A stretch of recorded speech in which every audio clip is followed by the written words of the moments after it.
Chapter 1, in which Abdullah buys a carpet. Far to the south of the land of Ingari, in the sultanates of Rajput, a young carpet merchant called Abdullah lived in the city of Zanzib. As merchants go, he was not rich. His father had been disappointed in him, and when he died, he had only left Abdullah just enough money to buy and stock a modest booth in the northwest corner of the bazaar. The rest of his father's money, and the large carpet emporium in the center of the bazaar, had all gone to the relatives of his father's first wife. Abdullah had never been told why his father was disappointed in him. A prophecy made at Abdullah's birth had something to do with it, but Abdullah had never bothered to find out more. Instead, from a very early age, he had simply made up daydreams about it.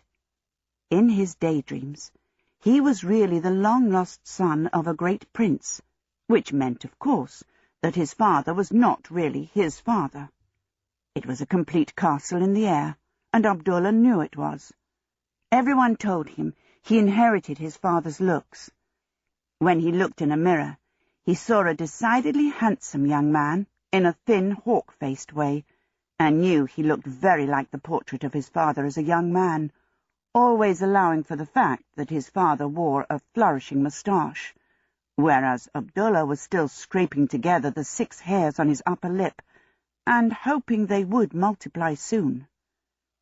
Unfortunately, as everyone also agreed, Abdullah had inherited his character from his mother, his father's second wife, who had been a dreamy and timorous woman, and a great disappointment to everyone. This did not bother Abdullah particularly. The life of a carpet merchant holds few opportunities for bravery, and he was, on the whole, content with it. The booth he had bought, though small, turned out to be rather well placed. It was not far from the West Quarter, where the rich people lived in their big houses surrounded by beautiful gardens. Better still, it was the first part of the bazaar the carpet-makers came to when they came into Zanzib, from the desert to the north. Both the rich people and the carpet-makers were usually seeking the bigger shops in the center of the bazaar, but a surprisingly large number of them were ready to pause at the booth of a young carpet merchant when that young merchant rushed out into their paths and offered them bargains and discounts with most profuse politeness. In this way, Abdullah was quite often able to buy best quality carpets before anyone else saw them, and sell them at a profit too. In between buying and selling, he could sit in his booth and continue with his daydream, which suited him very well. In fact, almost the only trouble in his life came from his father's first wife's relations, who would keep visiting him once a month in order to point out his failings. "But you're not saving any of your profits," cried Abdullah's father's first wife's brother's son Hakim, whom Abdullah detested one fateful day. Abdullah explained that when he made a profit, his custom was to use that money to buy a better carpet. Thus, although his money was bound up in his stock, it was getting to be better and better stock. He had enough to live on, and, as he told his father's relatives, he had no need of more since he was not married. "Well, you should be married," cried Abdullah's father's first wife's sister Fatima, whom Abdullah detested even more than Hakim. "I've said it once, and I'll say it again. A young man like you should have at least 2 wives by now." And not content with simply saying so, Fatima declared that this time she was going to look out for some wives for him, an offer which made Abdullah shake in his shoes. "And the more valuable your stock gets, the more likely you are to be robbed, or the more you'll lose if your booth catches fire. Have you thought of that?" nagged Abdullah's father's first wife's uncle's son, Asif, a man whom Abdullah hated more than the first two put together. He assured Asif that he always slept in the booth and was very careful of the lamps. At that, all three of his father's first wife's relatives shook their heads, tut-tutted, and went away. This usually meant they would leave him in peace for another month. Abdullah sighed with relief and plunged straight back into his daydream. The daydream was enormously detailed by now. In it, Abdullah was the son of a mighty prince who lived so far to the east that his country was unknown in Zanzibar. But Abdullah had been kidnapped at the age of 2 by a villainous bandit called Kabul Akbar. Kabul Akbar had a hooked nose like the beak of a vulture and wore a gold ring clipped into one of his nostrils. He carried a pistol with a silver-mounted stock with which he menaced Abdullah, and there was a bloodstone in his turban which seemed to give him more than human power. Abdullah was so frightened that he ran away into the desert, where he was found by the man he called his father now. The daydream took no account of the fact that Abdullah's father had never ventured into the desert in his life. Indeed, he had often said that anyone who ventured beyond Zanzibar must be mad. Nevertheless, Abdullah could picture every nightmare inch of the dry, thirsty, footsore journey he had made before the good carpet merchant found him. Likewise, he could picture in great detail the palace he had been kidnapped from, with its pillared throne room floored in green porphyry, its women's quarters and its kitchens, all of the utmost richness. There were 7 domes on its roof, each one covered with beaten gold. Lately, however, the daydream had been concentrating on the princess, to whom Abdullah had been betrothed at his birth.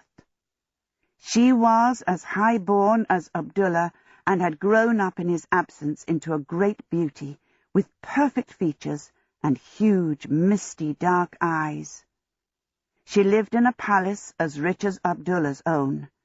You approached it along an avenue lined with angelic statues, and entered by way of 7 marble courts, each with a fountain in the middle more precious than the last, starting with one made of chrysolite and ending with one of platinum studded with emeralds. But that day, Abdullah found he was not quite satisfied with this arrangement. It was a feeling he often had after a visit from his father's first wife's relations. It occurred to him that a good palace ought to have magnificent gardens. Abdullah loved gardens, though he knew very little about them. Most of his experience had come from the public parks of Zanzibar, where the turf was somewhat trampled and the flowers few, in which he sometimes spent his lunch hour when he could afford to pay one-eyed Jamal to watch his booth. Jamal kept the fried food stall next door, and would, for a coin or so, tie his dog to the front of Abdullah's booth. Abdullah was well aware that this did not really qualify him to invent a proper garden, but since anything was better than thinking of 2 wives chosen for him by Fatima, he lost himself in waving fronds and scented walkways in the gardens of his princess. Or nearly. Before Abdullah was fairly started, he was interrupted by a tall, dirty man with a dingy-looking carpet in his arms. "You buy carpets for selling, son of a great house?" this stranger asked, bowing briefly. For someone trying to sell a carpet in Zanzibar, where buyers and sellers always spoke to one another in the most formal and flowery way, this man's manner was shockingly abrupt. Abdullah was annoyed anyway, because his dream garden was falling to pieces at this interruption from real life. He answered curtly, "That is so, O king of the desert. You wish to trade with this miserable merchant?" "Not trade. Sell, O master of a stack of mats," the stranger corrected him. Mats, thought Abdullah. This was an insult. One of the carpets on display in front of Abdullah's booth was a rare, floral tufted one from Ingari, or Arkinstan, as that land was called in Zanzibar. And there were at least 2 inside, from Inikho and Faktan, which the Sultan himself would not have disdained for one of the smaller rooms of his palace. But, of course, Abdullah could not say this. The manners of Zanzibar did not let you praise yourself. Instead, he bowed a coldly shallow bow. "It is possible that my low and squalid establishment might provide that which you seek, O Pearl of Wanderers," he said, and cast his eye critically over the stranger's dirty desert robe, the corroded stud in the side of the man's nose, and his tattered headcloth as he said it. "It is worse than squalid, mighty seller of floor coverings," the stranger agreed. He flapped one end of his dingy carpet toward Jamal, who was frying squid just then in clouds of blue fishy smoke. "Does not the honourable activity of your neighbour penetrate your wares?" he asked, "even to a lasting aroma of octopus?" Abdullah seethed with such rage inside that he was forced to rub his hands together slavishly to hide it. People were not supposed to mention this sort of thing, and a slight smell of squid might even improve that thing the stranger wanted to sell, he thought, eyeing the drab and threadbare rug in the man's arms. "Your humble servant takes care to fumigate the interior of his booth with lavish perfumes, O Prince of Wisdom," he said. "Perhaps the heroic sensitivity of the prince's nose will nevertheless allow him to show this beggarly trader his merchandise." "Of course it does, O lily among mackerel," the stranger retorted. "Why else should I stand here?" Abdullah reluctantly parted the curtains and ushered the man inside his booth. There he turned up the lamp, which hung from the centre pole, but, upon sniffing, decided that he was not going to waste incense on this person. The interior smelled quite strongly enough of yesterday's scents. "What magnificence have you to unroll before my unworthy eyes?" he asked dubiously. "This, buyer of bargains," the man said, and with a deft thrust of one arm he caused the carpet to unroll across the floor. Abdullah could do this too. A carpet merchant learned these things. He was not impressed. He stuck his hands in his sleeves in a primly servile attitude and surveyed the merchandise. The carpet was not large. Unrolled, it was even dingier than he had thought, although the pattern was unusual, or it would have been if most of it had not been worn away. What was left was dirty, and its edges were frayed. "Alas, this poor salesman can only stretch to 3 copper coins for this most ornamental of rugs," he observed. "It is the limit of my slender purse. Times are hard, O captain of many camels. Is the price acceptable in any way?" "I'll take 500, said the stranger. "What?" said Abdullah. "Gold coins," added the stranger. "The king of all desert bandits is surely pleased to jest," said Abdullah. "Or maybe, having found my small booth lacking in anything but the smell of frying squid, he wishes to leave and try a richer merchant." "Not particularly," said the stranger, "although I will leave if you are not interested, O neighbour of kippers.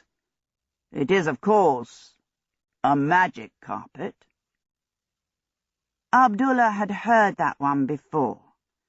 He bowed over his tucked-up hands. "Many and various are the virtues said to reside in carpets," he agreed.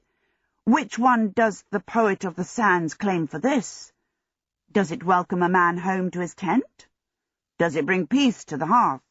Or maybe," he said, poking the frayed edge suggestively with one toe, It is said never to wear out."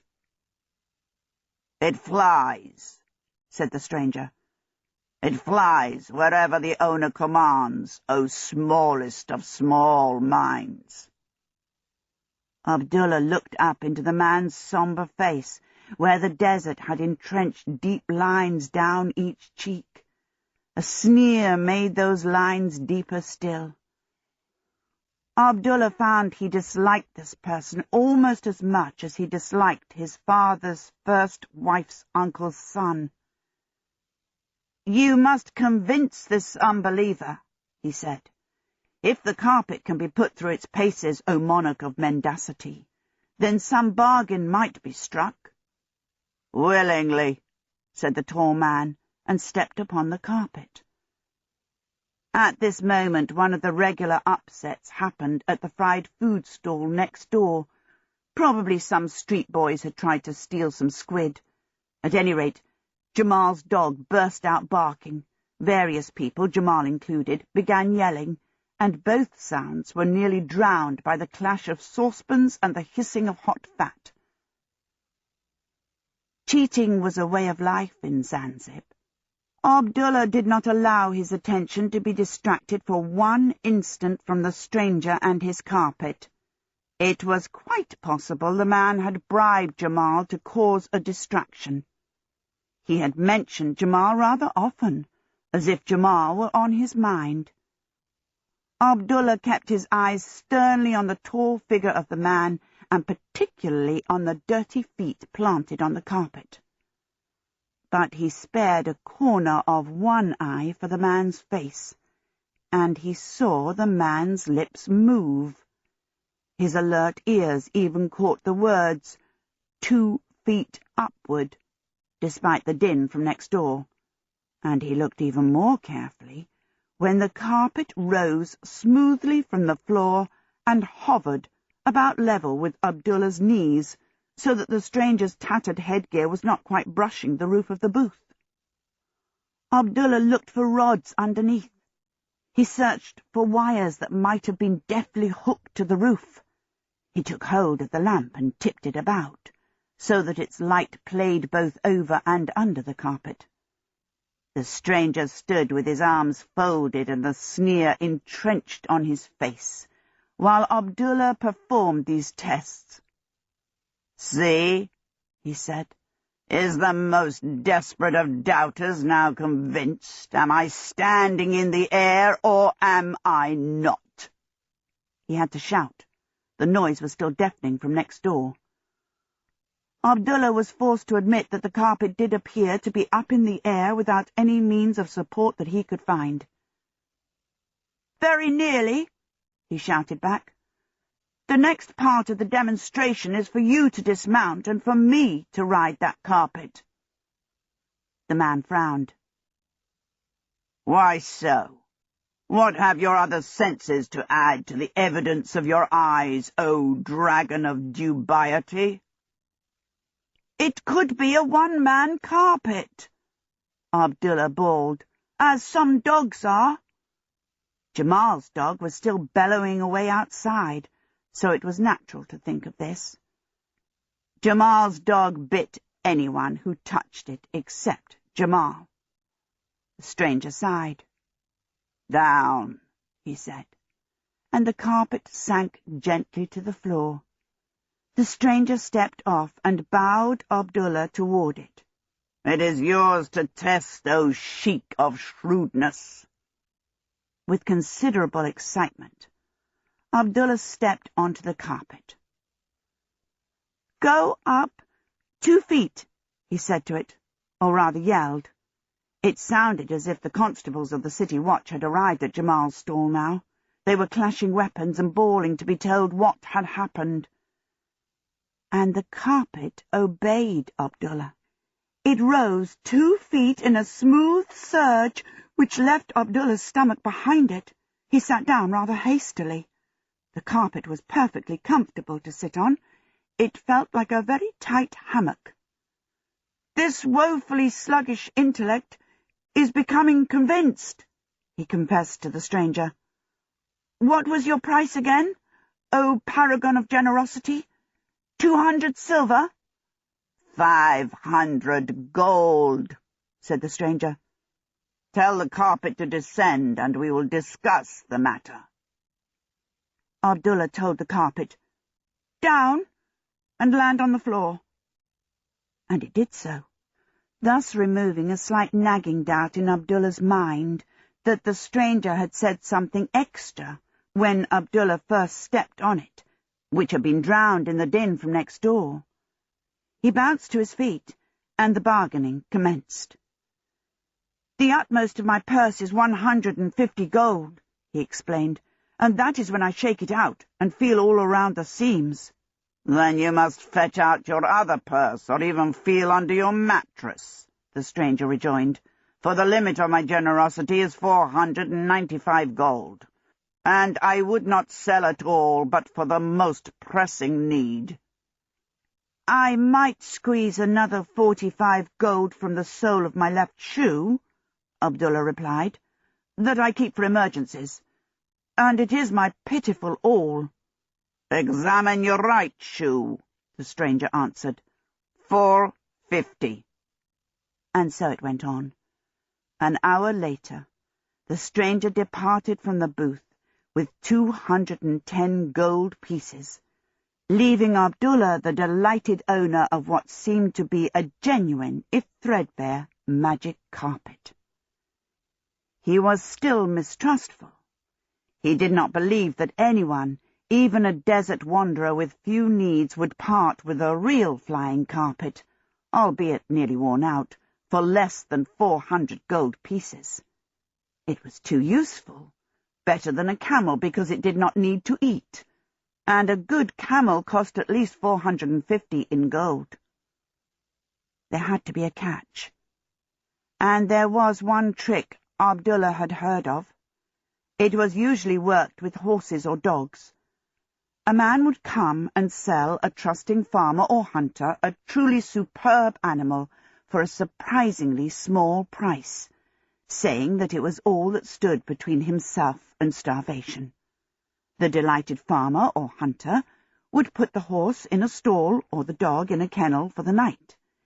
In the morning it would be gone, being trained to slip its halter or collar and return to its owner in the night.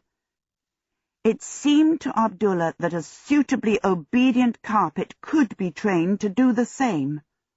So, before he left his booth, he very carefully wrapped the magic carpet around one of the poles that supported the roof and bound it there, around and around, with a whole reel of twine, which he then tied to one of the iron stakes at the base of the wall. "I think you'll find it hard to escape from that," he told it, and went out to discover what had been going on at the food stall. The stall was quiet now and tidy. Jamal was sitting on its counter, mournfully hugging his dog. "What happened?" asked Abdullah. "Some thieving boys spilled all my squid," Jamal said. "My whole day's stock down in the dirt, lost, gone." Abdullah was so pleased with his bargain that he gave Jamal 2 silver pieces to buy more squid. Jamal wept with gratitude and embraced Abdullah. His dog not only failed to bite Abdullah, it licked his hand. Abdullah smiled. Life was good. He went off whistling to find a good supper while the dog guarded his booth. When the evening was staining the sky red behind the domes and minarets of Zanzibar, Abdullah came back, still whistling, full of plans to sell the carpet to the Sultan himself for a very large price indeed. He found the carpet exactly where he had left it. Or would it be better to approach the Grand Vizier, he wondered while he was washing, and suggest that the Vizier might wish to make the Sultan a present of it? That way he could ask for even more money. At the thought of how valuable that made the carpet, the story of the horse trained to slip its halter began to nag at him again. As he got into his nightshirt, Abdullah began to visualize the carpet wriggling free. It was old and pliable. It was probably very well trained. It could certainly slither out from behind the twine. Even if it did not, he knew the idea would keep him awake all night. In the end, he carefully cut the twine away and spread the carpet on top of the pile of his most valuable rugs, which he always used as a bed. Then he put on his nightcap, which was necessary because the cold winds blew off the desert and filled the booth with draughts, spread his blanket over him, blew out his lamp, and slept.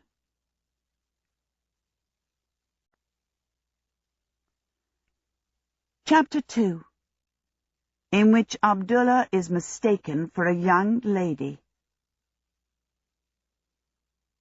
He woke to find himself lying on a bank, with the carpet still underneath him, in a garden more beautiful than any he had imagined. Abdullah was convinced that this was a dream. Here was the garden he had been trying to imagine when the stranger so rudely interrupted him. Here the moon was nearly full and riding high above, casting light as white as paint on 100 small, fragrant flowers in the grass around him. Round yellow lamps hung in the trees, dispelling the dense black shadows from the moon. Abdullah thought this was a very pleasing idea. By the two lights, white and yellow, he could see an arcade of creepers supported on elegant pillars, beyond the lawn where he lay, and from somewhere behind that, hidden water was quietly trickling. It was so cool and so heaven-like that Abdullah got up and went in search of the hidden water, wandering down the arcade, where starry blooms brushed his face, all white and hushed in the moonlight, and bell-like flowers breathed out the headiest and gentlest of scents. As one does in dreams, Abdullah fingered a great waxy lily here, and detoured deliciously there into a dell of pale roses. He had never before had a dream that was anything like so beautiful. The water, when he found it beyond some big fern-like bushes dripping dew, was a simple marble fountain in another lawn, lit by strings of lamps in the bushes, which made the rippling water into a marvel of gold and silver crescents. Abdullah wandered toward it raptly. There was only one thing needed to complete his rapture, and as in all the best dreams, it was there. An extremely lovely girl came across the lawn to meet him, treading softly on the damp grass with bare feet. The gauzy garments floating around her showed her to be slender, but not thin, just like the princess from Abdullah's daydream. When she was near Abdullah, he saw that her face was not quite a perfect oval, as the face of his dream princess should have been, nor were her huge dark eyes at all misty. In fact, they examined his face keenly with evident interest. Abdullah hastily adjusted his dream, for she was certainly very beautiful, and when she spoke, her voice was all he could have desired, being light and merry as the water in the fountain, and the voice of a very definite person, too. "Are you a new kind of servant?" she said. People always did ask strange things in dreams, Abdullah thought. "No, masterpiece of my imagination," he said. "Know that I am really the long-lost son of a distant prince." "Oh," she said, "then that may make a difference. Does that mean you're a different kind of woman from me?" Abdullah stared at the girl of his dreams in some perplexity. "I'm not a woman," he said. "Are you sure?" she asked. "You are wearing a dress." Abdullah looked down and discovered that in the way of dreams he was wearing his nightshirt. "This is just my strange foreign garb," he said hastily. "My true country is far from here. I assure you that I am a man." "Oh, no," she said decidedly. "You can't be a man. You're quite the wrong shape. Men are twice as thick as you all over, and their stomachs come out in a fat bit, that's called a belly, and they have grey hair all over their faces, and nothing but shiny skin on their heads. You've got hair on your head like me, and almost none on your face." Then, as Abdullah put his hand rather indignantly to the 6 hairs on his upper lip, she asked, "Or have you got bare skin under your hat?" "Certainly not," said Abdullah, who was proud of his thick, wavy hair. He put his hand to his head and removed what turned out to be his nightcap. "Look," he said. "Ah," she said. Her lovely face was puzzled. "You have hair that's almost as nice as mine. I don't understand." "I'm not sure I do either," said Abdullah. "Could it be that you have not seen very many men?" "Of course not," she said. "Don't be silly. I've only seen my father. But I've seen quite a lot of him, so I do know." "But don't you ever go out at all?" Abdullah asked helplessly. She laughed. "Yes, I'm out now. This is my night garden. My father had it made so that I wouldn't ruin my looks going out in the sun." "I mean, out into the town, to see all the people," Abdullah explained. "Well, no, not yet," she admitted.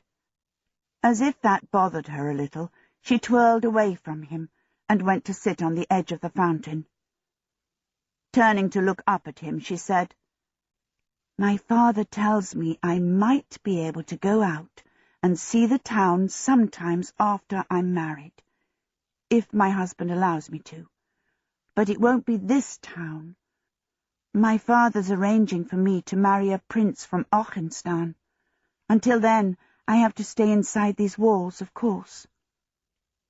Abdullah had heard that some of the very rich people in Zanzibar kept their daughters, and even their wives too, almost like prisoners inside their grand houses.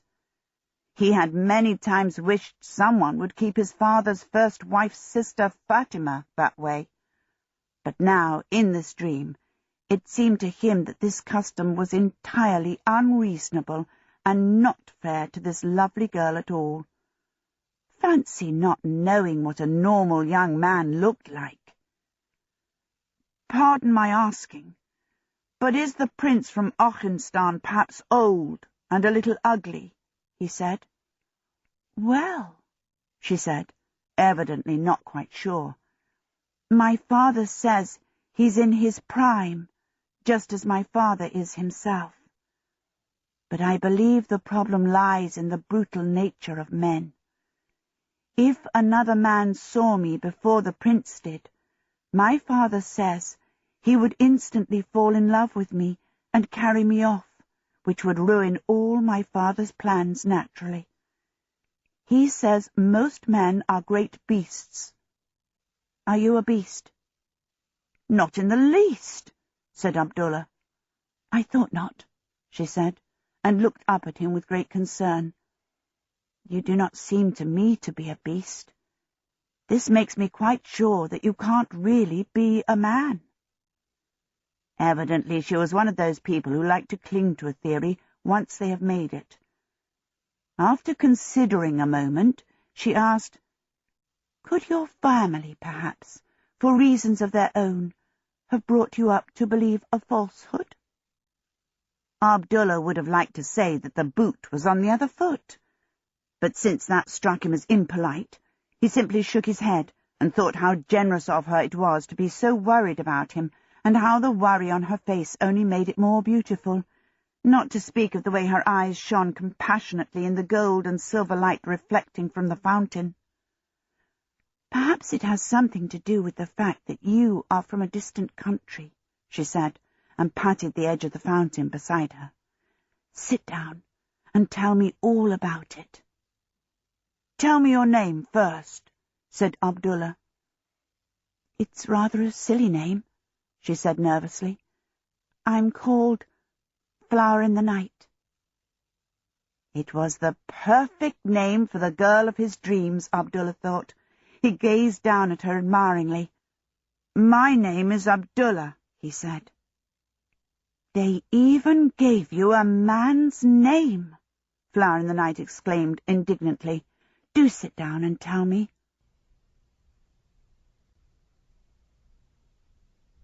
Abdullah sat on the marble curb beside her and thought that this was a very real dream. The stone was cold. Splashes from the fountain soaked into his nightshirt, while the sweet smell of rose-water from Flower in the Night mingled most realistically with scents from the flowers in the garden. But since it was a dream, it followed that his daydreams were true here too. So Abdullah told her all about the palace he had lived in as a prince, and how he was kidnapped by Kabul Akhbar and escaped into the desert, where the carpet merchant found him. Flower in the Night listened with complete sympathy. "How terrifying! How exhausting!" she said. "Could it be that your foster father was in league with the bandits to deceive you?" Abdullah had a growing feeling, despite the fact that he was only dreaming, that he was getting her sympathy on false pretenses. He agreed that his father could have been in the pay of Kabul Akhbar, and then changed the subject. "Let us get back to your father and his plans," he said. "It seems to me a little awkward that you should marry this prince from Afghanistan without having seen any other men to compare him with. How are you going to know whether you love him or not?" "You have a point," she said. "This worries me too, sometimes." "Then I tell you what," Abdullah said. "Suppose I come back tomorrow night and bring you pictures of as many men as I can find. That should give you some standard to compare the prince with."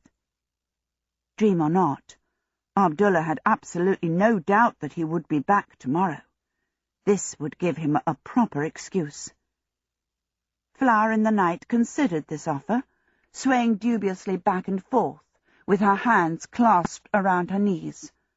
Abdullah could almost see rows of fat, bald men with grey beards passing in front of her mind's eye. "I assure you," he said, "that men come in every sort of size and shape." "Then that would be very instructive," she agreed. "At least it would give me an excuse to see you again. You're one of the nicest people I've ever met." This made Abdullah even more determined to come back tomorrow. He told himself it would be unfair to leave her in such a state of ignorance. "And I think the same about you," he said shyly. At this, to his disappointment, Flower in the Night got up to leave. "I have to go indoors now," she said. "A first visit must last no longer than half an hour, and I'm almost sure you've been here twice as long as that. But now we know each other, you can stay at least 2 hours next time." "Thank you, I shall," said Abdullah. She smiled and passed away like a dream, beyond the fountain and behind 2 frondy flowering shrubs. After that, the garden, the moonlight, and the scents seemed rather tame. Abdullah could think of nothing better to do than wander back the way he had come. And there, on the moonlit bank, he found the carpet. He had forgotten about it completely, but since it was there in the dream too, he lay down on it and fell asleep. He woke up some hours later with blinding daylight streaming in through the chinks in his booth. The smell of the day before yesterday's incense hanging about in the air struck him as cheap and suffocating. In fact, the whole booth was fusty and frosty and cheap, and he had an earache because his nightcap seemed to have fallen off in the night. But at least he found, while he hunted for the nightcap, the carpet had not made off in the night. It was still underneath him. This was the one good thing he could see in what suddenly struck him as a thoroughly dull and depressing life. Here Jamal, who was still grateful for the silver pieces, shouted outside that he had breakfast ready for both of them.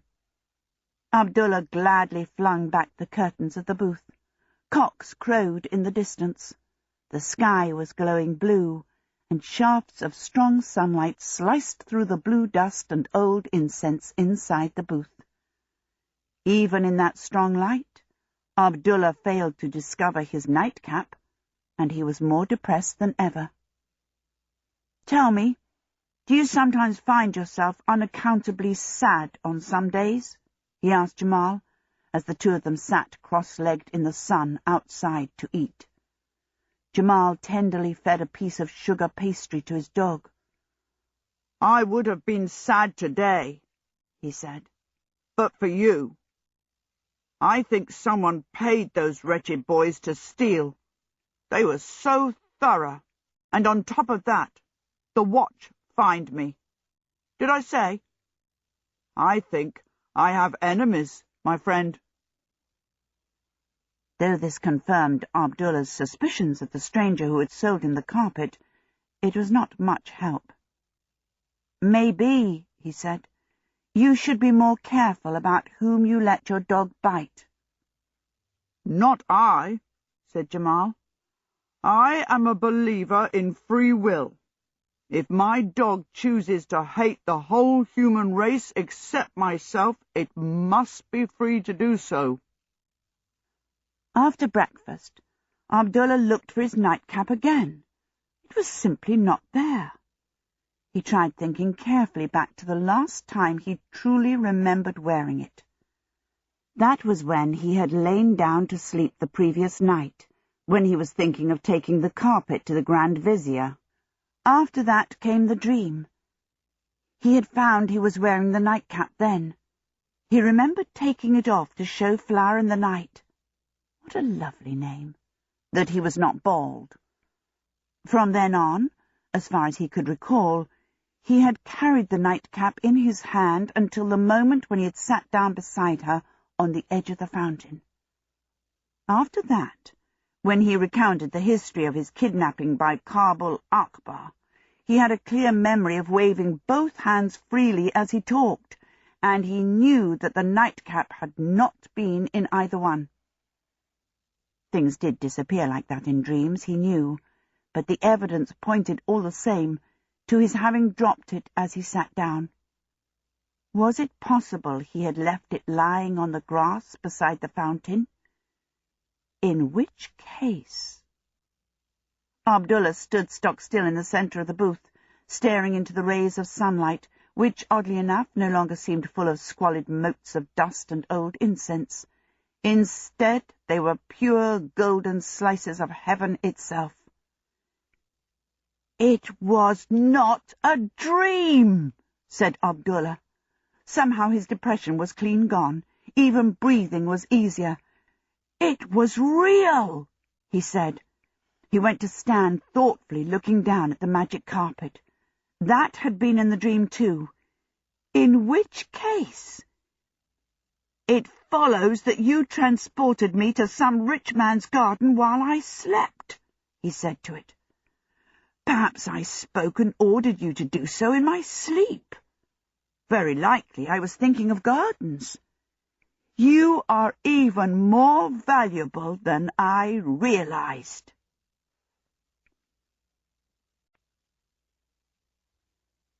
Chapter 3, in which Flower in the Night discovers several important facts. Abdullah carefully tied the carpet around the roof pole again and went out into the bazaar, where he sought out the booth of the most skilful of the various artists who traded there. After the usual opening courtesies, in which Abdullah called the artist Prince of the Pencil and Enchanter with Chalks, and the artist retorted by calling Abdullah Cream of Customers and Duke of Discernment, Abdullah said, "I want drawings of every size, shape, and kind of man that you have ever seen. Draw me kings and paupers, merchants and workmen, fat and thin, young and old, handsome and ugly, and also plain average. If some of these are kinds of men that you have never seen, I require you to invent them, O paragon of the paintbrush. And if your invention fails, which I hardly think is likely, O aristocrat of artists, then all you need do is turn your eyes outward, gaze, and copy." Abdullah flung out one arm to point to the teeming, rushing crowds shopping in the bazaar. He was moved almost to tears at the thought that this everyday sight was something Flower in the Night had never seen. The artist drew his hand dubiously down his straggly beard. "For sure, noble admirer of mankind," he said, "this I can do easily. But could the jewel of judgment perhaps inform this humble draftsman what these many portraits of men are needed for?" "Why should the crown and diadem of the drawing-board wish to know this?" Abdullah asked, rather dismayed. "Assuredly the chieftain of customers will understand that this crooked worm needs to know what medium to use," the artist replied. In fact, he was simply curious about this most unusual order.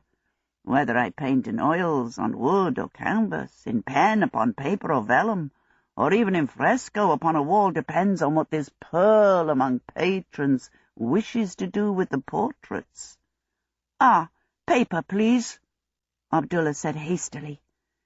He had no wish to make his meeting with Flower in the Night public. It was clear to him that her father must be a very rich man, who would certainly object to a young carpet merchant's showing her other men besides this Prince of Ochenstan.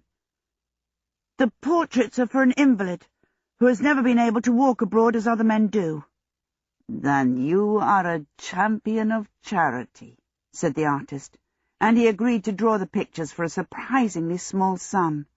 No, child of fortune, do not thank me," he said, when Abdullah tried to express his gratitude. "My reasons are three.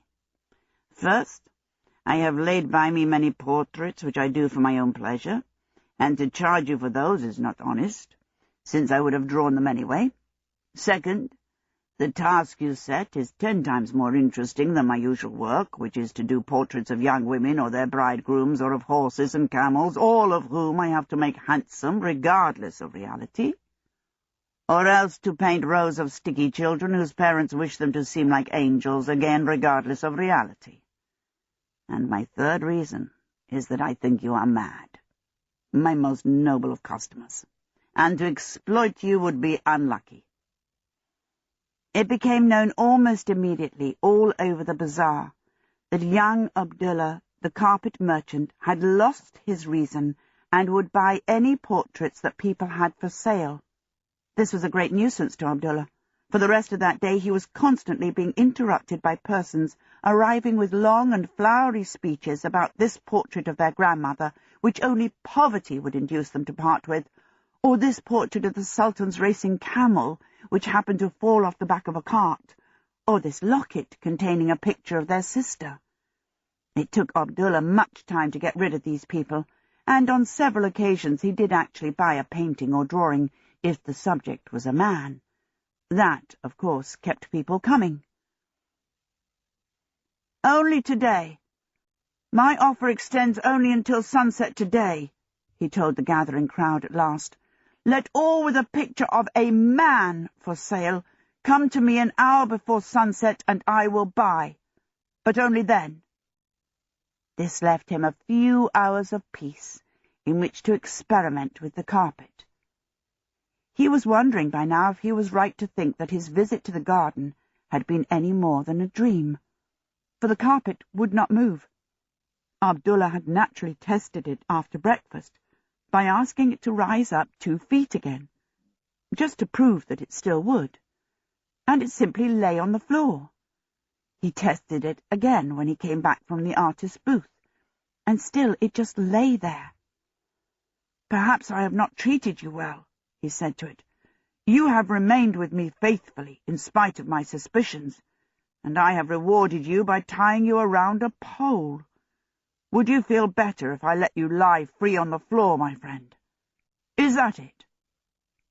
He left the carpet on the floor, but it still would not fly. It might have been any old hearthrug.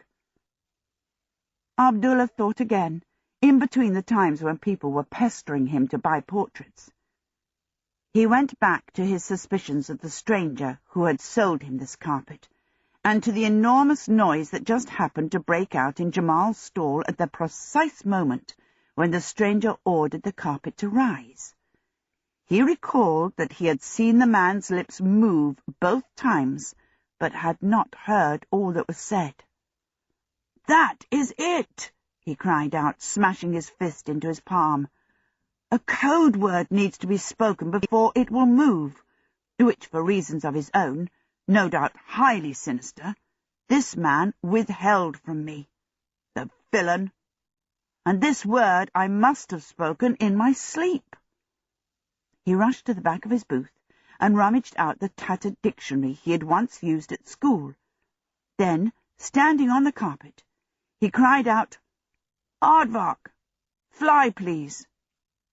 Nothing happened, either then or for any word beginning with A. Doggedly, Abdullah went on to B, and when that did no good, he went on again through the whole dictionary. With the constant interruptions from portrait sellers, this took him some time. Nevertheless, he reached Zymurgy in the early evening without the carpets having so much as twitched. "Then it has to be a made-up word or a foreign one," he cried out feverishly. It was that, or believed that Flower in the Night was only a dream after all. Even if she was real, his chances of getting the carpet to take him to her seemed slimmer by the minute. He stood there, uttering every strange sound and every foreign word he could think of, and still the carpet made no move of any kind. Abdullah was interrupted again an hour before sundown by a large crowd gathering outside, carrying bundles and big flat packages. The artist had to push his way through the crowd with his portfolio of drawings. The following hour was hectic in the extreme. Abdullah inspected paintings, rejected portraits of aunts and mothers, and beat down huge prices asked for bad drawings of nephews. In the course of that hour he acquired, beside the 100 excellent drawings from the artist, 89 further pictures, lockets, drawings, and even a piece of a wall with a face daubed on it. He also parted with almost all the money he had left over after buying the magic carpet, if it was magic. It was dark by the time he finally convinced the man who claimed that the oil painting of his fourth wife's mother was enough like a man to qualify that this was not the case, and pushed him out of the booth. He was by then too tired and wrought up to eat.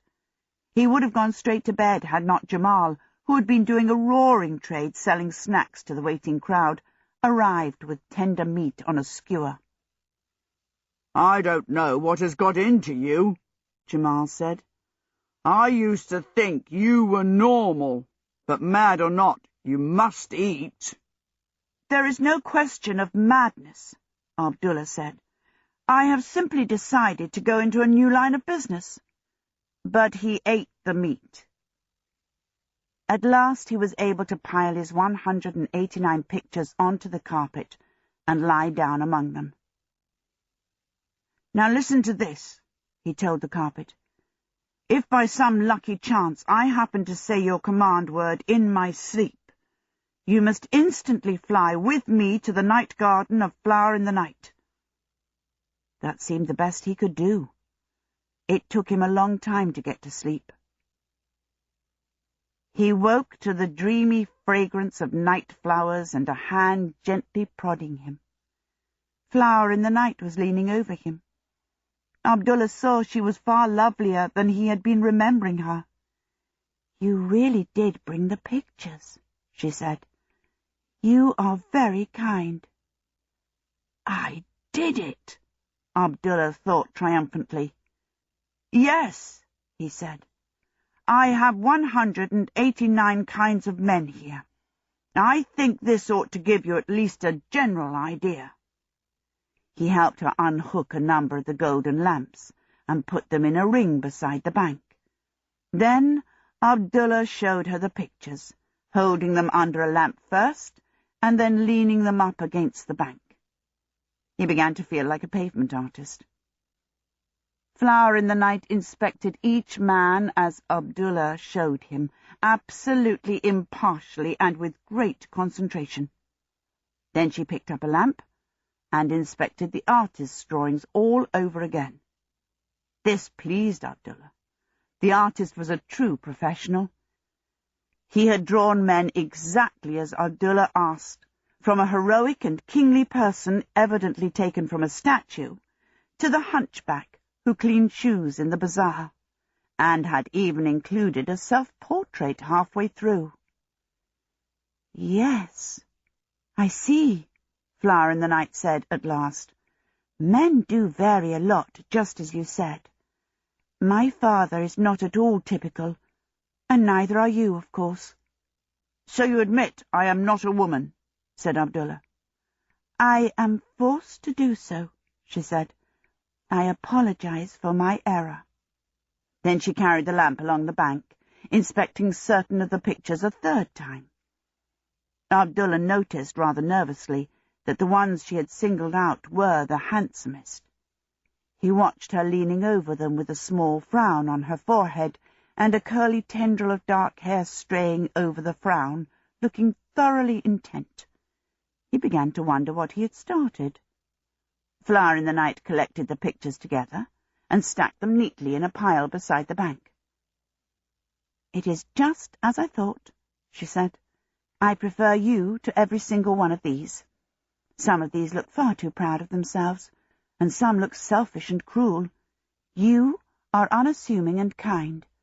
I intend to ask my father to marry me to you, instead of to the prince in Auchinstein. Would you mind?" The garden seemed to swirl around Abdullah in a blur of gold and silver and dusky green. I think that might not work," he managed to say at last. "Why not?" she asked. "Are you married already?" No, he said. "It is not that. The law allows a man to have as many wives as he can afford, but—" The frown came back to Flower in the Night's forehead. "How many husbands are women allowed?" she asked. "Only one," Abdullah said, rather shocked. "That is extremely unfair," Flower in the Night observed musingly. She sat on the bank and thought. "Would you say it is possible that the prince in Auchinstein has some wives already?" Abdullah watched the frown grow on her forehead and the slender fingers of her right hand tapping almost irritably on the turf. He knew he had indeed started something. Flower in the Night was discovering that her father had kept her ignorant of a number of important facts. "If he is a prince," Abdullah said rather nervously, "I think it entirely possible that he has quite a number of wives. Yes." "Then he is being greedy," Flower in the Night stated. "This takes a weight off my mind. Why did you say that my marrying you might not work? You mentioned yesterday that you are a prince as well." Abdullah felt his face heating up, and he cursed himself for babbling out his daydream to her.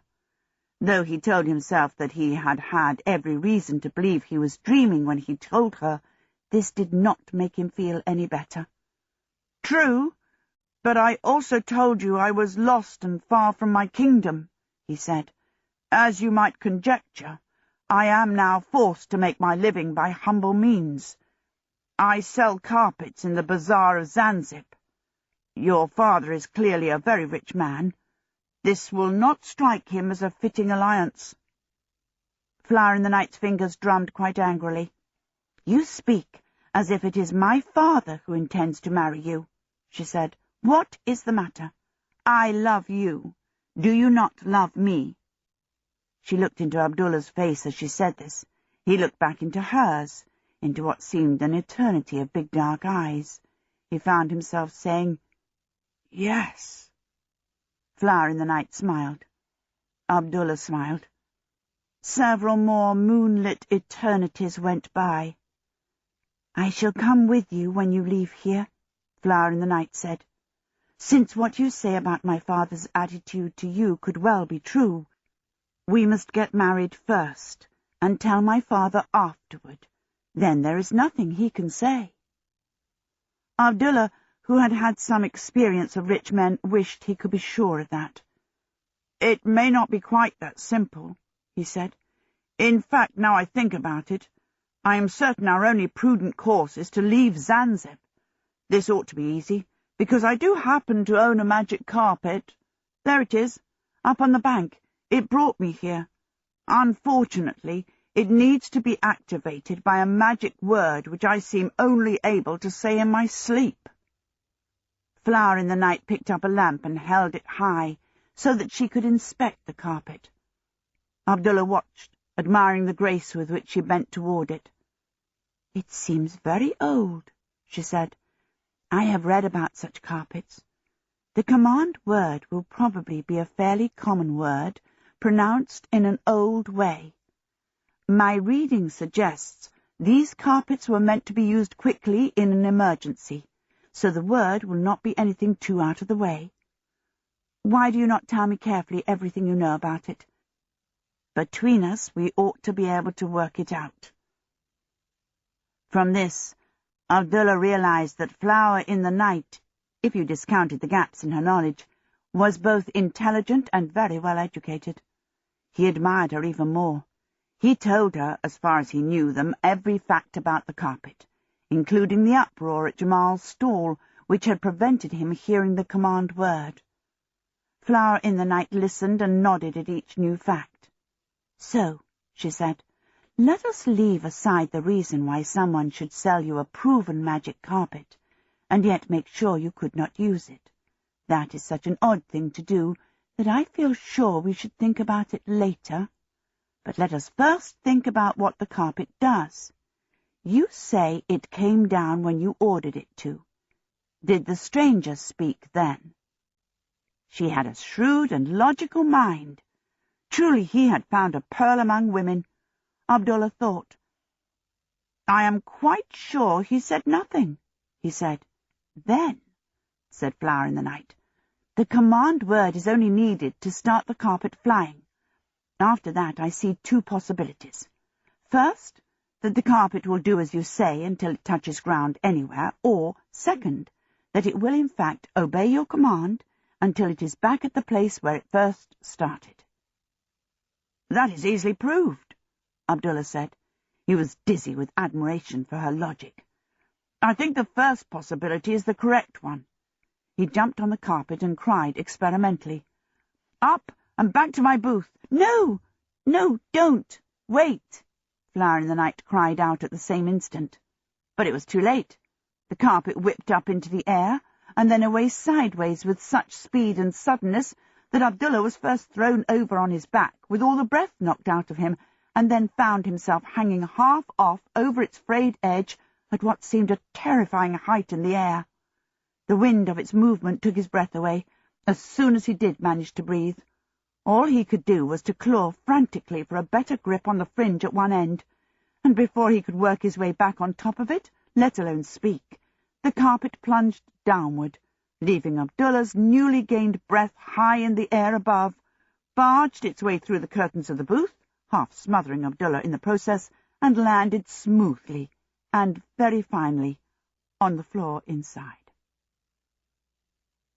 Abdullah lay on his face, gasping, with dizzy memories of turrets whirling past him against a starry sky. Everything had happened so quickly that at first all he could think of was that the distance between his booth and the night garden must be quite surprisingly short. Then, as his breath did at last come back, he wanted to kick himself. What a stupid thing to have done! He could at least have waited until Flower in the Night had had time to step on the carpet too. Now Flower in the Night's own logic told him that there was no way to get back to her, but to fall asleep again, and once more hope he chanced to say the command word in his sleep. But as he had already done it twice, he was fairly sure that he would. He was even more certain that Flower in the Night would work this out for herself and wait in the garden for him. She was intelligence itself, a pearl among women. She would expect him back in an hour or so. After an hour of alternately blaming himself and praising Flower in the Night, Abdullah did manage to fall asleep. But alas, when he woke, he was still face down on the carpet in the middle of his own booth. Jamal's dog was barking outside, which was what had woken him up. "Abdullah!" shouted the voice of his father's first wife's brother's son. "Are you awake in there?" Abdullah groaned. This was all he needed. Chapter 4, which concerns marriage and prophecy. Abdullah could not think what Hakim was doing there. His father's first wife's relatives usually only came near him once a month, and they had paid that visit to him 2 days ago. "What do you want, Hakim?" he shouted wearily. "To speak to you, of course," Hakim shouted back. "Urgently." "Then part the curtains and come in," said Abdullah. Hakim inserted his plump body between the hangings. "I must say, if this is your vaunted security, son of my aunt's husband," he said, "I don't think much of it. Anyone could come in here and surprise you as you slept." "The dog outside warned me you were there," Abdullah said. "What use is that?" asked Hakim. "What would you propose to do if I proved to be a thief? Strangle me with a carpet? No, I cannot approve the safety of your arrangements." "What do you wish to say to me?" asked Abdullah. "Or did you only come here to find fault, as usual?" Hakim seated himself portentously on a pile of carpets. "You lack your normal scrupulous politeness, cousin by marriage," he said. "If my father's uncle's son were to hear you, he would not be pleased." "I am not answerable to Asif for my behaviour or for anything else," Abdullah snapped. He was thoroughly miserable. His soul cried out for Flower in the night, and he could not get to her. He had no patience with anything else. "Then I shall not trouble you with my message," Hakim said, getting up haughtily. "Good," said Abdullah. He went to the back of his booth to wash. But it was clear that Hakim was not going away without delivering his message. When Abdullah turned around from washing, Hakim was still standing there. "You would do well to change clothes and visit a barber, cousin by marriage," he told Abdullah. "At present you do not look a suitable person to visit our emporium." "And why should I visit there?" Abdullah asked, somewhat surprised. "You all made it clear long ago that I am not welcome there." "Because," said Hakim, "the prophecy made at your birth has come to light in a box long thought to contain incense. If you care to present yourself at the emporium in proper apparel, this box will be handed over to you." Abdullah had not the slightest interest in this prophecy, nor did he see why he had to go himself to collect it, when Hakim could just as easily have brought it with him. He was about to refuse when it occurred to him that if he succeeded in uttering the correct word in his sleep tonight, which he was confident he would, having done it twice before, then he and Flower in the night would in all probability be eloping together. A man should go to his wedding correctly clothed and washed and shaved. So, since he would be going to baths and barber anyway, he might as well drop in and collect the silly prophecy on his way back. "Very well," he said. "You may expect me 2 hours before sunset." Hakim frowned. "Why so late?" "Because I have things to do, cousin by marriage," Abdullah explained. The thought of his coming elopement so overjoyed him that he smiled at Hakim and bowed with extreme politeness. "Though I lead a busy life that has little time left in it for obeying your orders, I shall be there, never fear." Hakim continued to frown, and turned that frown on Abdullah back over his shoulder as he left. He was obviously both displeased and suspicious. Abdullah could not have cared less. As soon as Hakim was out of sight, he joyfully gave Jamal half his remaining money to guard his booth for the day. In return, he was forced to accept from the increasingly grateful Jamal a breakfast consisting of every delicacy on Jamal's stall. Excitement had taken away Abdullah's appetite. There was so much food that in order not to hurt Jamal's feelings, Abdullah gave most of it secretly to Jamal's dog. This he did warily, because the dog was a snapper as well as a biter. The dog, however, seemed to share its master's gratitude. It thumped its tail politely, ate everything Abdullah offered, and then tried to lick Abdullah's face. Abdullah dodged that piece of politeness. The dog's breath was laden with the scent of elderly squid. He patted it gingerly on its gnarled head, thanked Jamal, and hurried off into the bazaar. There he invested his remaining cash in the hire of a hand-cart. This cart he loaded carefully with his best and most unusual carpets, his floral Ockenstan, the glowing mat from Inhiko, the golden farktans, the glorious patterned ones from the deep desert, and the matched pair from distant Fayak, and wheeled them along to the big booths in the center of the bazaar where the richest merchants traded. For all his excitement, Abdullah was being practical. Flower in the Night's father was clearly very rich. None but the wealthiest of men could afford the dowry for marrying a prince. It was therefore clear to Abdullah that he and Flower in the Night would have to go very far away, or her father could make things very unpleasant for them. But it was also clear to Abdullah that Flower in the Night was used to having the best of everything. She would not be happy roughing it. So Abdullah had to have money. He bowed before the merchant in the richest of the rich booths, and, having called him treasure among traders and most majestic of merchants, offered him the floral Ockenstan carpet for a truly tremendous sum. The merchant had been a friend of Abdullah's father. "And why, son of the bazaar's most illustrious," he asked, "should you wish to part with what is surely by its price the gem of your collection?" "I am diversifying my trade," Abdullah told him. "As you may have heard, I have been buying pictures and other forms of artwork.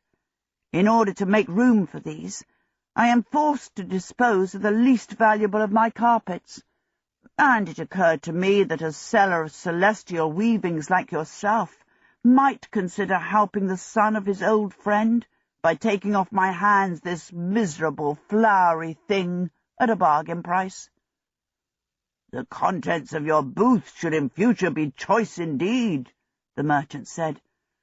"Let me offer you half what you ask." "Ah, shrewdest of shrewd men," Abdullah said. "Even a bargain costs money. But for you, I will reduce my price by 2 coppers. It was a long, hot day. But by the early evening, Abdullah had sold all his best carpets for nearly twice as much as he had paid for them. He reckoned that he now had enough ready money to keep Flower in the Night in reasonable luxury for 3 months or so. After that, he hoped that either something else would turn up, or that the sweetness of her nature would reconcile her to poverty. He went to the baths. He went to the barber. He called at the scent-maker and had himself perfumed with oils. Then he went back to his booth and dressed in his best clothes. These clothes, like the clothes of most merchants, had various cunning insets, pieces of embroidery and ornamental twists of braid that were not ornaments at all, but cleverly concealed purses for money. Abdullah distributed his newly earned gold among these hiding places, and was ready at last. He went, not very willingly, along to his father's old emporium. He told himself that it would pass the time between now and his elopement. It was a curious feeling to go up the shallow cedar steps and enter the place where he had spent so much of his childhood. The smell of it, the cedar wood and the spices and the hairy, oily scent of carpets was so familiar that if he shut his eyes, he could imagine he was 10 years old again, playing behind a roll of carpet while his father bargained with a customer. But with his eyes open, Abdullah had no such illusion. His father's first wife's sister had a regrettable fondness for bright purple. The walls, the trellis screens, the chairs for customers, the cashier's table, and even the cash box had all been painted Fatima's favourite colour. Fatima came to meet him in a dress of the same colour. "Why, Abdullah, how prompt you are, and how smart you look," she said, and her manner said she had expected him to arrive late and in rags. "He almost looks as if he were dressed for his wedding," Asif said, advancing too, with a smile on his thin, bad-tempered face. It was so rare to see Asif smiling that Abdullah thought for a moment that Asif had ripped his neck and was grimacing with pain. Then Hakim sniggered, which made Abdullah realize what Asif had just said. To his annoyance he found he was blushing furiously. He was forced to bow politely in order to hide his face. "There's no need to make the boy blush," Fatima cried. That, of course, made Abdullah's blush worse. "Abdullah, what is this rumour we hear that you are suddenly planning to deal in pictures?" "And selling the best of your stock to make room for the pictures," added Hakim. Abdullah ceased to blush. He saw he had been summoned here to be criticized. He was sure of it when Asif added reproachfully, "Our feelings are somewhat hurt, son of my father's niece's husband, that you did not seem to think we could oblige you by taking a few carpets off your hands." "Dear relatives," said Abdullah, "I could not, of course, sell you my carpets. My aim was to make a profit, and I could hardly mulct you, whom my father loved." He was so annoyed that he turned around to go away again, only to find that Hakim had quietly shut and barred the doors. "No need to stay open," Hakim said. "Let us be just family here." "The poor boy," said Fatima. "Never has he had more need of a family to keep his mind in order." "Yes, indeed," said Asif. "Abdullah, some rumours in the bazaar state that you have gone mad. We do not like this." "He's certainly been behaving oddly," Hakim agreed. "We don't like such talk connected to a respectable family like ours." This was worse than usual. Abdullah said, "There is nothing wrong with my mind. I know just what I am doing, and my aim is to cease giving you any chance to criticize me, probably by tomorrow. Meanwhile, Hakim told me to come here because you have found the prophecy that was made at my birth. Is this correct, or was it merely an excuse?" He had never been so rude to his father's first wife's relations before, but he was angry enough to feel they deserved it. Oddly enough, instead of being angry with Abdullah in return, all three of his father's first wife's relations began hurrying excitedly around the emporium. "Now, where is that box?" said Fatima. "Find it, said Asif. "It is the very words that the fortune-teller his poor father brought to the bedside of his second wife an hour after Abdullah's birth. He must see it." "Written in your own father's hand," Hakim said to Abdullah. "The greatest treasure for you." "Here it is," said Fatima, triumphantly pulling a carved wooden box off a high shelf. She gave the box to Asif, who thrust it into Abdullah's hands. "Open it! Open it!" they all three cried excitedly. Abdullah put the box down on the purple cashier's table and sprang the catch. The lid went back, bringing a musty smell from inside, which was perfectly plain and empty, apart from a folded yellowish paper. "Get it out! Read it!" said Fatima, in even greater excitement. Abdullah could not see what the fuss was about, but he unfolded the paper. It had a few lines of writing on it, brown and faded, and definitely his father's. He turned toward the hanging lamp with it. Now that Hakim had shut the main doors, the general purpleness of the emporium made it hard to see in there. "He can barely see," said Fatima. Asif said, "No wonder. There's no light in here. Bring him into the room at the back. The overhead shutters are open there."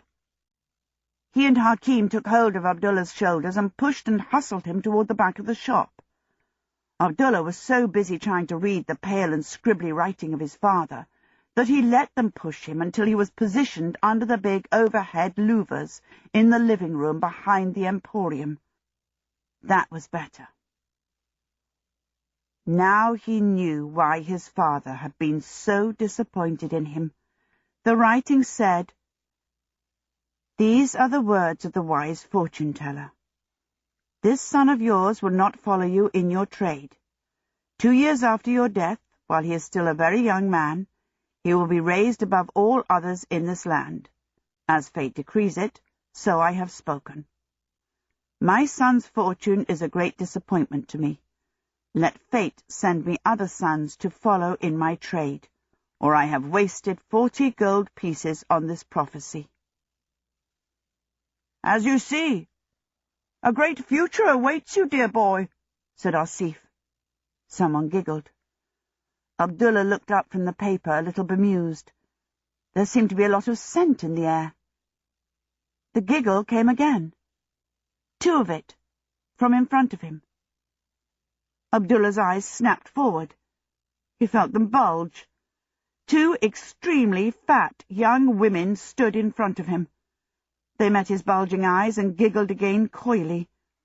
Both were dressed to kill in shiny satin and ballooning gauze, pink on the right, yellow on the left one, and hung with more necklaces and bracelets than seemed probable. In addition, the pink one, who was fattest, had a pearl dangling on her forehead, just below her carefully frizzed hair. The yellow one, who was only just not fattest, wore a sort of amber tiara and had even frizzier hair. Both wore a very large amount of makeup, which was, in both cases, a severe error. As soon as they were sure Abdullah's attention was on them, and it was, he was riveted with horror. Each girl drew a veil from behind her ample shoulders, a pink veil on the left and a yellow on the right, and draped it chastely across her head and face. "Greetings, dear husband," they chorused from beneath the veils. "What?" exclaimed Abdullah. "We veil ourselves," said the pink one. "Because you should not look at our faces," said the yellow one.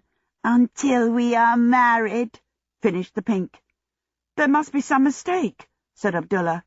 "Not in the least," said Fatima. "These are my nieces, 2 nieces who are here to marry you.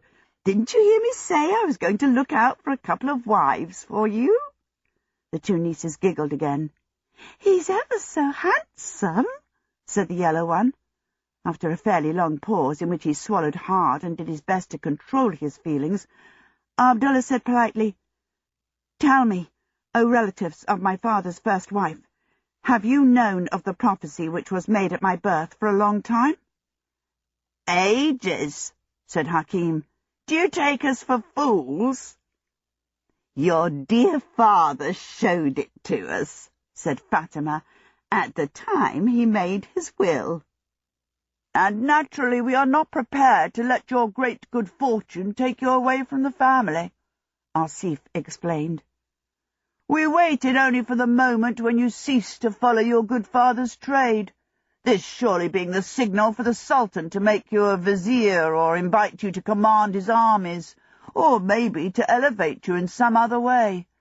Then we took steps to ensure that we shared in your good fortune. These 2 brides of yours are closely related to all 3 of us. You will naturally not neglect us as you rise. So, dear boy, it only remains for me to introduce you to the magistrate who, as you see, stands ready to marry you. Abdullah had, up to now, been unable to look away from the billowing figures of the two nieces.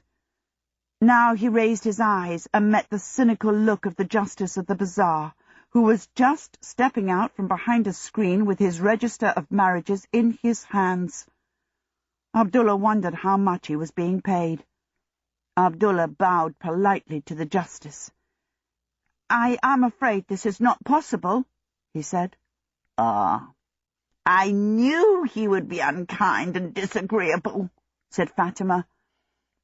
"Abdullah, think of the disgrace and disappointment to these poor girls if you refuse them now, after they've come all this way, expecting to be married and got all dressed up. How could you, nephew? Besides, I've locked all the doors," said Hakim. "Don't think you can get away." "I am sorry to hurt the feelings of two such spectacular young ladies," Abdullah began. The feelings of the two brides were hurt anyway. Each girl uttered a wail. Each put her veiled face in her hands and sobbed heavily. "This is awful," wept the pink one. "I knew they should have asked him first," cried the yellow one.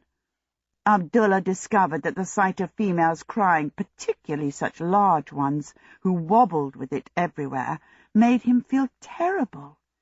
He knew he was an oaf and a beast. He was ashamed. The situation was not the girls' fault. They had been used by Asif, Fatima, and Hakim, just as Abdullah had been. But the chief reason he felt so beastly, and it made him truly ashamed, was that he just wanted them to stop, to shut up and stop wobbling. Otherwise he did not care two hoots for their feelings. If he compared them with Flower in the Night, he knew they revolted him. The idea of marrying them stuck in his craw. He felt sick. But just because they were whimpering and sniffing and flubbering in front of him, he found himself considering that 3 wives were perhaps not so many after all. The 2 of them would make companions for Flower in the Night when they were all far from Zanzibar and home. He would have to explain the situation to them and load them onto the magic carpet.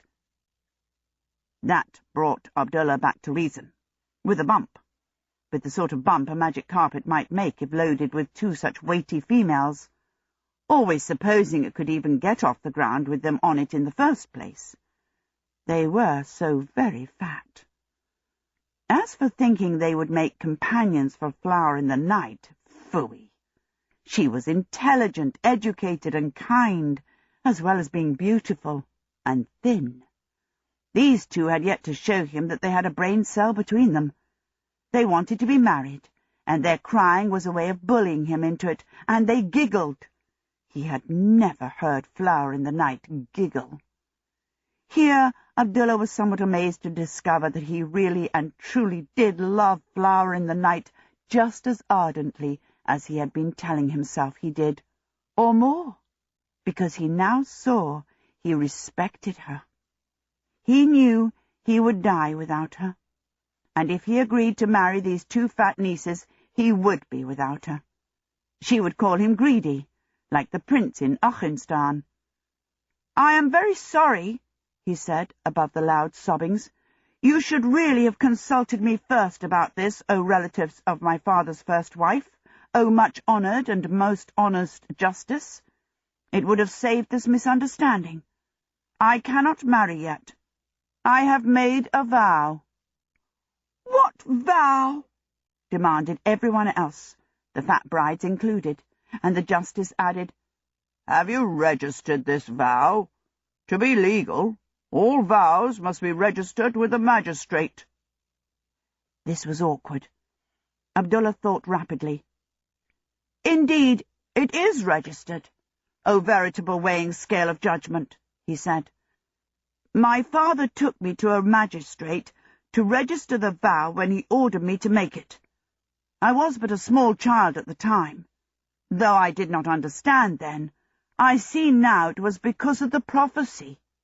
My father, being a prudent man, did not wish to see his 40 gold coins wasted. He made me vow that I would never marry until fate had placed me above all others in this land.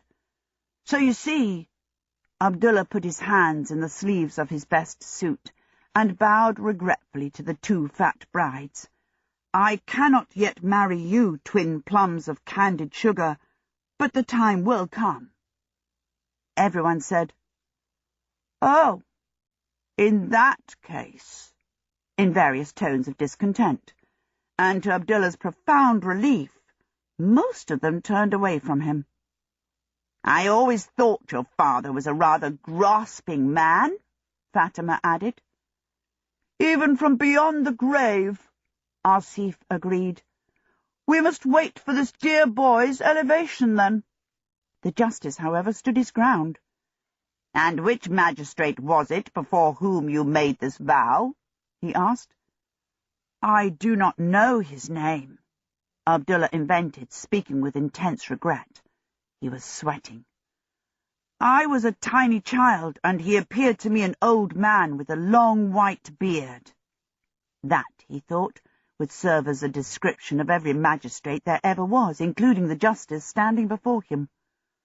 "I shall have to check all records," the justice said irritably. He turned to Asif, Hakim, and Fatima, and rather coldly made his formal goodbyes. Abdullah left with him, almost clinging to the justice's official sash in his hurry to get away from the emporium and the two fat brides. Chapter 5, which tells how Flower in the Night's father wished to raise Abdullah above all others in the land. "What a day," Abdullah said to himself when he was back inside his booth at last. "If my luck goes on this way, I will not be surprised if I never get the carpet to move again." Or, he thought, as he lay down on the carpet, still dressed in his best, he might get to the night garden only to find that Flower in the Night was too annoyed at his stupidity last night to love him any more. Or she might love him still, but have decided not to fly away with him. Or... It took him a while to get to sleep. But when he woke, everything was perfect. The carpet was just gliding to a gentle landing on the moonlit bank. So Abdullah knew he had said the command word after all, and it was such a short while since he had said it that he almost had a memory of what it was. But it went clean out of his head when Flower in the Night came running eagerly toward him, among the white-scented flowers and the round yellow lamps. "You're here," she called as she ran. "I was quite worried." She was not angry. Abdullah's heart sang. "Are you ready to leave?" he called back. "Jump on beside me." Flower in the Night laughed delightedly. It was definitely no giggle, and came running on across the lawn. The moon seemed just then to go behind a cloud, because Abdullah saw her lit entirely by the lamps for a moment, golden and eager as she ran. He stood up and held out his hands to her. As he did so, the cloud came right down into the lamplight, and it was not a cloud, but great black leathery wings silently beating, a pair of equally leathery arms with hands that had long fingernails like claws reached from the shadow of those fanning wings and wrapped themselves around Flower in the Night. Abdullah saw her jerk as those arms stopped her running. She looked around and up. Whatever she saw made her scream, one single wild, frantic scream, which was cut off when one of the leathery arms changed position to clap its huge taloned hand over her face. Flower in the Night beat at the arm with her fists and kicked and struggled, but all quite uselessly. She was lifted up, a small white figure against the huge blackness. The great wings silently beat again. A gigantic foot, with talons like the hands, pressed the turf a yard or so from the bank where Abdullah was still in the act of standing up, and a leathery leg flexed mighty calf muscles as the thing, whatever it was, sprang upright.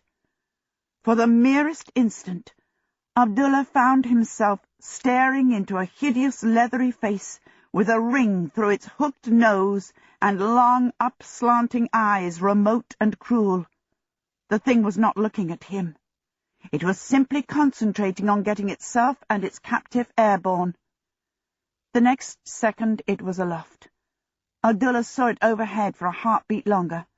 A mighty flying jinn dangling a tiny pale human girl in its arms. Then the night swallowed it up. It all had happened unbelievably quickly. "After it! Follow that jinn!" Abdullah ordered the carpet. The carpet seemed to obey. It bellied up from the bank. Then, almost as if someone had given it another command, it sank back and lay still. "You moth-eaten doormat!" Abdullah screamed at it. There was a shout from farther down the garden. "This way, men! That scream came from up there!" Along the arcade, Abdullah glimpsed moonlight on metal helmets and, worse still, golden lamplight on swords and crossbows. He did not wait to explain to these people why he had screamed. He flung himself flat on the carpet. "Back to the booth," he whispered to it. "Quickly, please!" This time the carpet obeyed, as quickly as it had the night before.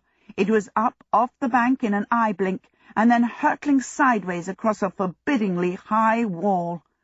Abdullah had just a glimpse of a large party of northern mercenaries milling around in the lamplit garden before he was speeding above the sleeping roofs and moonlit towers of Zanzibar. He had barely time to reflect that Flower in the Night's father must be even richer than he had thought. Few people could afford that many hired soldiers, and mercenaries from the north were the most expensive kind, before the carpet planed downward and brought him smoothly in through the curtains to the middle of his booth. There he gave himself up to despair. A jinn had stolen Flower in the Night, and the carpet had refused to follow. He knew that was not surprising. A jinn, as everyone in Zanzibar knew, commanded enormous powers in the air and the earth. No doubt the jinn had, as a precaution, ordered everything in the garden to stay where it was while he carried Flower in the Night away. It had probably not even noticed the carpet or Abdullah on it, but the carpet's lesser magic had been forced to give way to the jinn's command. So the jinn had stolen away Flower in the Night, whom Abdullah loved more than his own soul, just at the moment when she was about to run into his arms, and there seemed nothing he could do. He wept.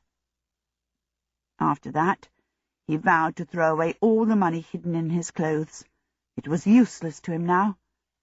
But before he did, he gave himself over to grief again, noisy misery at first, in which he lamented out loud and beat his breast in the manner of Zanzibar. Then, as cocks crowed and people began moving about, he fell into silent despair. There was no point even in moving. Other people might bustle about and whistle and clank buckets, but Abdullah was no longer part of that life. He stayed crouching on the magic carpet, wishing he were dead. So miserable was he that it never occurred to him that he might be in any danger himself. He paid no attention when all the noises in the bazaar stopped, like birds when a hunter enters a wood. He did not really notice the heavy marching of feet or the regular clank, clank, clank of mercenary armour that went with it. When someone barked, "Halt!" outside his booth, he did not even turn his head. But he did turn around when the curtains of the booth were torn down. He was sluggishly surprised.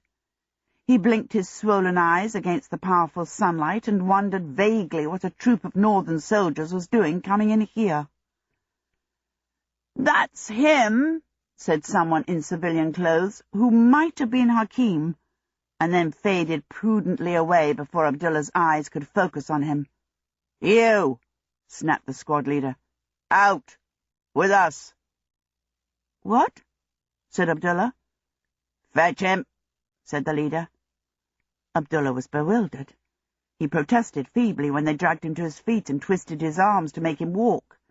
He went on protesting as they marched him at the double, clank, clank, clank, clank, out of the bazaar and into the west quarter. Before long he was protesting very strongly indeed. "What is this?" he panted. "I demand, as a citizen, where we are going." "Shut up!" You'll see," they answered. They were too fit to pant. A short while after, they ran Abdullah in under a massive gate made of blocks of stone that glared white in the sun, into a blazing courtyard, where they spent 5 minutes outside an oven-like smithy, loading Abdullah with chains. He protested even more. "What is this for? Where is this? I demand to know." "Shut up," said the squad leader. He remarked to his second-in-command in his barbarous northern accent, "They always whinge so, these Zanzibis got no notion of dignity." While the squad leader was saying this, the smith, who was from Zanzib too, murmured to Abdullah, "The Sultan wants you. I don't think much of your chances either. Last one I chained like this got crucified." "But I haven't done anything," protested Abdullah. "Shut up," screamed the squad leader. "Finish, Smith? Right. On the double." And they ran Abdullah off again, across the glaring yard and into the large building beyond. Abdullah would have said it was impossible even to walk in those chains. They were so heavy. But it is wonderful what you can do if a party of grim-faced soldiers is quite set on making you do it. He ran, clank-chankle, clash, until at last, with an exhausted jingle, he arrived at the foot of a high raised seat made of cool blue and gold tiles and piled with cushions. There the soldiers all went down on one knee, in a distant, decorous way, as northern soldiers did to the person who was paying them. "Present prisoner Abdullah, my Lord Sultan," the squad leader said. Abdullah did not kneel. He followed the customs of Zanzib and fell on his face. Besides, he was exhausted, and it was easier to fall down with a mighty clatter than do anything else. The tiled floor was blessedly, wonderfully cool. "Make the son of a camel's excrement kneel," said the Sultan. "Make the creature look us in the face." His voice was low, but it trembled with anger. A soldier hauled on the chains, and 2 others pulled on Abdullah's arms until they had got him sort of bent on his knees. They held him that way, and Abdullah was glad. He would have crumpled up in horror otherwise. The man lounging on the tiled throne was fat and bald and wore a bushy grey beard. He was slapping at a cushion in a way that looked idle, but was really bitterly angry, with a white cotton thing that had a tassel on top. It was this tasseled thing that made Abdullah see what trouble he was in. The thing was his own nightcap. "Well, dog from a muck heap," said the Sultan, "where is my daughter?" "I have no idea," Abdullah said miserably. "Do you deny?" said the Sultan, dangling the nightcap as if it were a severed head he was holding up by its hair. "Do you deny that this is your nightcap? Your name is inside it, you miserable salesman. It was found by me, by us, in person, inside my daughter's trinket box, along with 82 portraits of common persons, which had been hidden by my daughter in 82 cunning places. Do you deny that you crept into my night garden and presented my daughter with these portraits? Do you deny that you then stole my daughter away?" "Yes, I do deny that," said Abdullah. I do not deny, O most exalted defender of the weak, the nightcap or the pictures, although I must point out that your daughter is cleverer in hiding than you are in finding, great wielder of wisdom, for I gave her, in fact, 107 more pictures than you have discovered. But I have most certainly not stolen Flower in the Night away. She was snatched from before my very eyes by a huge and hideous djinn. I have no more idea than your most celestial self where she is now." "A likely story," said the Sultan. "Djinn, indeed! Liar! Worm!" "I swear that it is true," Abdullah cried out. He was in such despair by now that he hardly cared what he said. "Get any holy object you like, and I will swear to the djinn on it. Have me enchanted to tell the truth. And I will still say the same, O mighty crusher of criminals, for it is the truth. And since I am probably far more desolated than yourself by the loss of your daughter, great Sultan, glory of our land, I implore you to kill me now and spare me a life of misery." "I will willingly have you executed," said the Sultan. "But first tell me where she is." "But I have told you, wonder of the world," said Abdullah. "I do not know where she is." "Take him away," the Sultan said with great calmness to his kneeling soldiers. They sprang up, readily, and pulled Abdullah to his feet. "Torture the truth out of him," the Sultan added. "When we find her, you can kill him, but have him linger until then. I dare say the Prince of Auchenstan will accept her as a widow if I double the dowry." "You mistake, sovereign of sovereigns," Abdullah gasped as the soldiers clattered him across the tiles. "I have no idea where the Jinn went, and my great sorrow is that he took her before we had any chance to get married." "What?" shouted the Sultan. "Bring him back." The soldiers at once trailed Abdullah and his chains back to the tiled seat, where the Sultan was now leaning forward and glaring. "Did my clean ear become soiled by hearing you say you are not married to my daughter, filth?" he demanded. "That is correct, mighty monarch," said Abdullah. "The Jinn came before we could elope." The Sultan glared down at him in what seemed to be horror. "This is the truth?" "I swear," said Abdullah, "that I have not yet so much as kissed your daughter. I had intended to seek out a magistrate as soon as we were far from Zanzibar. I know what is proper. But I also felt it proper to make sure first that Flower in the Night indeed wished to marry me. Her decision struck me as made in ignorance, despite the 189 pictures. If you will forgive my saying so, protector of patriots, your method of bringing up your daughter is decidedly unsound. She took me for a woman when she first saw me." "So," said the Sultan musingly, "when I set soldiers to catch and kill the intruder in the garden last night, it could have been disastrous." "You fool," he said to Abdullah, "slave and mongrel who dares to criticize. Of course I had to bring my daughter up as I did. The prophecy made at her birth was that she would marry the first man, apart from me, that she saw." Despite the chains, Abdullah straightened up. For the first time that day he felt a twinge of hope. The Sultan was staring down the gracefully tiled and ornamented room, thinking. "The prophecy suited me very well," he remarked. "I had long wished for an alliance with the countries of the north, for they have better weapons than we can make here. Some of those weapons being truly sorcerous, I understand. But the Princess of Auchenstan are very hard to pin down. So all I had to do, so I thought, was to isolate my daughter from any possibility of seeing a man, and naturally give her the best of educations otherwise, to make sure she could sing and dance and make herself pleasing to a prince. Then, when my daughter was of marriageable age, I invited the prince here on a visit of state. He was to come here next year, when we had finished subduing a land he has just conquered with those same excellent weapons. And I knew that as soon as my daughter set eyes on him, the prophecy would make sure that I had him."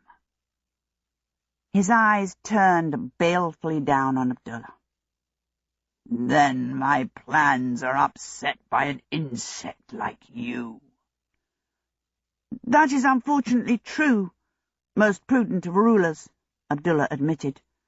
"Tell me, is this Prince of Auchenstan by any chance somewhat old and ugly?" "I believe him to be hideous in the same northern fashion as these mercenaries," the Sultan said, at which Abdullah sensed the soldiers, most of whom ran to freckles and reddish hair, stiffened. Why do you ask, dog? Because if you will forgive further criticism of your great wisdom, O nurturer of our nation, this seems somewhat unfair to your daughter, Abdullah observed. He felt the eyes of the soldiers turned to him, wondering at his daring. Abdullah did not care. He felt he had little to lose. Women do not count, said the Sultan. Therefore it is impossible to be unfair to them. I disagree, said Abdullah, at which the soldiers stared even harder. The Sultan glowered down at him. His powerful hands wrung the nightcap as if it were Abdullah's neck. Be silent, you diseased toad, he said, or you will make me forget myself and order your instant execution. Abdullah relaxed a little. O absolute sword among the citizens, I implore you to kill me now, he said. I have transgressed, and I have sinned, and I have trespassed in your night garden. Be quiet, said the Sultan. You know perfectly well I can't kill you until I have found my daughter and made sure she marries you. Abdullah relaxed further. Your slave does not follow your reasoning, O jewel of judgment, he protested. I demand to die now. The Sultan practically snarled at him. If I have learned one thing, he said, from this sorry business, it is that even I, Sultan of Zanzib, though I am, cannot cheat fate. That prophecy will get itself fulfilled somehow, I know that. Therefore, if I wish my daughter to marry the Prince of Ochenstan, I must first go along with the prophecy. Abdullah relaxed almost completely. He had naturally seen this straight away, but he had been anxious to make sure that the Sultan had worked it out, too. And he had. Clearly Flower in the Night inherited her logical mind from her father. So where is my daughter? Asked the Sultan. I have told you, O sun shining upon Zanzib, said Abdullah. The jinn— I do not for a moment believe in the jinn, said the Sultan. It is far too convenient. You must have hidden the girl somewhere. Take him away, he said to the soldiers, and shut him in the safest dungeon we have. Leave the chains on him. He must have used some form of enchantment to get into the garden, and he can probably use it to escape unless we are careful. Abdullah was unable to avoid flinching at this. The Sultan noticed. He smiled nastily. Then, he said, I want a house-to-house search made for my daughter. She is to be brought to the dungeon for the wedding as soon as she is found. His eyes turned musingly back to Abdullah. Until then, he said, I shall entertain myself by inventing new ways to kill you. At the moment I favour impaling you upon a 40-foot stake and then loosing vultures to eat bits off you. But I could change my mind if I think of something worse. As the soldiers dragged him away, Abdullah nearly despaired again. He thought of the prophecy made at his own birth. A 40-foot stake would raise him above all others in the land very nicely. Chapter 6, which shows how Abdullah went from the frying pan into the fire. They put Abdullah in a deep and smelly dungeon where the only light came through a tiny grating high up in the ceiling, and that light was not daylight. It probably came from a distant window at the end of a passage on the floor above, where the grating was part of the floor. Knowing that this was what he had to look forward to, Abdullah tried, as the soldiers dragged him away, to fill his eyes and mind with images of light. In the pause while the soldiers were unlocking the outside door to the dungeons, he looked up and around. They were in a dark little courtyard with blank walls of stone standing like cliffs all about it.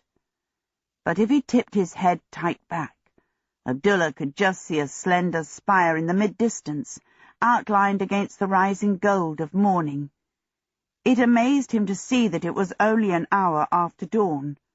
Above the spire the sky was deep blue, with just one cloud standing peacefully in it. Morning was still flushing the cloud red and gold, giving it the look of a high-piled castle with golden windows. Golden light caught the wings of a white bird circling the spire. Abdullah was sure this was the last beauty he would ever see in his life. He stared backward at it as the soldiers lugged him inside. He tried to treasure this image when he was locked in the cold grey dungeon, but it was impossible. The dungeon was another world. For a long time he was too miserable even to notice how cramped he was in his chains. When he did notice, he shifted and clanked about on the cold floor, but it did not help very much. "I have to look forward to a lifetime of this," he told himself. "Unless someone rescues Flower in the night, of course." That did not seem likely, since the Sultan refused to believe in the jinn. After this he tried to stave off despair with his daydream. But somehow thinking of himself as a prince who had been kidnapped helped not at all. He knew it was untrue, and he kept thinking guiltily that Flower in the night had believed him when he told her. She must have decided to marry him because she thought he was a prince, being a princess herself, as he now knew. He simply could not imagine himself ever daring to tell her the truth. For a while it seemed to him that he deserved the worst fate the Sultan could invent for him. Then he began thinking of Flower in the night herself. Wherever she was certainly at least as scared and miserable as he was himself. Abdullah yearned to comfort her. He wanted to rescue her so much that he spent some time wrenching uselessly at his chains. "For certainly nobody else is likely to try," he muttered. "I must get out of here." Then, although he was sure it was another notion as silly as his daydream, he tried to summon the magic carpet. He visualized it lying on the floor of his booth, and he called to it out loud over and over again. He said all the magic-sounding words he could think of, hoping one of them would be the command word. Nothing happened. And how silly to think that it would, Abdullah thought. Even if the carpet could hear him from the dungeon, supposing he got the command word right at last, how could even a magic carpet wriggle its way in here through that tiny grating? And suppose it did wriggle in, how would that help Abdullah to get out? Abdullah gave up and leaned against the wall, half dozing, half despairing. It must now be the heat of the day, when most folk in Zanzibar took at least a short rest. Abdullah himself, when he was not visiting one of the public parks, usually sat on a pile of his less good carpets in the shade, in front of his stall, drinking fruit juice, or wine if he could afford it, and chatting lazily with Jamal. No longer. And this is just my first day, he thought morbidly. I'm keeping track of the hours now. How long before I lose track even of days? He shut his eyes. One good thing. A house-to-house search for the Sultan's daughter would cause at least some annoyance to Fatima, Hakim, and Asif, simply because they were known to be the only family Abdullah had. He hoped soldiers turned the Purple Emporium upside down. He hoped they slit the walls and unrolled all the carpets. He hoped they arrested... Something landed on the floor beyond Abdullah's feet. So they'd throw me some food, Abdullah thought, and I would rather starve. He opened his eyes lazily. They shot wide of their own accord. There on the dungeon floor lay the magic carpet. Upon it, peacefully sleeping, lay Jamal's bad-tempered dog. Abdullah stared at both of them. He could imagine how, in the heat of midday, the dog might lie down in the shade of Abdullah's booth. He could see that it would lie on the carpet because it was comfortable. But how a dog, could chance to say the command word was beyond him to understand entirely. As he stared, the dog began dreaming. Its paws worked, its snout wrinkled, and it snuffled, as if it had caught the most delicious possible scent, and it uttered a faint whimper, as if whatever it smelled in the dream were escaping from it. "Is it possible, my friend," Abdullah said to it, "that you were dreaming of me, and of the time I gave you most of my breakfast?" The dog in its sleep heard him. It uttered a loud snore and woke up. Dog-like, it wasted no time wondering how it came to be in this strange dungeon. It sniffed and smelled Abdullah. It sprang up with a delighted squeak, planted its paws among the chains on Abdullah's chest, and enthusiastically licked his face. Abdullah laughed and rolled his head to keep his nose out of the dog's squiddy breath. He was quite as delighted as the dog was. "So you were dreaming of me," he said. "My friend, I shall arrange for you to have a bowl of squid daily. You have saved my life, and possibly flower in the nights too." As soon as the dog's rapture had abated a little, Abdullah began rolling and working himself along the floor in his chains, until he was lying propped on one elbow on top of the carpet. He gave a great sigh. Now he was safe. "Come along," he said to the dog. "Get on the carpet too." But the dog had found the scent of what was certainly a rat in the corner of the dungeon. It was pursuing the smell with excited snorts. At each snort, Abdullah felt the carpet quiver beneath him. It gave him the answer he needed. "Come along," he said to the dog. "If I leave you here, they will find you when they come to feed me or question me, and they will assume I have turned myself into a dog. Then my fate will be yours. You have brought me the carpet and revealed me its secret, and I cannot see you stuck on a 40-foot stake." The dog had its nose rammed into the corner. It was not attending. Abdullah heard, unmistakable even through the thick walls of the dungeon, the tramp of feet and the rattle of keys. Someone was coming. He gave up persuading the dog. He lay flat on the carpet. "Here, boy," he said. "Come and lick my face." The dog understood that. It left the corner, jumped on Abdullah's chest, and proceeded to obey him. "Carpet," Abdullah whispered from under the busy tongue. "To the bazaar, but do not land. Hover beside Jamal's stall." The carpet rose and rushed sideways, which was just as well. Keys were unlocking the dungeon door. Abdullah was not any too sure how the carpet left the dungeon, because the dog was still licking his face, and he was forced to keep his eyes shut. He felt a dank shadow pass across him. Perhaps that was when they melted through the wall, and then bright sunlight. The dog lifted its head into the sunlight, puzzled. Abdullah squinted sideways across his chains, and saw a high wall rear in front of them, and then fall below as the carpet rose smoothly over it. Then came a succession of towers and roofs, quite familiar to Abdullah, though he had only seen them by night before, and after that the carpet went planing down toward the outer edge of the bazaar. For the palace of the Sultan was indeed only 5 minutes' walk from Abdullah's booth. Jamal's stall came into view, and beside it Abdullah's own wrecked booth, with carpets flung all over the walkway. Obviously soldiers had searched there for flour in the night. Jamal was dozing with his head on his arms, between a big simmering pot of squid and a charcoal grill with skewered meat smoking on it. He raised his head, and his one eye stared as the carpet came to hang in the air in front of him. "Down, boy," Abdullah said. "Jamal, call your dog." Jamal was clearly very scared. It is no fun keeping the stall next door to anyone a sultan wishes to impale on a stake. He seemed speechless. Since the dog was taking no notice either, Abdullah struggled into sitting position, clanking, rattling, and sweating. This tipped the dog off. It jumped nimbly to the stall counter, where Jamal absently seized it in his arms. "What do you want me to do?" he asked, eyeing the chains. "Shall I fetch a blacksmith?"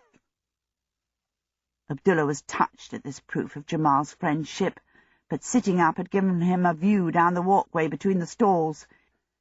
He could see the soles of running feet down there and flying garments. It seemed that one booth-keeper was on his way to fetch the watch, though there was something about the running figure that reminded Abdullah rather strongly of Asif. "No," he said, "there's no time." Clanking, he wriggled his left leg over the edge of the carpet. "Do this for me instead. Put your hand on the embroidery above my left boot." Jamal obediently stretched out a brawny arm and very gingerly touched the embroidery. "Is it a spell?" he asked nervously. "No," said Abdullah. "It's a hidden purse. Put your hand in and take the money out of it." Jamal was puzzled, but his fingers groped, found the way into the purse, and came out as a fistful of gold. "There's a fortune here," he said. "Will this buy your freedom?" "No," said Abdullah. "Yours. They'll be after you and your dog for helping me. Take the gold and the dog and get out. Leave Zanzib. Go north to the barbarous places where you can hide." "North?" said Jamal.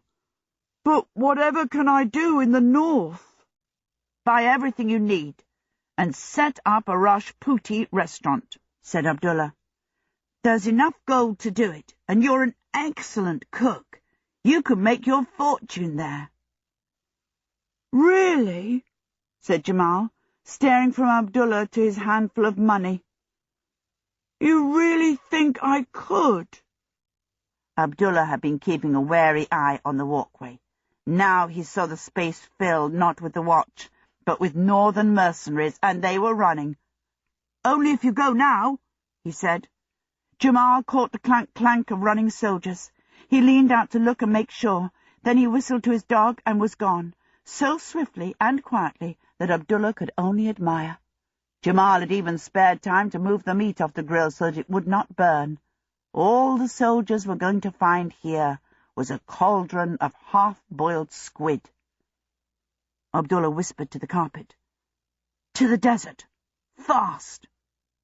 The carpet was off at once, with its usual sideways rush. Abdullah thought he certainly would have been thrown off it but for the weight of his chains, which caused the carpet to bulge downward in the centre, rather like a hammock. And speed was necessary. The soldiers shouted behind him. There were some loud bangs. For a few instants, 2 bullets and a crossbow bolt carved the blue sky beside the carpet and then fell behind. The carpet hurtled on across roofs, over walls, beside towers, and then skimming palm trees and market gardens. Finally it shot forth into hot grey emptiness, shimmering white and yellow under a huge bowl of sky, where Abdullah's chains began to grow uncomfortably warm. The rushing of air stopped. Abdullah raised his head and saw Zanzib as a surprisingly small clump of towers on the horizon. The carpet sailed slowly past a person riding a camel, who turned his well-veiled face to watch. It began to sink toward the sand. At this, the person on the camel turned his camel too, and urged it into a trot after the carpet. Abdullah could almost see him thinking gleefully that here was his chance to get his hands on a genuine working magic carpet, and its owner in chains and in no position to resist him. "Up! Up!" he almost shrieked at the carpet. "Fly north!" The carpet lumbered up into the air again. Annoyance and reluctance breathed from every thread of it. It turned in a heavy half-circle and sailed gently northward at walking pace. The person on the camel cut across the middle of the half-circle and came on at a gallop. Since the carpet was only about 9 feet in the air, it was a sitting target for someone on a galloping camel. Abdullah saw it was time for some quick talking. "Beware!" he shouted at the camel rider. "Zanzib has cast me out in chains for fear I spread this plague, I have." The rider was not quite fooled. He reined in his camel and followed at a more cautious pace, while he wrestled a tent pole out of his baggage. Clearly he intended to tip Abdullah off the carpet with it. Abdullah turned his attention hastily to the carpet.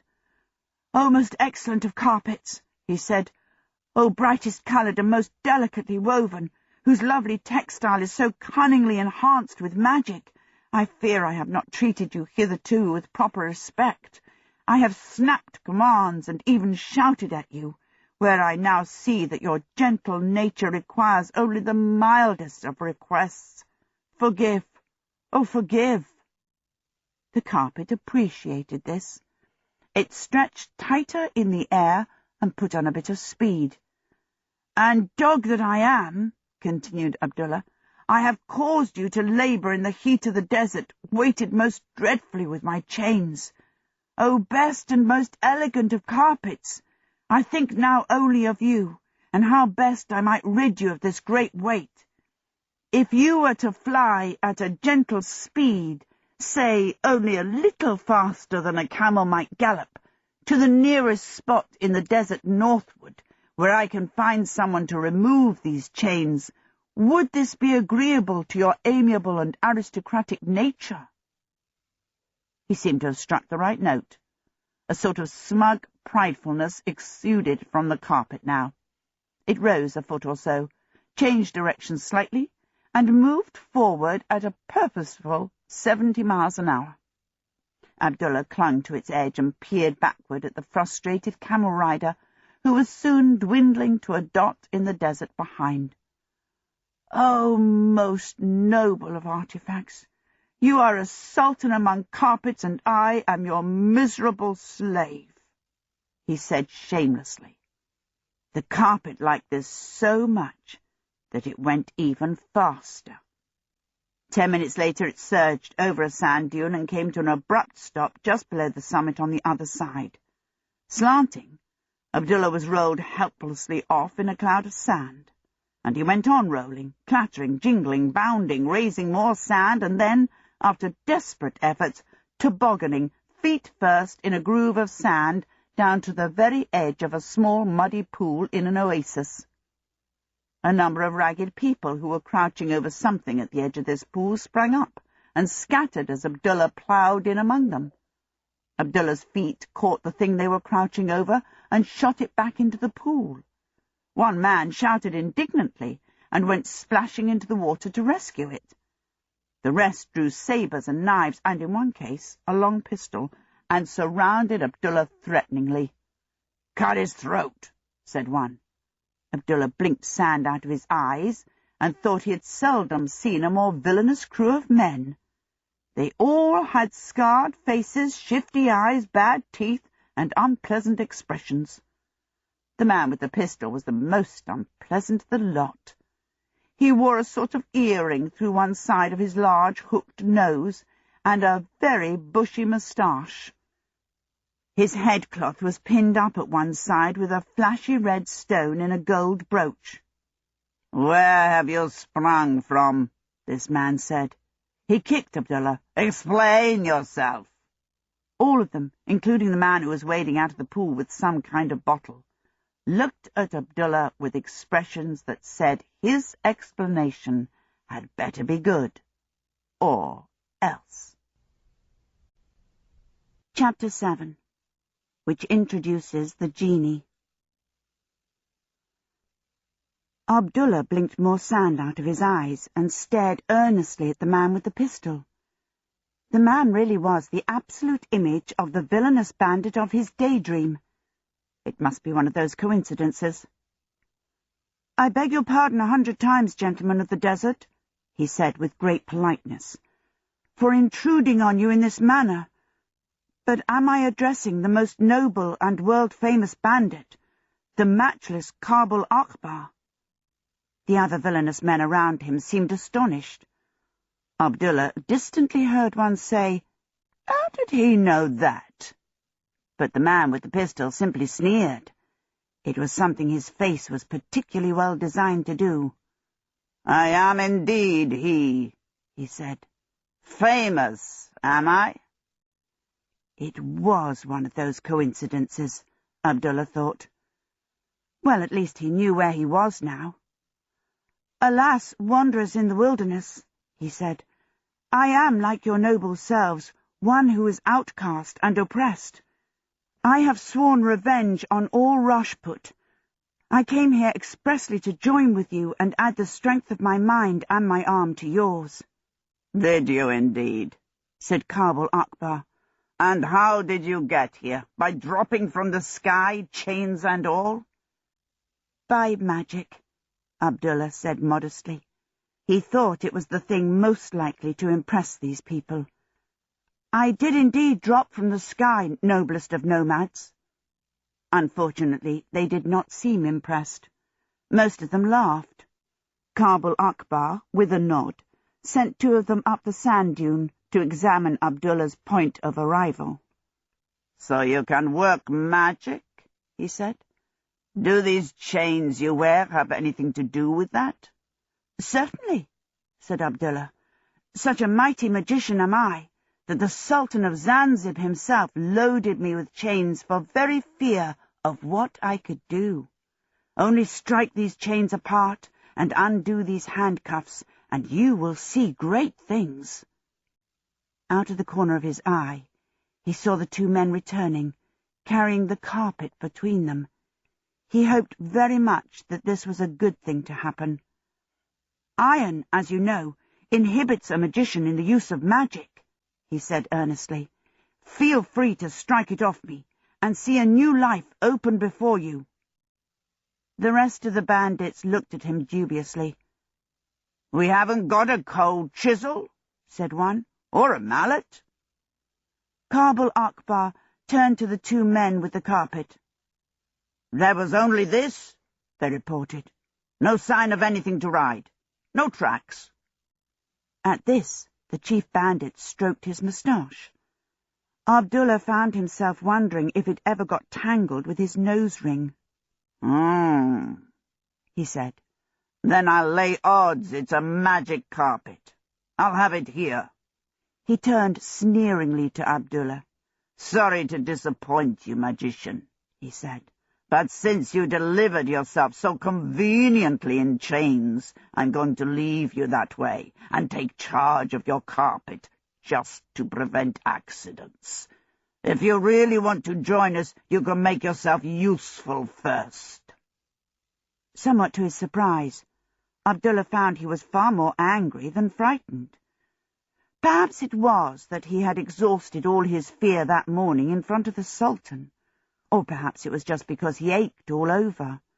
He was sore and scraped from sliding down the sand dune, and one of his ankle bands was chafing brutally.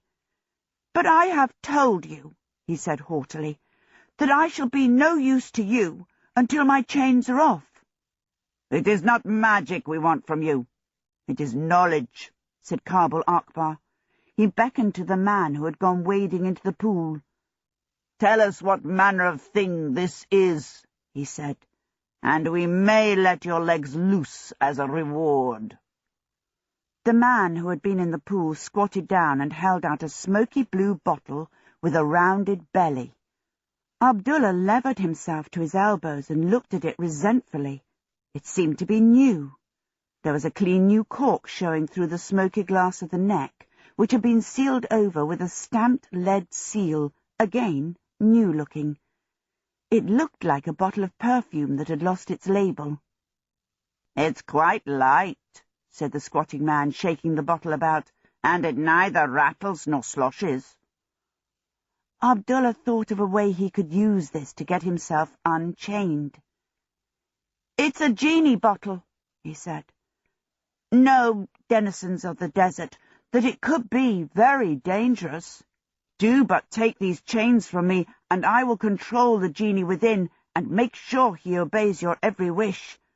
Otherwise I think no man should touch it." The man holding the bottle dropped it nervously, but Kabul Akbar only laughed and picked it up. "It looks more like something good to drink," he said. He tossed the flask to another man. "Open it." The man laid down his sabre and got out a large knife, with which he hacked at the lead seal. Abdullah saw his chance of getting unchained going. Worse, he was about to be exposed as a fraud. "It is really extremely dangerous, O rubies among robbers," he protested. "Once you have broken the seal, do not on any account draw the cork." As he spoke, the man peeled the seal away and dropped it on the sand. He began prying the cork out, while another man held the bottle steady for him. "If you must draw the cork, Abdullah babbled. "At least tap on the bottle the correct and mystical number of times, and make the genie inside swear—" The cork came out. Pop! A thin, mauvish vapour came smoking out of the neck of the flask. Abdullah hoped the thing was full of poison, but the vapour almost instantly thickened to a cloud that came rushing out of the bottle like a kettle boiling, bluish mauve steam. This steam shaped itself into a face, large and angry and blue, and arms, and a wisp of body connected to the bottle, and went on rushing forth until it was easily 10 feet tall. "I made a vow," the face howled in a large, windy roar. "The one who lets me out shall suffer. There!" The misty arms gestured. The 2 men, holding the cork and the bottle, seemed to wink out of existence. Cork and bottle both fell to the ground, forcing the genie to billow sideways from the neck of the bottle. From the midst of his blue vapour, 2 large toads came crawling and seemed to gaze around in bewilderment. The genie came slowly and vaporously upright, hovering above the bottle, with his smoky arms folded and a look of utter hatred on his misty face. By this time, everyone had run away, except for Abdullah and Kabul Akbar. Abdullah because he could barely move in his chains, and Kabul Akbar because he was clearly unexpectedly brave. The genie glowered at the 2 of them. "I am the slave of the bottle," he said, "much as I hate and detest the whole arrangement. I have to tell you that he who owns me is allowed 1 wish every day, and I am forced to grant it." And he added menacingly, "What is your wish?" "I wish—" began Abdullah. Kabul Akbar quickly rammed his hand across Abdullah's mouth. "I am the one wishing," he said. "Get that quite clear, genie?" "I hear," said the genie. "What wish?" "1 moment," said Kabul Akbar. He put his face close to Abdullah's ear. His breath smelled even worse than his hand, although neither, Abdullah had to admit, was a patch on Jamal's dog. "Well, magician," the bandit whispered, "you've proved you know what you're talking about. Advise me what to wish, and I'll make you a free man and an honored member of my band. But if you try to make a wish yourself, I kill you. Understand?" He put the muzzle of his pistol to Abdullah's head and let go of his mouth. "What shall I wish?" "Well," said Abdullah, "the wisest and kindest wish would be to wish your 2 toads turned back into men." Kabul Akbar spared a surprised glance for the 2 toads. They were crawling uncertainly along the muddy edge of the pool, obviously wondering whether they could swim or not. "A waste of a wish," he said. "Think again." Abdullah racked his brain for what might please a bandit chief most. "You could ask for limitless wealth, of course," he said, "but you would then need to carry your money. So perhaps you should first wish for a team of sturdy camels, and you would need to defend this treasure. Perhaps your first wish should be for a supply of the famous weapons of the north, or—" "But which?" demanded Kabul Akbar. "Hurry! The genie is becoming impatient." This was true. The genie was not exactly tapping his foot, since he had no feet to tap. But there was something about his looming, lowering blue face that suggested there would be 2 more toads by the pool if he had to wait much longer. A very short burst of thought was enough to convince Abdullah that his situation, despite the chains, would be very much worse if he became a toad. "Why not wish for a feast?" he said lamely. "That's better," said Kabul Akbar. He clapped Abdullah on the shoulder and sprang up jovially. "I wish for a most lavish feast," he said. The genie bowed, rather like a candle flame bending in a draught. "Done," he said sourly. And much good may it do you." And he poured himself carefully back into his bottle again. It was a very lavish feast. It arrived almost at once, with a dull whomping noise on a long table with a striped awning above it for shade, and with it arrived liveried slaves to serve it. The rest of the bandits rather quickly got over their fear, and came racing back to lounge on cushions and eat delicate food from golden dishes, and to shout at the slaves for more, more, more. The servants were, Abdullah found when he got a chance to talk to some of them, the slaves of the Sultan of Zanzibar himself, and the feast should have been the Sultan's. This news made Abdullah feel just a little better. He spent the feast still in chains, hitched up against a handy palm tree. Though he had not expected anything better from Kabul Akbar, it was still hard. At least Kabul Akbar remembered him from time to time, and with a lordly wave of his hand sent a slave over with a golden dish or a jug of wine. For there was plenty. Every so often there was another muffled whoop, and a fresh course would arrive, carried by more bewildered slaves. Or there would be what looked like the pick of the Sultan's wine cellar, loaded onto a jewelled trolley, or an astonished group of musicians.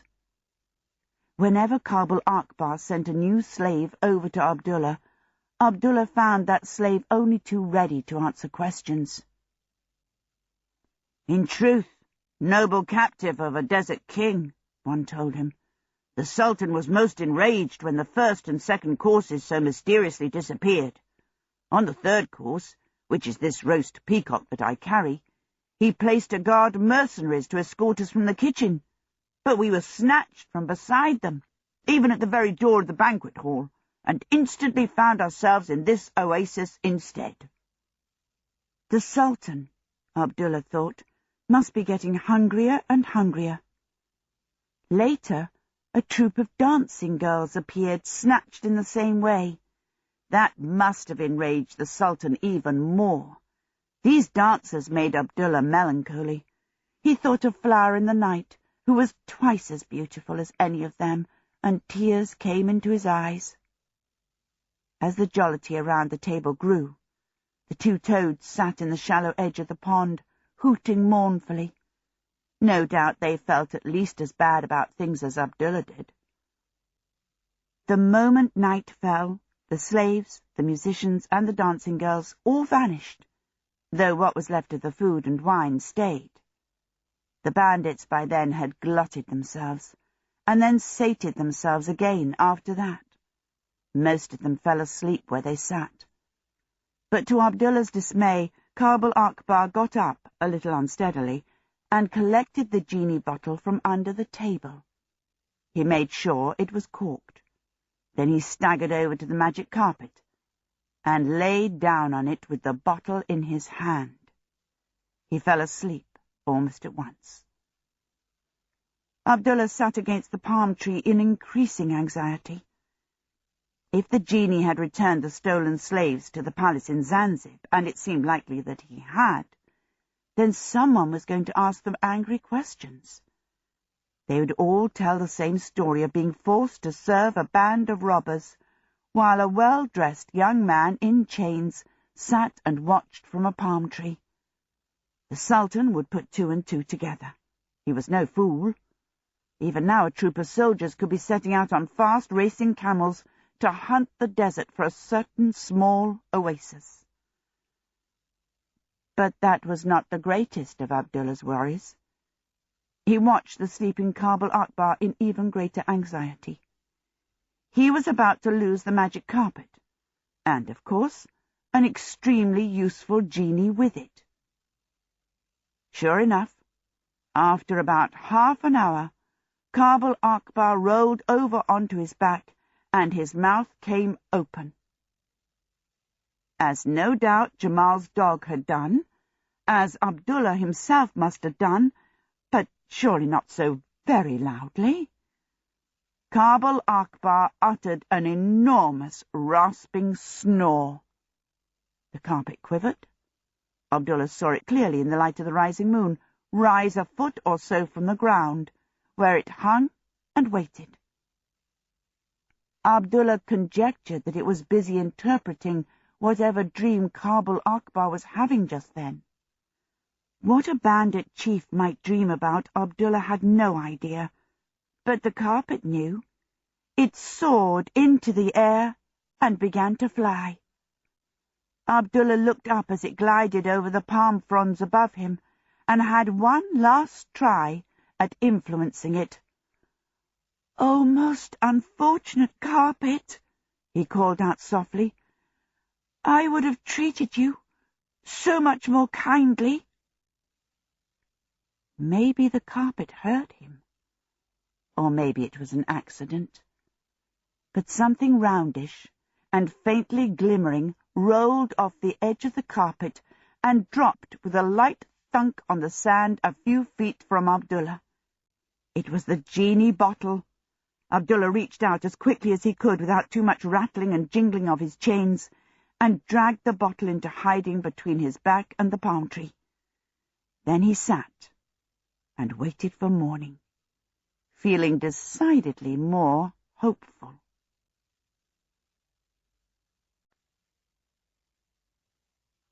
Chapter 8, in which Abdullah's dreams continue to come true.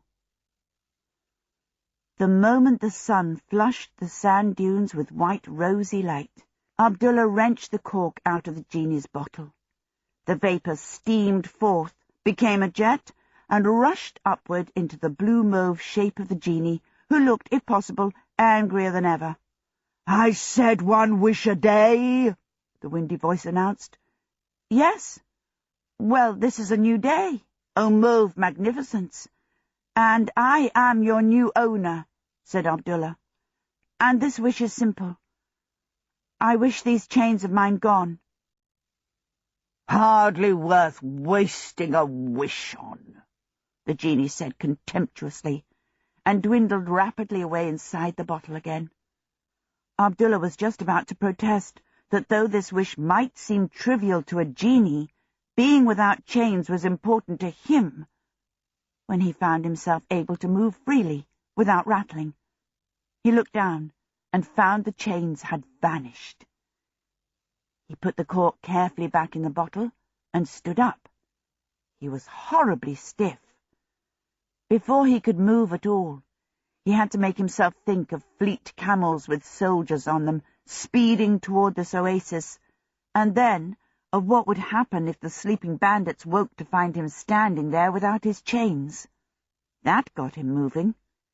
He hobbled like an old man toward the banquet table, there very careful not to disturb the various bandits who were asleep with their faces on the cloth.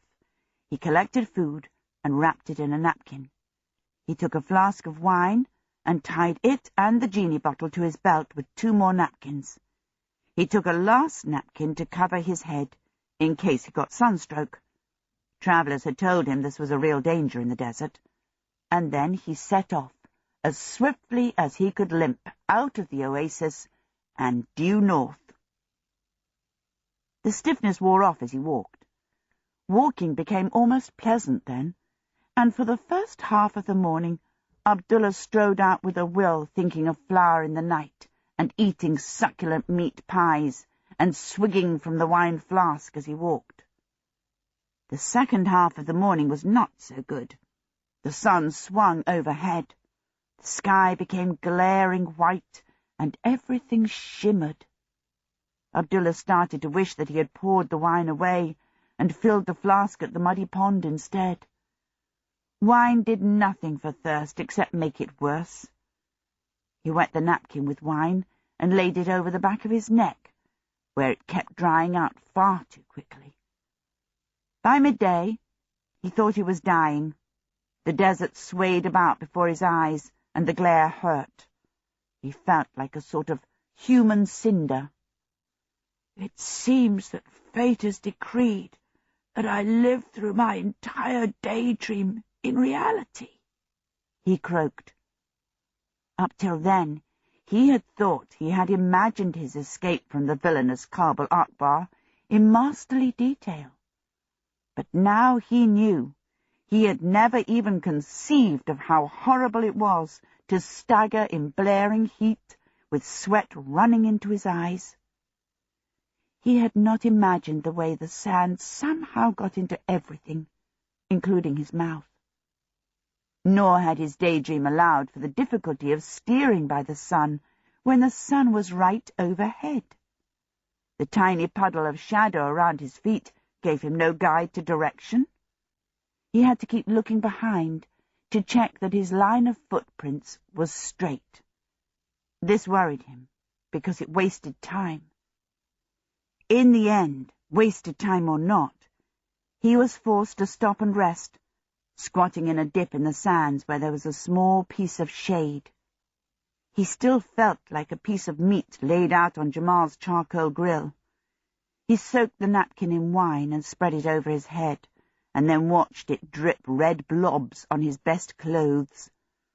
The only thing that convinced him he was not going to die was that prophecy about Flower in the Night.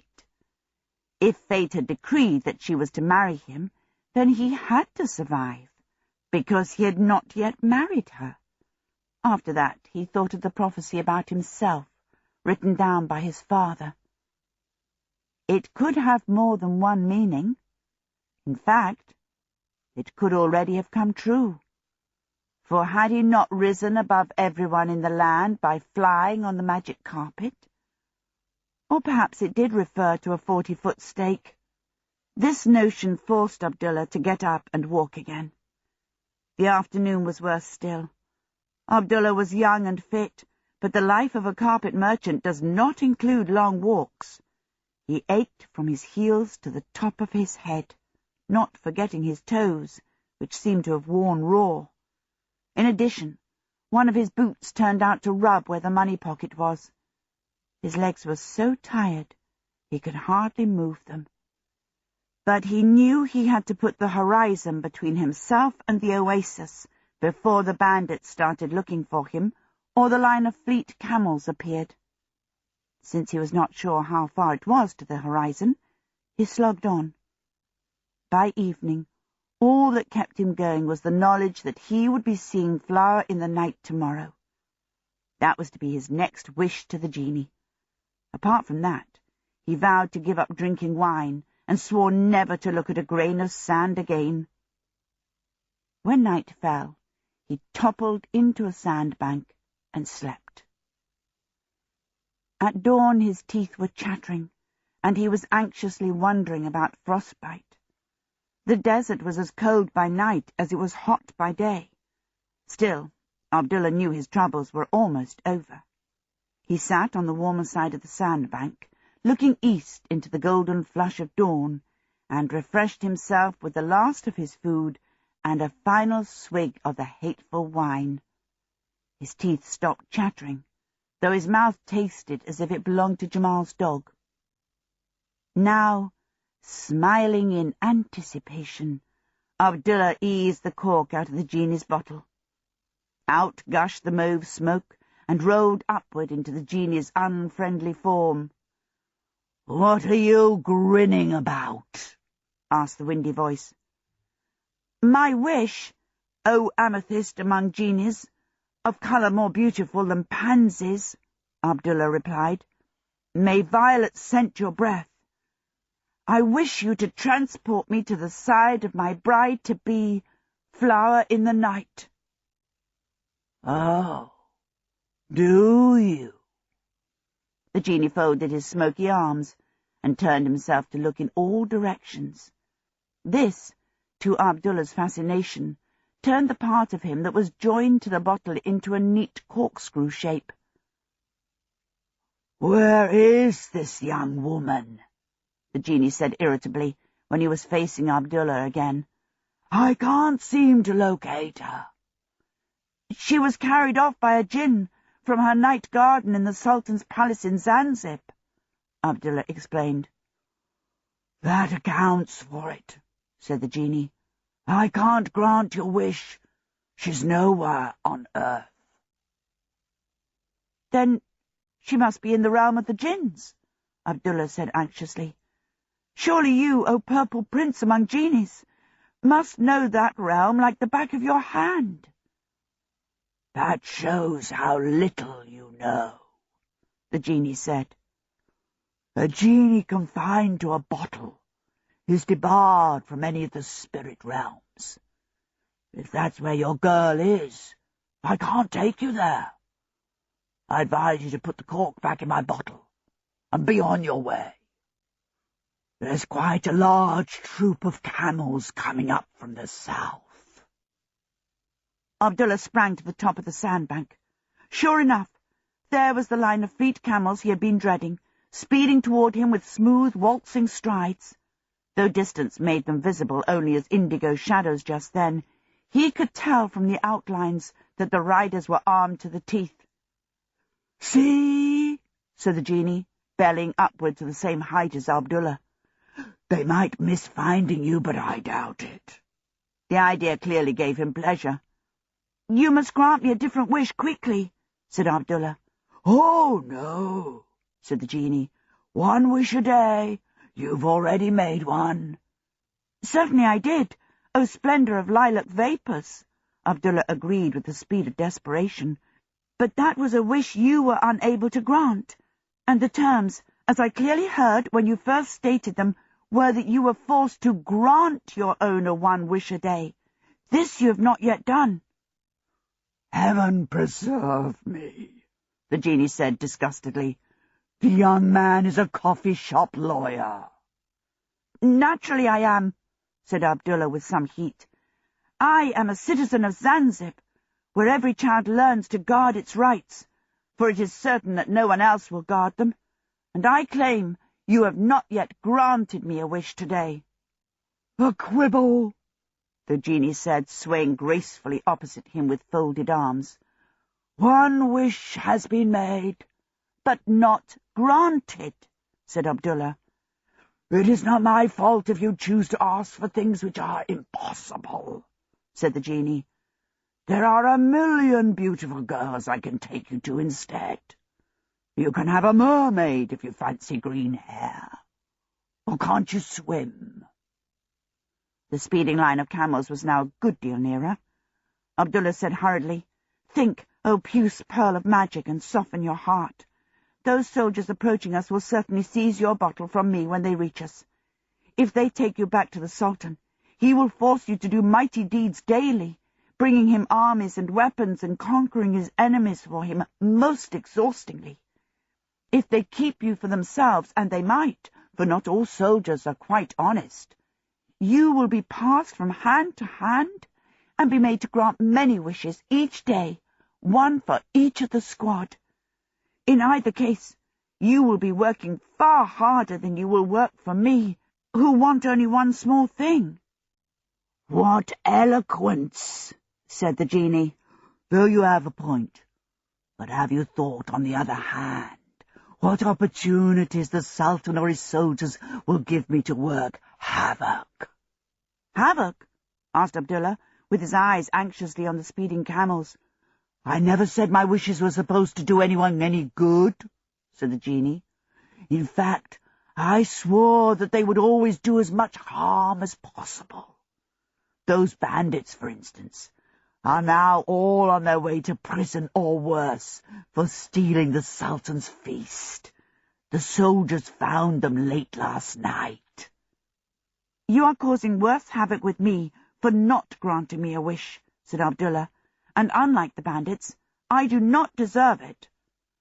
"Regard yourself as unlucky," said the genie. "This will make 2 of us. I don't deserve to be shut in this bottle either." The riders were now near enough to see Abdullah. He could hear shouts in the distance, and see weapons being unslung. "Give me tomorrow's wish, then," he said urgently. "That might be the solution," the genie agreed, rather to Abdullah's surprise. "What wish, then?"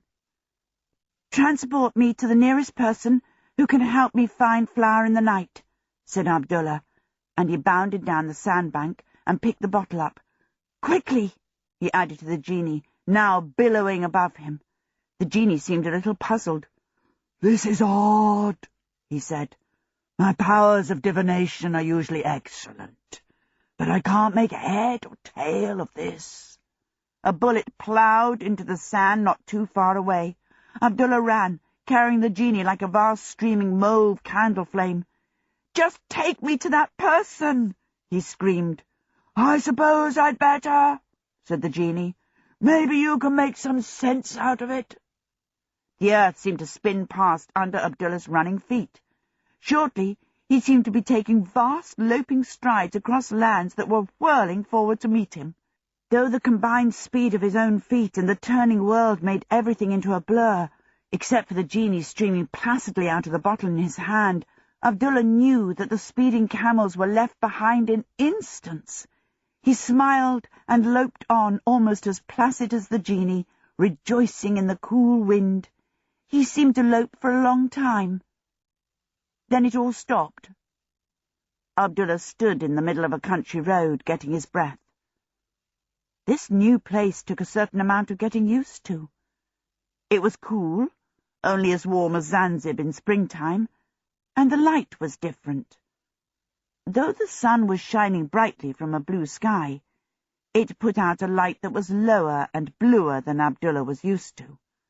This may have been because there were so many very leafy trees lining the road and casting shifting green shade over everything.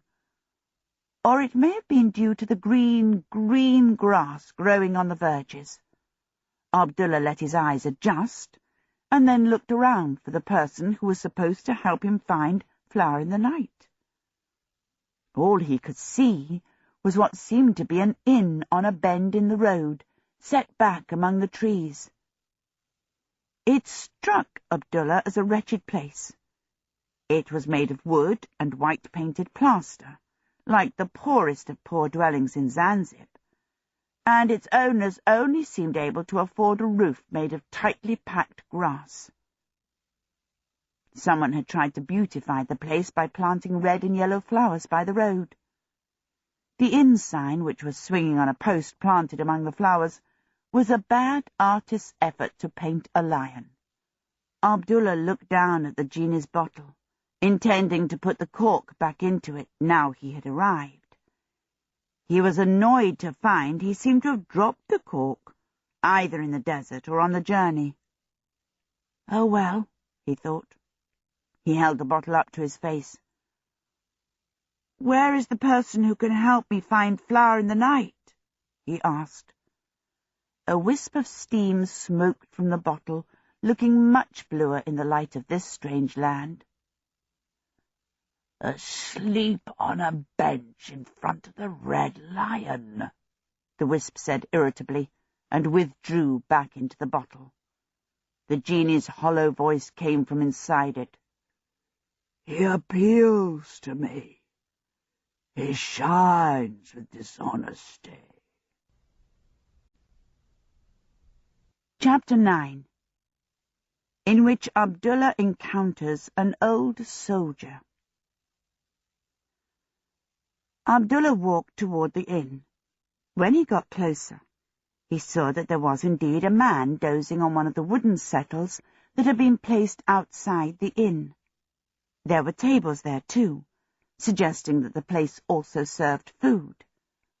Abdullah slid into a settle behind one of the tables and looked dubiously across at the sleeping man. He looked like an outright ruffian. Even in Zanzibar, among the bandits, Abdullah had never seen such dishonest lines as there were on this man's tanned face. A big pack on the ground beside him made Abdullah think at first that he might be a tinker, except that he was clean-shaven. The only other men Abdullah had seen without beards or moustaches were the Sultan's northern mercenaries. It was possible this man was a mercenary soldier. His clothes did look like the broken-down remains of some kind of uniform, and he wore his hair in a single pigtail down his back, in the way the Sultan's men did. This was a fashion the men of Zanzibar found quite disgusting, for it was rumoured that the pigtail was never undone or washed. Looking at this man's pigtail draped over the back of the settle where he slept, Abdullah could believe this. Neither it nor anything else about the man was clean. All the same, He looked strong and healthy, although he was not young. His hair under its dirt seemed to be iron grey. Abdullah hesitated to wake the fellow. He did not look trustworthy, and the genie had openly admitted that he granted wishes in a way that would cause havoc. "This man may lead me to Flower in the Night," Abdullah mused, "but he will certainly rob me on the way." While he hesitated, a woman in an apron came to the inn doorway, perhaps to see if there were customers outside. Her clothes made her into a plump hourglass shape, which Abdullah found very foreign and displeasing. "Oh," she said, when she saw Abdullah. "Were you waiting to be served, sir? You should have banged on the table. That's what they all do around here. What'll you have?" She spoke in the same barbarous accent as the northern mercenaries. From it, Abdullah concluded that he was now in whatever country those men came from. He smiled at her. "What are you offering, O jewel of the wayside?" he asked her. Evidently no one had ever called the woman a jewel before. She blushed and simpered and twisted her apron. "Well, there's bread and cheese now," she said. "But dinner's doing. If you care to wait half an hour, sir, you can have a good game pie with vegetables from our kitchen garden." Abdullah thought this sounded perfect, far better than he would have expected from any inn with a grass roof. "Then I would most gladly wait half an hour, O flower among hostesses," he said. She gave him another simper. "And perhaps a drink while you wait, sir?" "Certainly," said Abdullah, who was still very thirsty from the desert. "Could I trouble you for a glass of sherbet, or, failing that, the juice of any fruit?" She looked worried. "Oh, sir, we don't go in much for fruit juice, and I never heard of the other stuff. How about a nice mug of beer?" "What is beer?" Abdullah asked cautiously. This flummoxed the woman.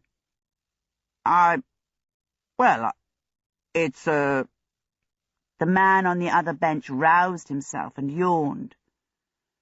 "Beer is the only proper drink for a man," he said. "Wonderful stuff." Abdullah turned to look at him again. He found himself staring into a pair of round, limpid blue eyes, as honest as the day is long. There was not a trace of dishonesty in the brown face now it was awake. "Brewed from barley and hops," added the man.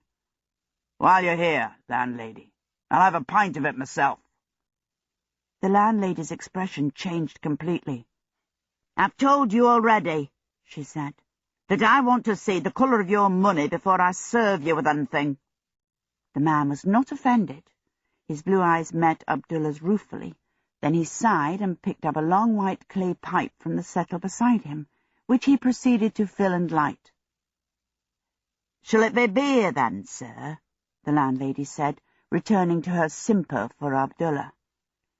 "If you would, lady of lavish hospitality," he said, "bring me some, and also bring a fitting quantity for this gentleman here." "Very well, sir," she said, and with a strongly disapproving look at the pig-tailed man, she went back indoors. "I call that very kind of you," the man said to Abdullah. "Come far, have you?" "A fair way from the south, worshipful wanderer," Abdullah answered cautiously. He had not forgotten how dishonest the fellow had looked in his sleep. "From foreign parts, eh? I thought you must be, to get a sunburn like that," the man observed.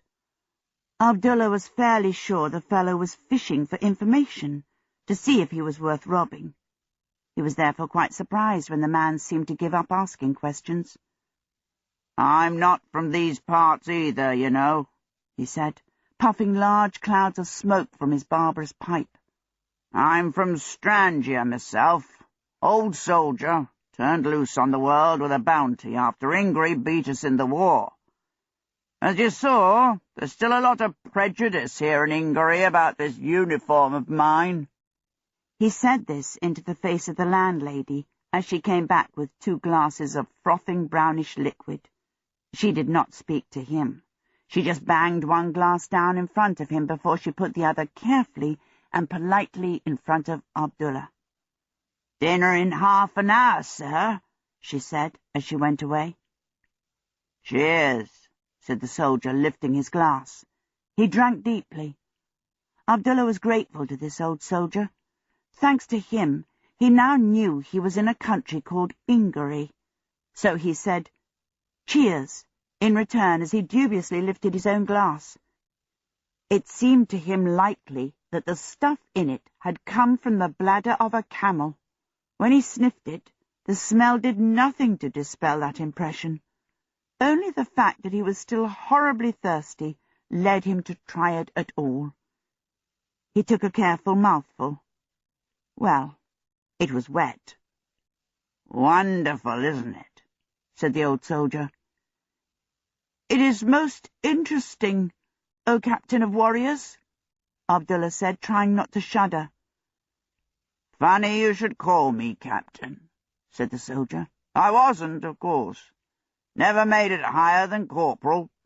Saw a lot of fighting, though, and I did have hopes of promotion, but the enemy were all over us before I got my chance. Terrible battle it was, you know. We were still on the march. No one expected the enemy to get there so soon. I mean, it's all over now, and there's no point in crying over spilled milk, but I'll tell you straight, the Ingarians didn't fight fair. Had a couple of wizards making sure they won. I mean, what can an ordinary soldier like me do against magic? Nothing. Like me to show you a plan of how the battle went?"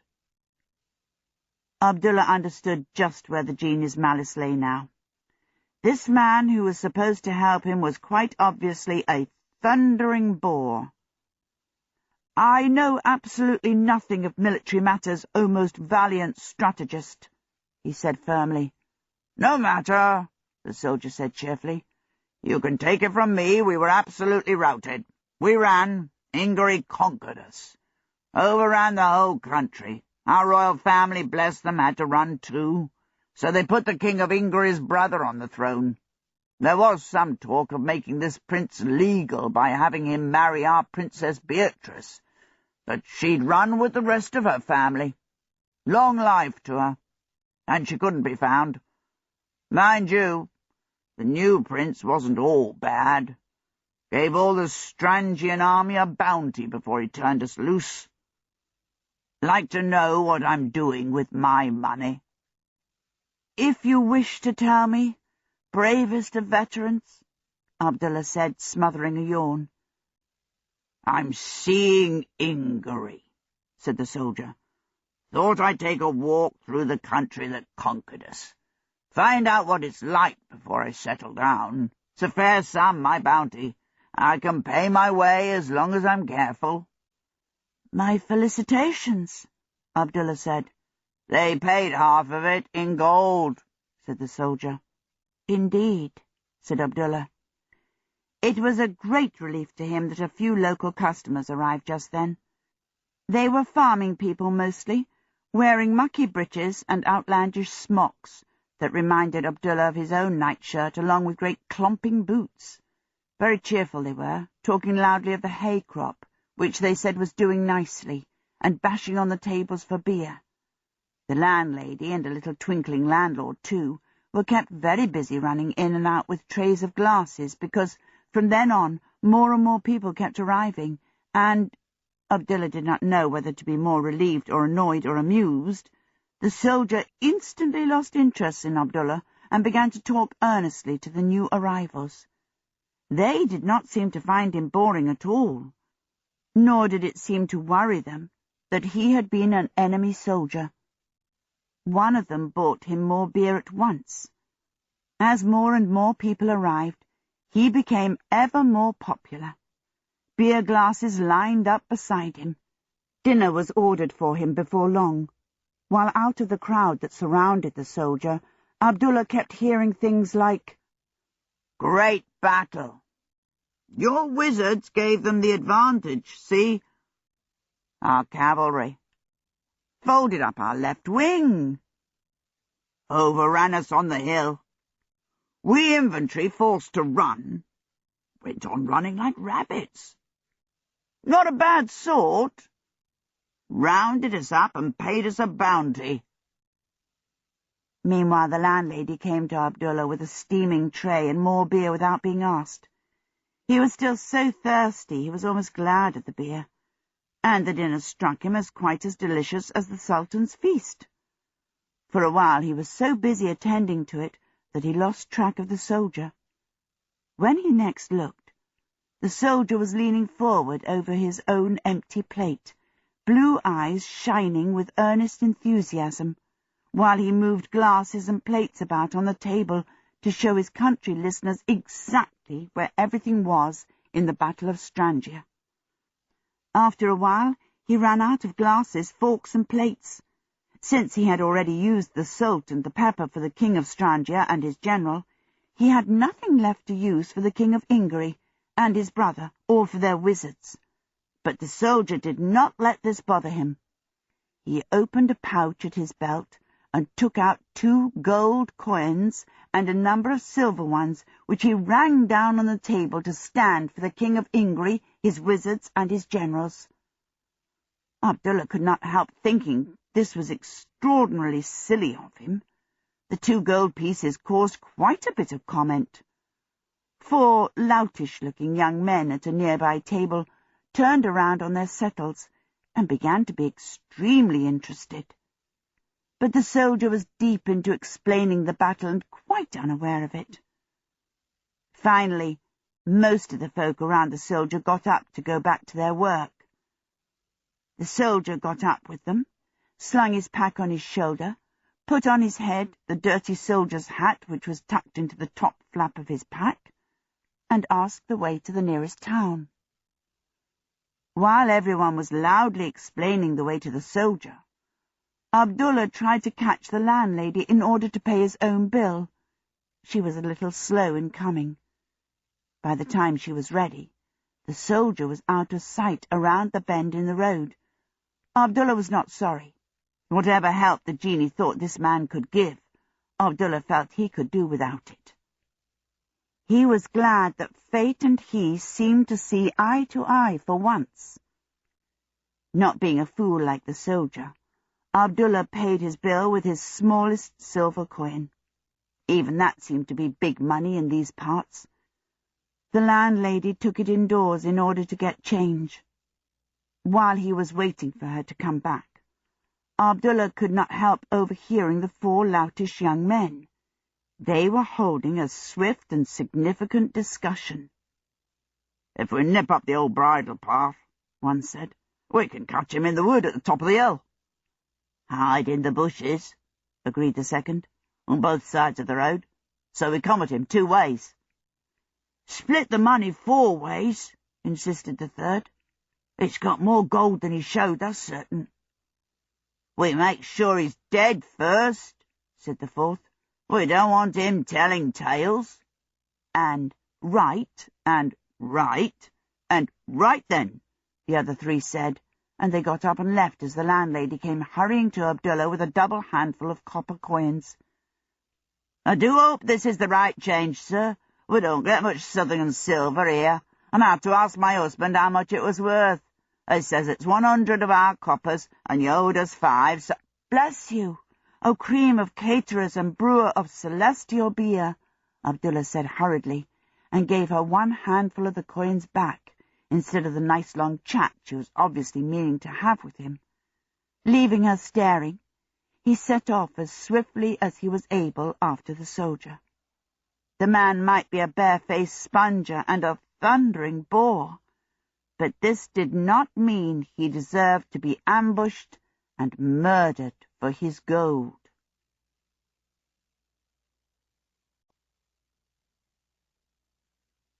Chapter 10, which tells of violence and bloodshed. Abdullah found he could not go very fast. In the cooler climate of Ingary, he had stiffened abominably while he sat still, and his legs ached from walking all the day before. The money container in his left boot proved to have made a very severe blister on his left foot. He was limping before he had walked 100 yards. Still, he was concerned enough about the soldier to keep up the best pace he could. He limped past a number of cottages with grass roofs, and then out beyond the village, where the road was more open. There he could see the soldier in the distance ahead, sauntering along toward a point where the road climbed a hill covered with the dense leafy trees that seemed to grow in these parts.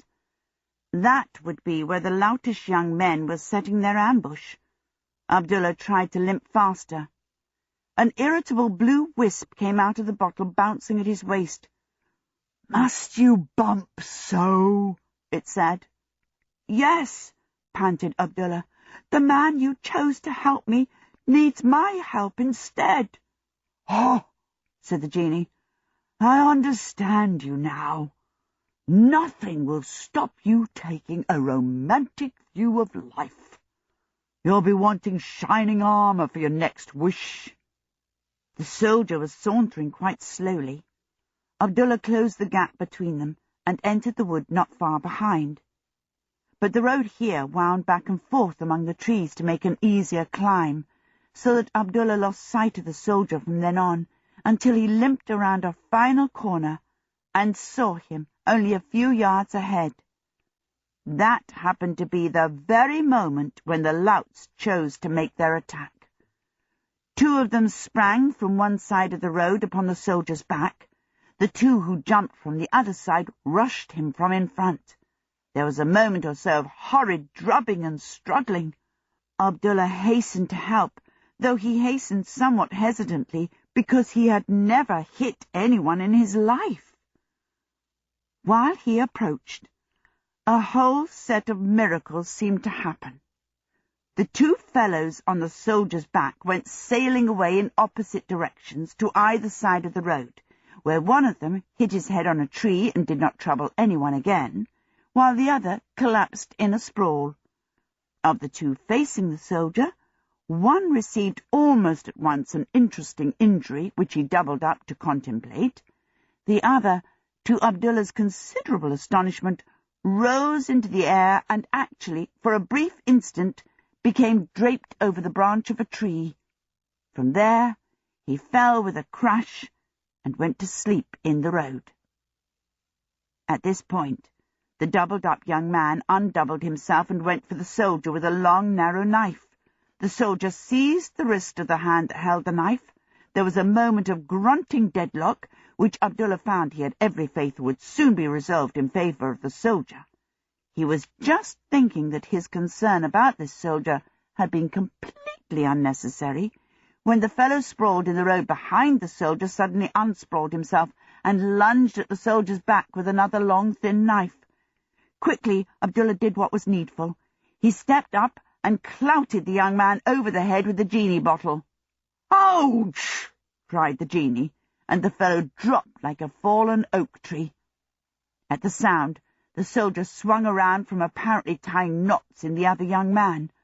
Abdullah stepped back hurriedly. He did not like the speed with which the soldier turned, or the way he held his hands, with the fingers tightly together, like two blunt but murderous weapons. "I heard them planning to kill you, valiant veteran," he explained quickly, and hurried to warn or help. He found the soldier's eyes fixed on his, very blue, but no longer at all innocent. In fact, they were eyes that would have counted as shrewd even in the bazaar at Zanzibar. They seemed to sum Abdullah up in every possible way. Luckily, they seemed satisfied with what they saw. The soldier said, "Thanks, then," and turned to kick the head of the young man he had been tying into knots. He stopped moving, too, making the full set. "Perhaps," suggested Abdullah, "we should report this to a constable." "What for?" asked the soldier. He bent down, and to Abdullah's slight surprise made a swift and expert search of the pockets of the young man whose head he had just kicked. The result of the search was quite a large handful of coppers, which the soldier stowed in his own pouch, looking satisfied. "Rotten knife, though," he said, snapping it in two. "Since you're here, why don't you search the one you clobbered while I do the other two? Yours looks worth a silver or so." "You mean," Abdullah said doubtfully, "that the custom of this country permits us to rob the robbers?" "It's no custom I ever heard of," the soldier said calmly. "but it's what I aim to do all the same.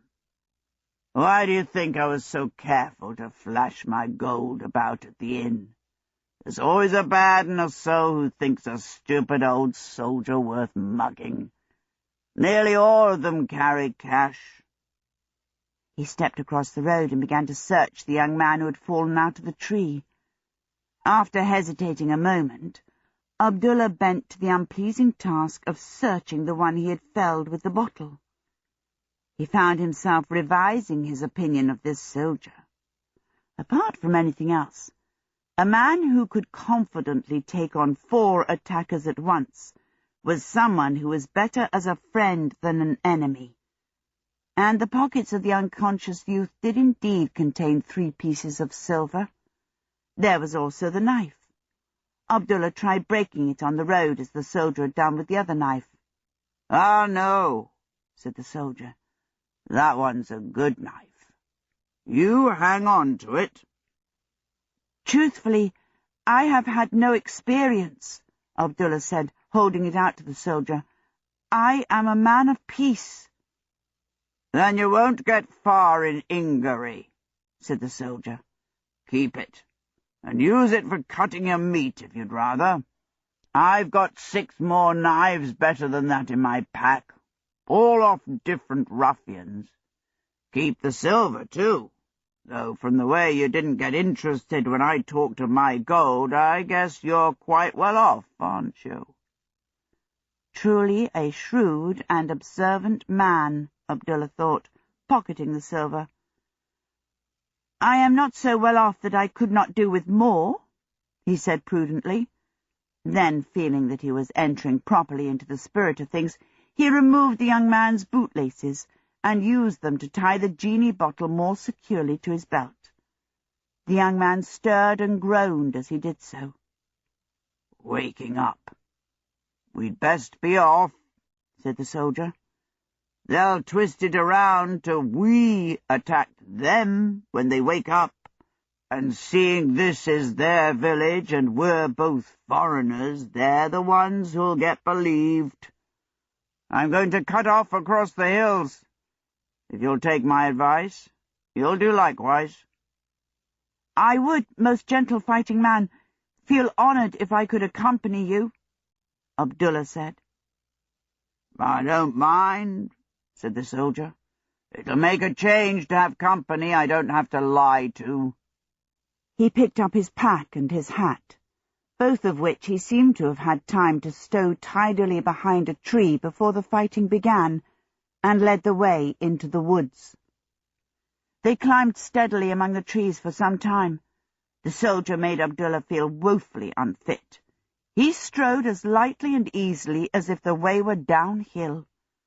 Abdullah limped after. His left foot felt raw.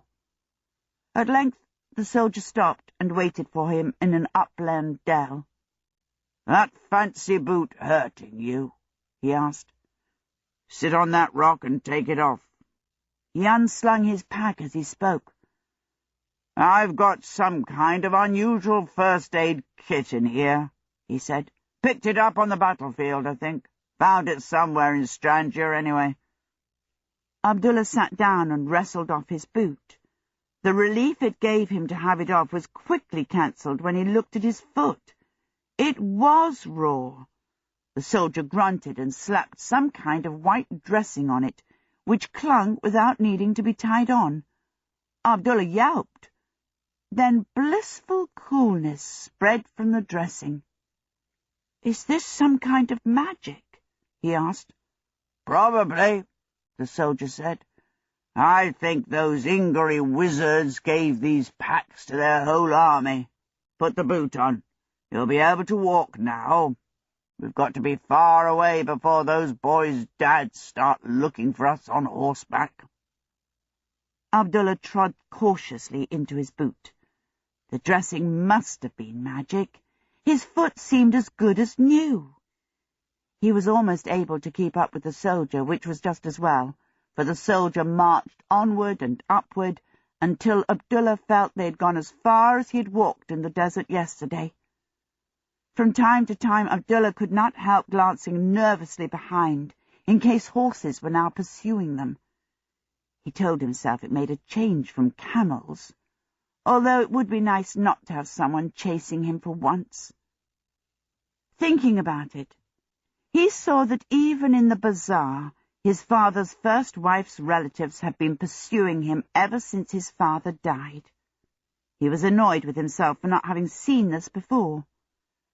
Meanwhile, they had climbed so high that the wood was giving way to wiry shrubs among rocks. As evening drew on, they were walking simply among rocks, somewhere near the top of a range of mountains where only a few small, strong-smelling bushes grew, clinging to crevices. This was another sort of desert, Abdullah thought, while the soldier led the way along a narrow sort of ravine between high rocks. It did not look like a place where there was any chance of finding supper. Some way along the ravine, the soldier stopped and took off his pack. "Take care of this for a moment," he said. "There looks to be a cave of sorts up the cliff this side. I'll pop up and see if it's a good place to spend the night." There did seem to be a dark opening in the rocks some way above their heads when Abdullah wearily looked up. He did not fancy sleeping in it. It looked cold and hard. But it was probably better than just lying down on the rock, he thought, as he ruefully watched the soldier swing easily up the cliff and arrive at the hole. There was a noise like a mad metal pulley wheel. Abdullah saw the soldier reel back from the cave with one hand clapped to his face and almost fall backward down the cliff. He saved himself somehow and came sliding and cursing down the rocks in a storm of rubble. "Wild animal in there," he gasped. "Let's move on." He was bleeding quite badly from 8 long scratches. 4 of them started on his forehead, crossed his hand, and went on down his cheek to his chin. The other 4 had torn his sleeve open and scored his arm from wrist to elbow. It looked as if he had got his hand to his face only just in time to avoid losing an eye. He was so shaken that Abdullah had to pick up his hat and his pack and guide him on down the ravine, which he did rather hurriedly. Any animal that could get the better of this soldier was an animal Abdullah did not want to meet. The ravine ended after another 100 yards, and it ended in the perfect camping place. They were now on the other side of the mountains, with a wide view over the lands beyond, all golden and green and hazy in the westering sun.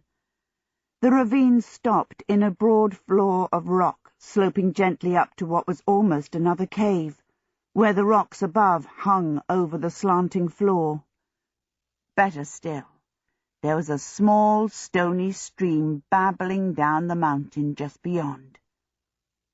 Perfect though this was, Abdullah had no wish to stop anywhere so near that wild animal in the cave. But the soldier insisted. The scratches were hurting him. He threw himself down on the sloping rock and fetched out some kind of salve from the wizardly first aid kit. "Light a fire," he said, as he smeared the stuff on his wounds. "Wild animals are scared of fire." Abdullah gave in and scrambled about, tearing up strong-smelling shrubs to burn. An eagle or something had nested in the crags above long ago. The old nest gave Abdullah armloads of twigs and quite a few dry branches, so that he soon had quite a stack of firewood. When the soldier had finished smearing himself with the salve, he brought out a tinder box and lit a small fire halfway down the sloping rock. It crackled and leapt most cheerfully. The smoke, smelling rather like the incense Abdullah used to burn in his booth, drifted out from the end of the ravine and spread against the beginnings of a glorious sunset. If this really scared the beast in the cave off, Abdullah thought, it would be almost perfect here. Only almost perfect, because, of course, there was nothing to eat for miles. Abdullah sighed. The soldier produced a metal can from his pack. "Like to fill that with water? Unless," he said, eyeing the genie bottle tied to Abdullah's belt, "you've got something stronger in that flask of yours." "Alas, no," Abdullah said. "It is merely an heirloom, rare fogged glass from Singispart, which I carry for sentimental reasons." He had no intention of letting someone as dishonest as the soldier know about the genie. "Pity," said the soldier. "Fetch us water, then, and I'll get on with cooking us some supper." This made the place almost nearly perfect. Abdullah went leaping down to the stream with a will. When he came back, he found the soldier brought out a saucepan and was emptying packets of dried meat and dried peas into it. He added the water and a couple of mysterious cubes and set it to boil on the fire. In a remarkably short time, it had turned into a thick stew, and smelled delicious. "More wizard stuff?" Abdullah asked as the soldier shared half the stew onto a tin plate and passed it to him. "I think so," said the soldier. "I picked it up off the battlefield." He took the saucepan to eat from himself and found a couple of spoons.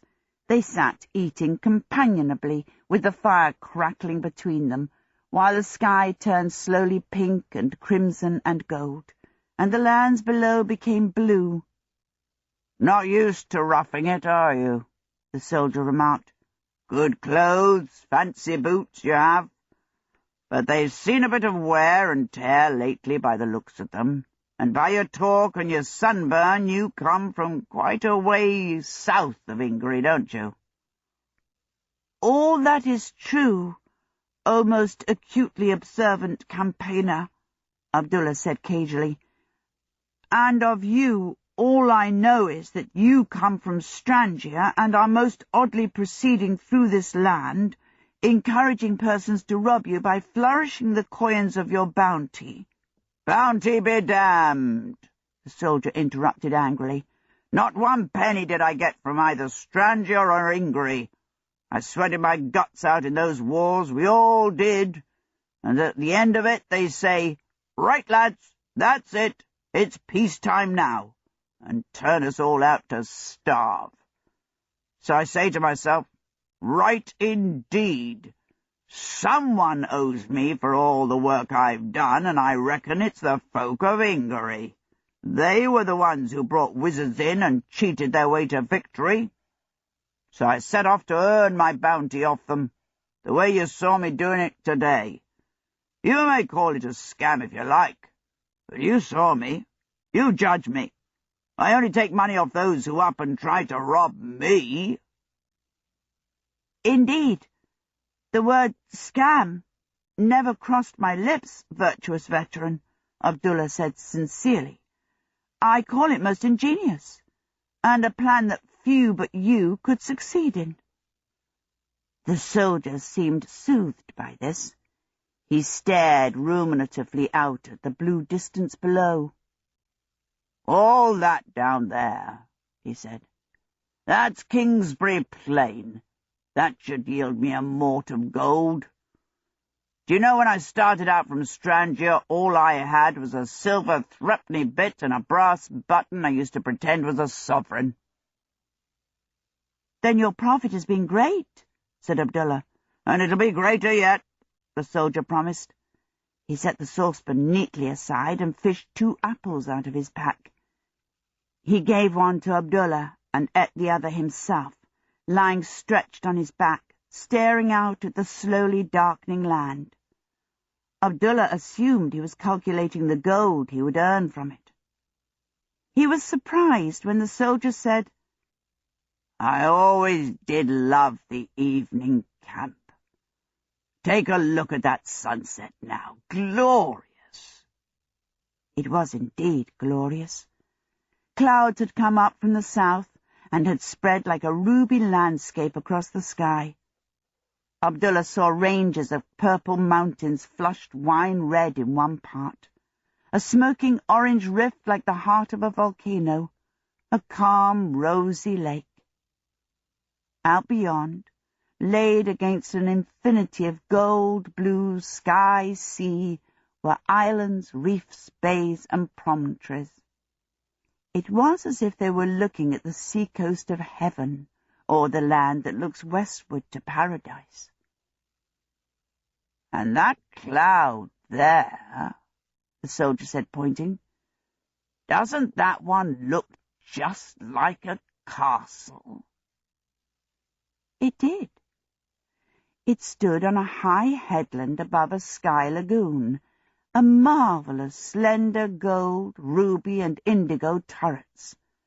A glimpse of golden sky through the tallest tower was like a window. It reminded Abdullah poignantly of the cloud he had seen above the Sultan's palace while he was being dragged off to the dungeon, though it was not in the least the same shape. It brought back his sorrows to him so forcefully that he cried out, "Oh, flower in the night, where are you?"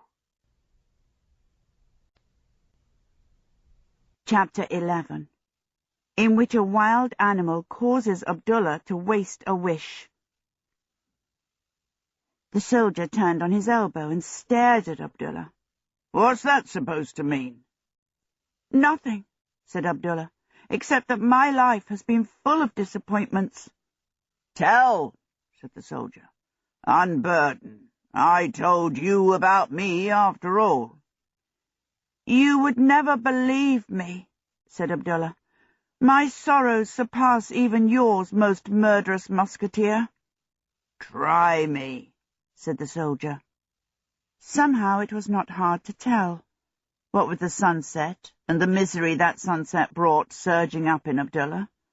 So, as the castle slowly spread and dissolved into sandbars in the sky lagoon, and the whole sunset faded gently to purple, to brown, and finally to 3 dark red streaks like the healing claw marks on the soldier's face, Abdullah told the soldier his story. Or, at any rate, he told the gist of it. He did not, of course, tell anything so personal as his own daydreams, or the uncomfortable way they had of coming true lately, and he was very careful to say nothing at all about the genie. He did not trust the soldier not to take the bottle and vanish with it during the night, and he was helped in this editing of the facts by a strong suspicion that the soldier had not told his whole story either. The end of the story was quite difficult to tell with the genie left out, but Abdullah thought he managed rather well. He gave the impression he had escaped from his chains and from the bandits more or less by willpower alone, and then that he had walked all the way north to Ingery. Said the soldier, when Abdullah had done. Musingly, he put more spicy bushes on the fire, which was now the only light left. "Quite a life.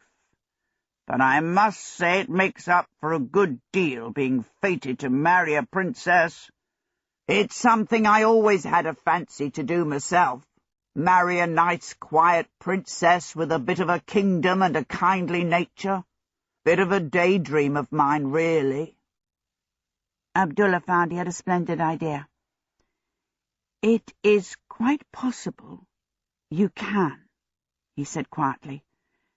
"The day I met you, I was granted a dream, a vision, in which a smoky angel the colour of lavender came to me and pointed you out to me, O cleverest of crusaders, as you slept on a bench outside an inn. He said that you could aid me powerfully in finding Flower in the night, and if you did, said the angel, your reward would be that you would marry another princess yourself." This was, or would be, almost perfectly true, Abdullah told himself. He had only to make the correct wish to the genie tomorrow, or rather the day after tomorrow, he reminded himself, since the genie had forced him to use tomorrow's wish today. "Will you help me?" he asked, watching the soldier's firelit face rather anxiously, "for this great reward?" The soldier seemed neither eager nor dismayed. He considered. "Not sure quite what I could do to help," he said at last. "I'm not an expert on jinns for a start. We don't seem to get them this far north. You'd need to ask some of these damned Ingri wizards what jinns do with princesses when they steal them. The wizards would know. I could help you squeeze the facts out of one if you like.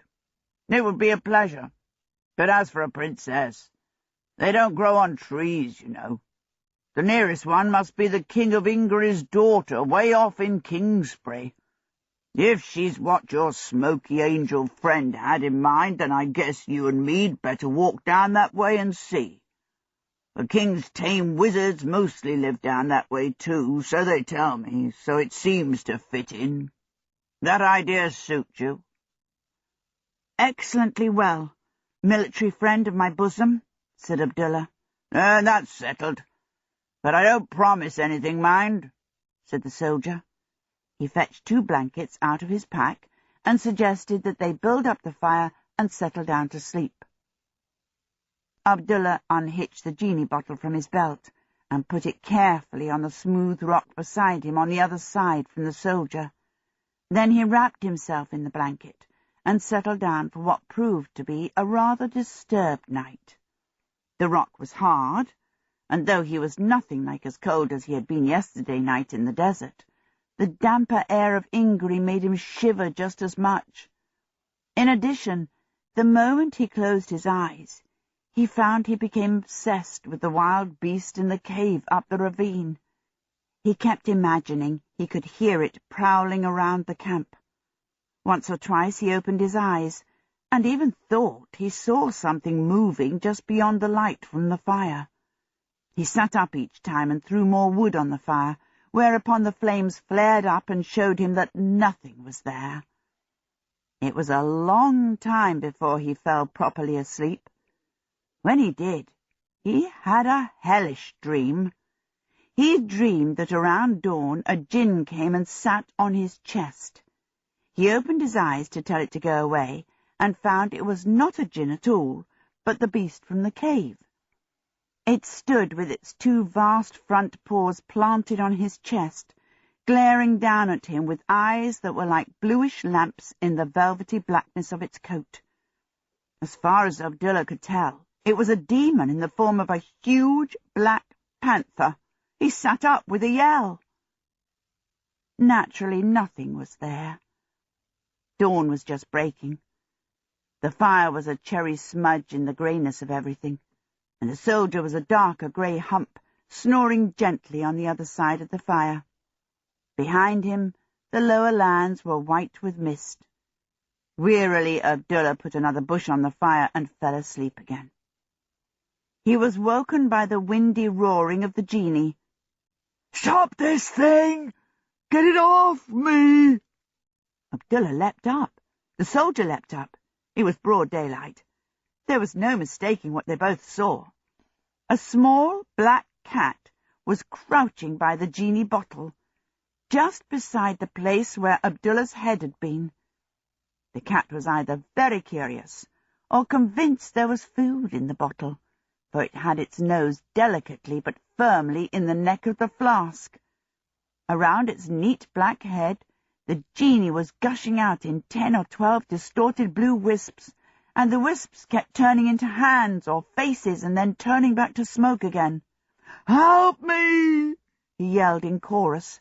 "It's trying to eat me or something!" The cat ignored the genie entirely. It just went on behaving as if there were a most enticing smell in the bottle. In Zanzib, everyone hated cats. People thought of them as very little better than the rats and mice they ate. If a cat came near you, you kicked it. and you drowned any kittens you could lay hands on." Accordingly, Abdullah ran at the cat, aiming a flying kick at it as he ran. "Shoo!" he yelled. "Scat!" The cat jumped. Somehow it avoided Abdullah's lashing foot and fled to the top of the overhanging rock, where it spat at him and glared. It was not deaf then, Abdullah thought, staring up into its eyes. They were bluish. So that was what had sat on him in the night. He picked up a stone and drew back his arm to throw it. "Don't do that," said the soldier. "Poor little animal." The cat did not wait for Abdullah to throw the stone. It shot out of sight. "There is nothing poor about that beast," he said. "You must realize, gentle gunman, that the creature nearly took your eye out last night." "I know," the soldier said mildly. "It was only defending itself, poor thing. Is that a genie in that flask of yours, your smoky blue friend?" A traveller with a carpet for sale had once told Abdullah that most people in the north were unaccountably sentimental about animals. Abdullah shrugged and turned sourly to the genie bottle, where the genie had vanished without a word of thanks. This would have to happen. Now he would have to watch the bottle like a hawk. "Yes," he said. "I thought it might be," said the soldier. "I've heard tell of genies. Come and look at this, will you?" He stooped and picked up his hat very carefully, smiling in a strange, tender way. There seemed definitely to be something wrong with the soldier this morning, as if his brains had softened in the night. Abdullah wondered if it was those scratches, although they had almost vanished by now. Abdullah went over to him anxiously. Instantly the cat was standing on the overhanging rock again, making that iron pulley noise, anger and worry in every line of its small black body. Abdullah ignored it and looked into the soldier's hat. Round, blue eyes stared at him out of its greasy interior. A little pink mouth hissed defiance as the tiny black kitten inside scrambled to the back of the hat, whipping its minute bottle brush of a tail for balance. "Isn't it sweet?" the soldier said besottedly. Abdullah glanced at the walling cat on top of the rock. He froze and looked again carefully. The thing was huge. A mighty black panther stood there, baring its big white fangs at him. "These animals must belong to a witch, courageous companion," he said shakily. "If they did, then the witch must be dead or something," the soldier said. "You saw them. They were living wild in that cave. That mother cat must have carried her kitten all the way here in the night. Marvellous, isn't it? She must have known we'd help her." He looked up at the huge beast snarling on the rock, and did not seem to notice the size of it. "Come on down, sweet thing," he said wheedlingly. "You know we won't hurt you or your kitten." The mother beast launched herself from the rock. Abdullah gave a strangled scream, dodged, and sat down heavily. The great black body hurtled past above him, and to his surprise, the soldier started to laugh. Abdullah looked up indignantly to find that the beast had become a small black cat again, and was most affectionately walking about on the soldier's broad shoulder and rubbing herself on his face. "Oh, you're a wonder, little Midnight," the soldier chuckled. "You know I'll take care of your whippersnapper for you, don't you? That's right, you purr." Abdullah got up disgustedly and turned his back on this love feast. The saucepan had been cleaned out very thoroughly in the night. The tin plate was burnished. He went and washed both meaningly in the stream, hoping the soldier would soon forget these dangerous magical beasts and begin thinking about breakfast. But when the soldier finally put the hat down and tenderly plucked the mother cat off his shoulder, it was breakfast for cats that he thought about. "They'll need milk," he said, "and a nice plate of fresh fish. Get that genie of yours to fetch them some." A jet of blue mauve spurted from the neck of the bottle and spread into a sketch of the genie's irritated face. "Oh, no," said the genie. "1 wish a day is all I give. And he had today's wish yesterday. Go and fish in the stream." The soldier advanced on the genie angrily.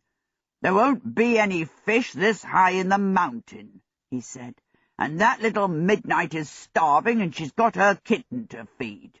"Too bad," said the genie. "And don't you try to threaten me, soldier. Men have become toads for less." The soldier was certainly a brave man, or a very foolish one, Abdullah thought. "You do that to me and I'll break your bottle whatever shape I'm in," he shouted. "I'm not wanting a wish for myself." "I prefer people to be selfish," the genie retorted. "So you want to be a toad?" Further blue smoke gushed out of the bottle and formed into arms, making gestures that Abdullah was afraid he recognized. "No, no, stop, I implore you, O sapphire among spirits," he said hastily. "Let the soldier alone and consent, as a great favour, to grant me another wish a day in advance, that the animals might be fed." "Do you want to be a toad, too?" the genie inquired. "If it is written in the prophecy that Flower in the Night shall marry a toad, then make me a toad," Abdullah said piously. "But first fetch milk and fish, great genie." The genie swirled moodily. "Bother the prophecy. I can't go against that. All right. You can have your wish, provided you leave me in peace for the next 2 days. Abdullah sighed. It was a dreadful waste of a wish. "Very well."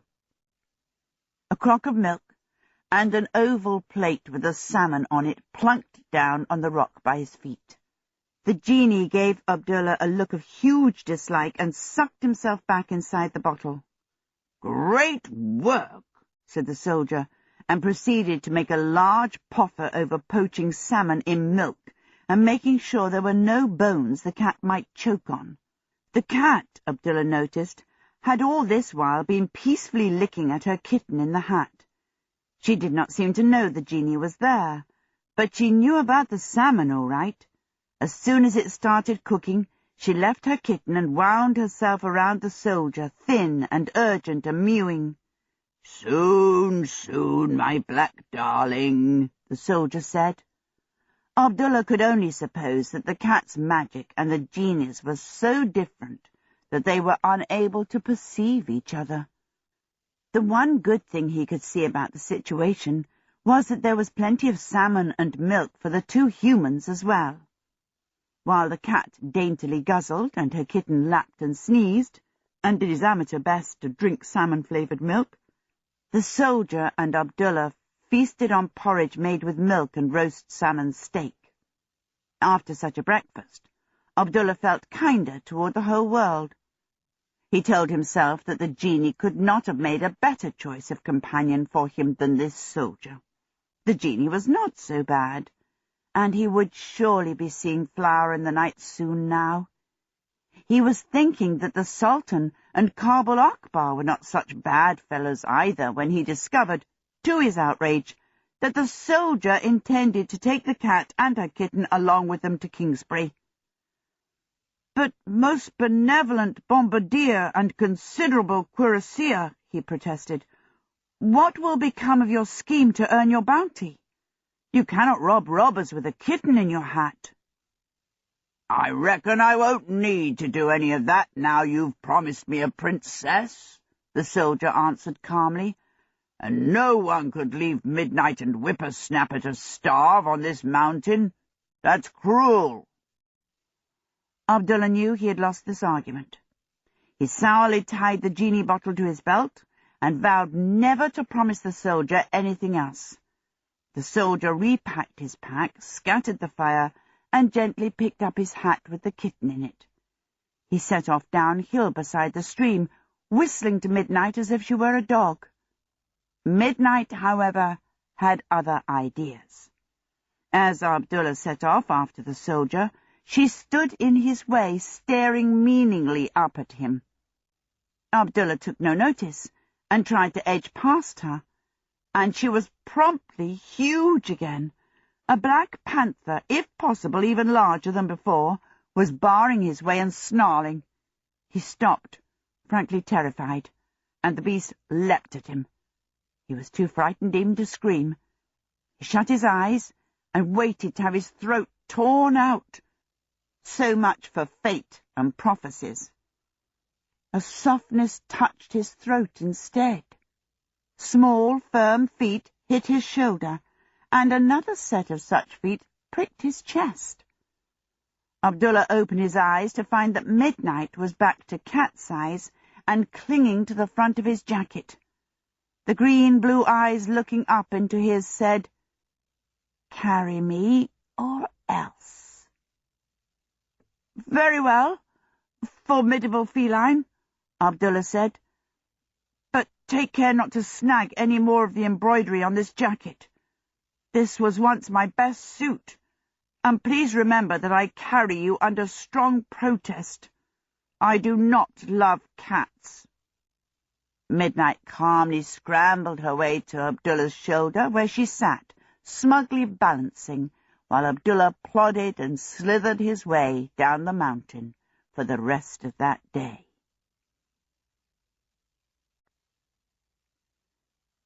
Chapter 12, in which the law catches up with Abdullah and the soldier. By evening, Abdullah was almost used to Midnight. Unlike Jamal's dog, she smelled extremely clean, and she was clearly an excellent mother. The only times she dismounted from Abdullah were to feed her kitten. If it had not been for her alarming habit of turning huge at him when he annoyed her, Abdullah felt he could come to tolerate her in time. The kitten, he conceded, was charming.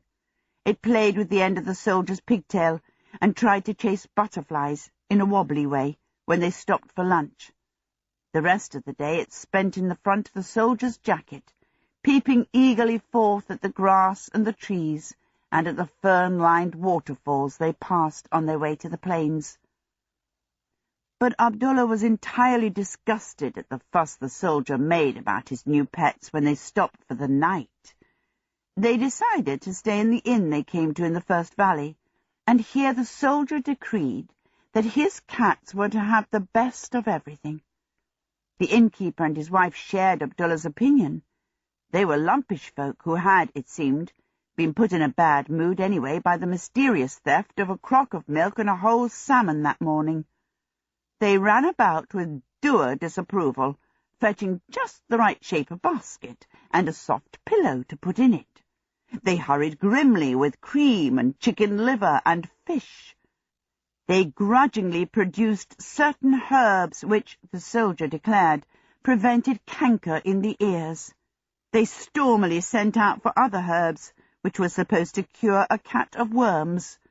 But they were downright incredulous when they were asked to heat water for a bath because the soldier suspected that Whippersnapper had picked up a flea. Abdullah found himself forced to negotiate. "Oh, Prince and Princess of Publicans," he said, "bear with the eccentricity of my excellent friend. When he says a bath, he means, of course, a bath for himself and for me. We are both somewhat travel-stained, and would welcome clean hot water, for which we will, of course, pay whatever extra is necessary."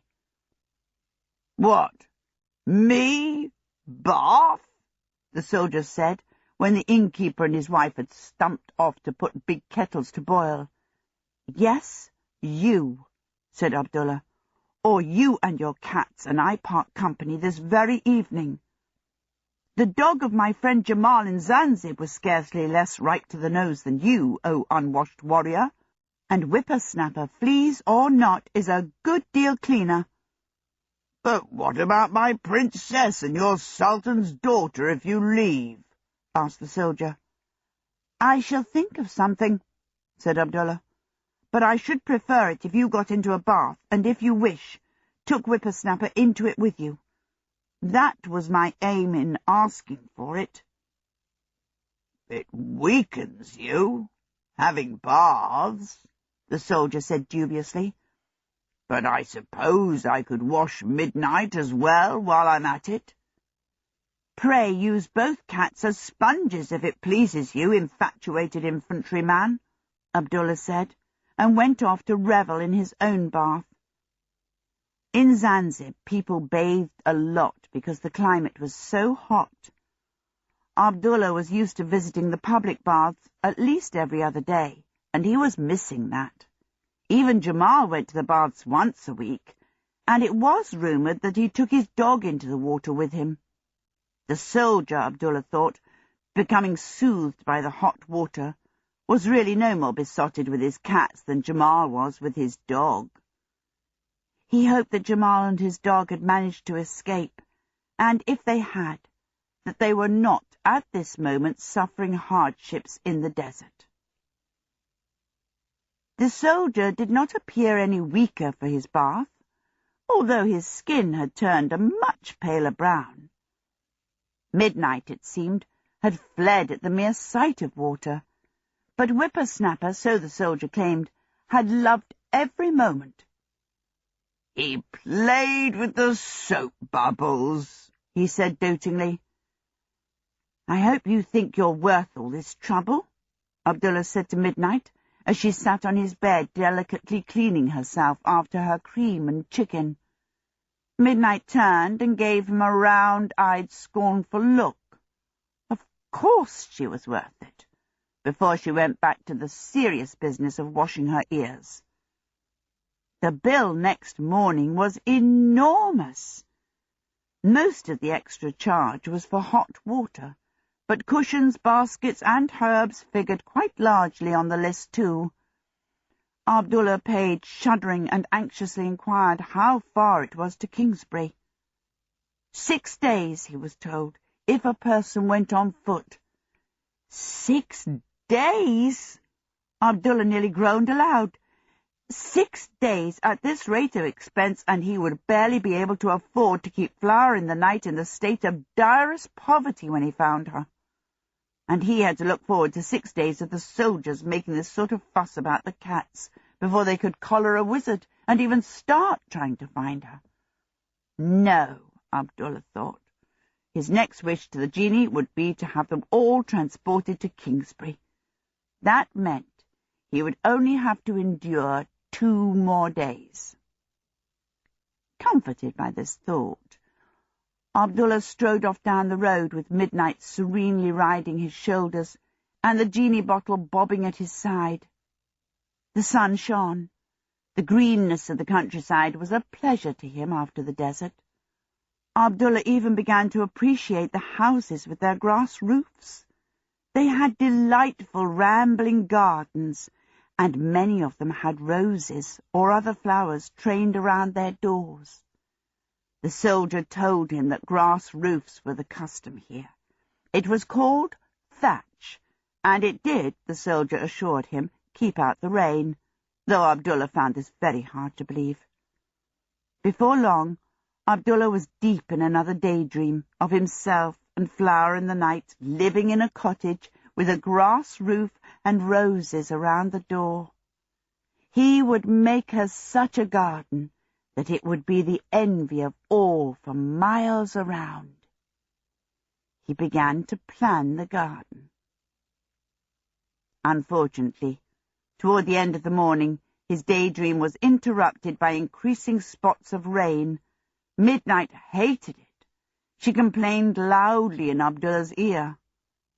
"Button her in your jacket," said the soldier. "Not I, adorer of animals," Abdullah said. "She loves me no more than I love her. She would doubtless seize the chance to make grooves in my chest." The soldier handed his hat to Abdullah with Whippersnapper in it, carefully covered with an unclean handkerchief, and buttoned Midnight into his own jacket. They went on for half a mile.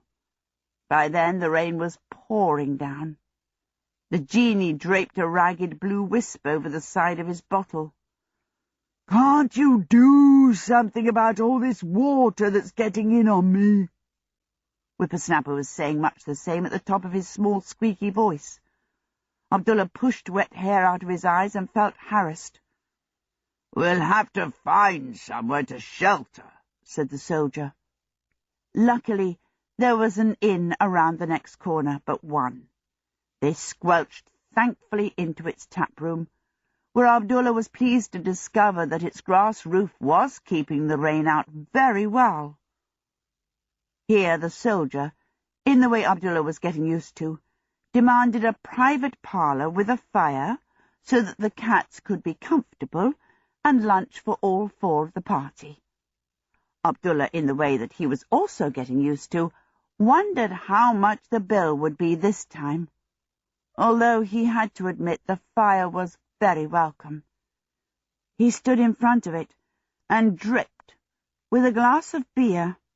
In this particular inn, the beer tasted as if it had come from a camel that was rather unwell, while they waited for lunch.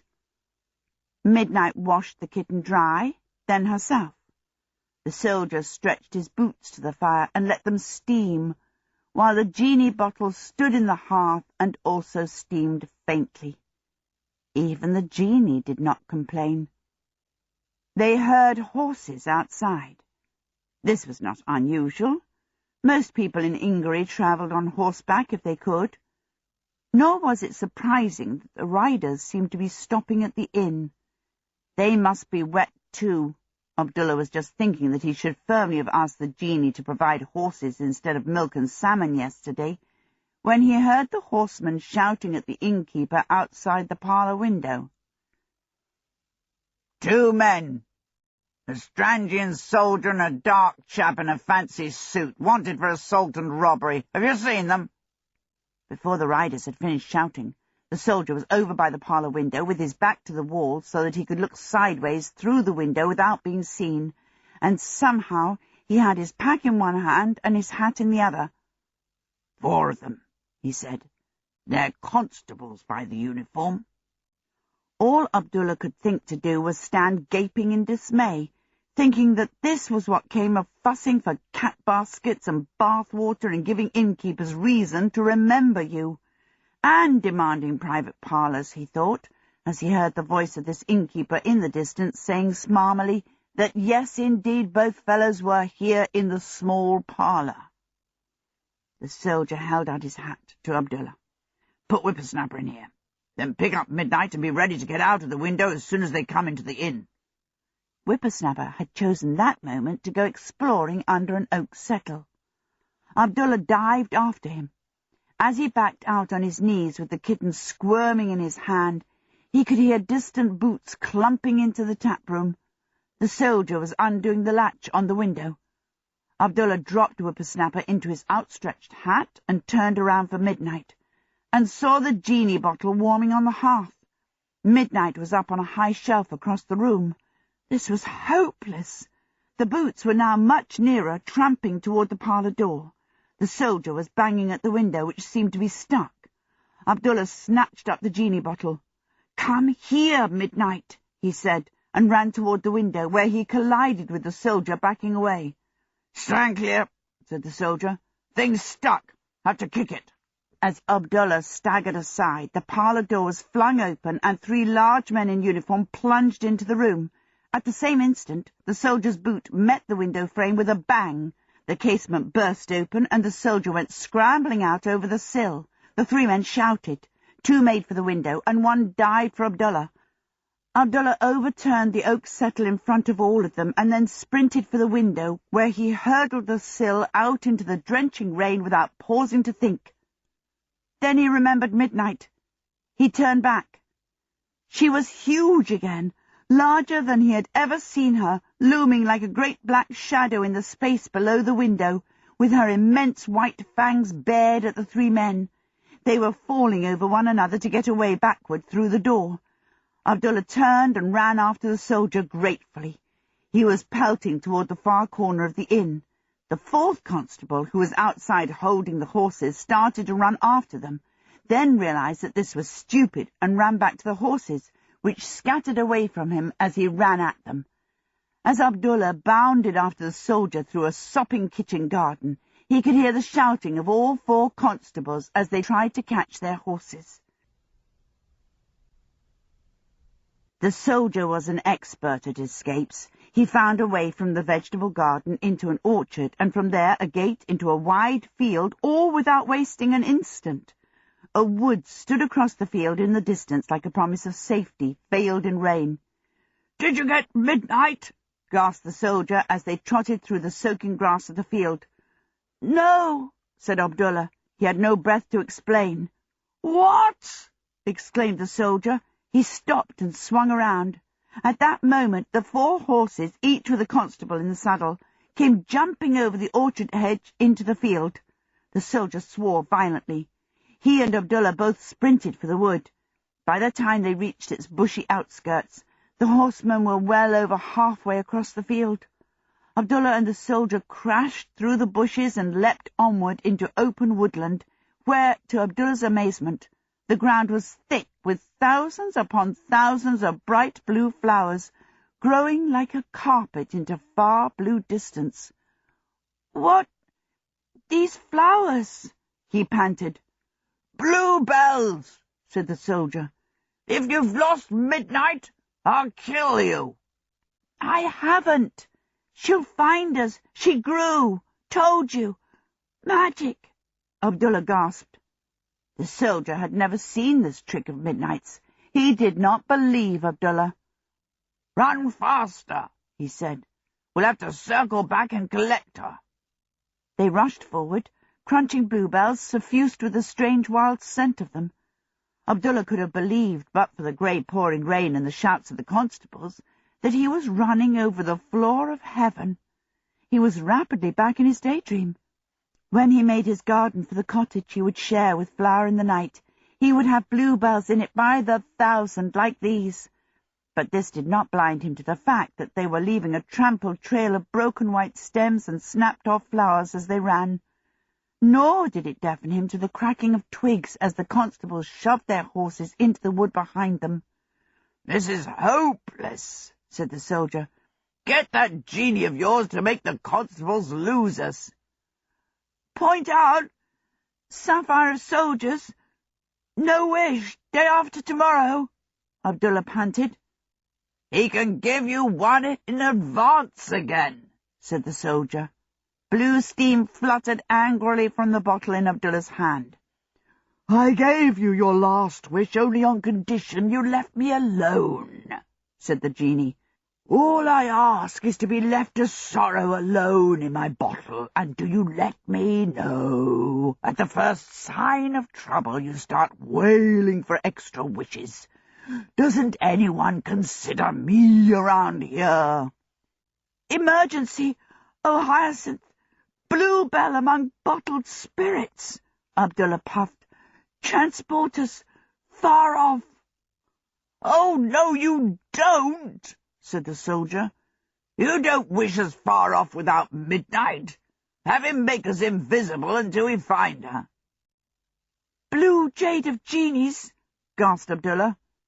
"If there's one thing I hate," interrupted the genie, bellying forth in a lavender cloud, "more than this rain and being pestered for wishes in advance all the time, it's being coaxed for wishes in flowery language. If you want a wish, talk straight." "Take us to Kingsbury," puffed Abdullah. "Make those fellows lose us," the soldier said at the same moment. They glared at each other as they ran. "Make up your minds," said the genie. He folded his arms and streamed contemptuously out behind them. "It's all one to me what you choose to waste another wish on. Just let me remind you that it will be your last one for 2 days." "I'm not leaving midnight," said the soldier. "If we waste a wish," panted Abdullah, "then should usefully, foolish fortune hunter, forward our quest, Kingsbury." "Then you can go without me," said the soldier. "The horsemen are only 50 feet away," remarked the genie. They looked over their shoulders and discovered this was quite true. Abdullah hurriedly gave in. "Then make them unable to see us," he panted. "Have us unseen until midnight finds us," added the soldier. "I know she will. She's that clever." Abdullah had a glimpse of an evil grin spreading on the genie's smoky face, and of smoky arms making certain gestures. There followed a wet and gluey strangeness. The world suddenly distorted around Abdullah and grew vast and blue and green and out of focus. He crawled in a slow and toilsome crouch among what seemed to be giant bluebells, placing each huge and warty hand with extreme care because for some reason he could not look downward, only up and across. It was such hard work that he wanted to stop and crouch where he was, but the ground was shaking most terribly. He could feel some gigantic creatures galloping toward him, so he crawled on frantically. Even so, he barely got out of their way in time. A huge hoof, as big as a round tower with metal underneath it, came smashing down just beside him as he crawled. Abdullah was so frightened by it that he froze and could not move. He could tell that the enormous creatures had stopped too, quite close. There were loud, annoyed sounds that he could not hear properly. These went on for some time. Then the smashing of hooves began again, and went on for some time too, trampling this way and that, always rather near, until, after what seemed most of the day, the creatures seemed to give up looking for him and went crashing and squelching away.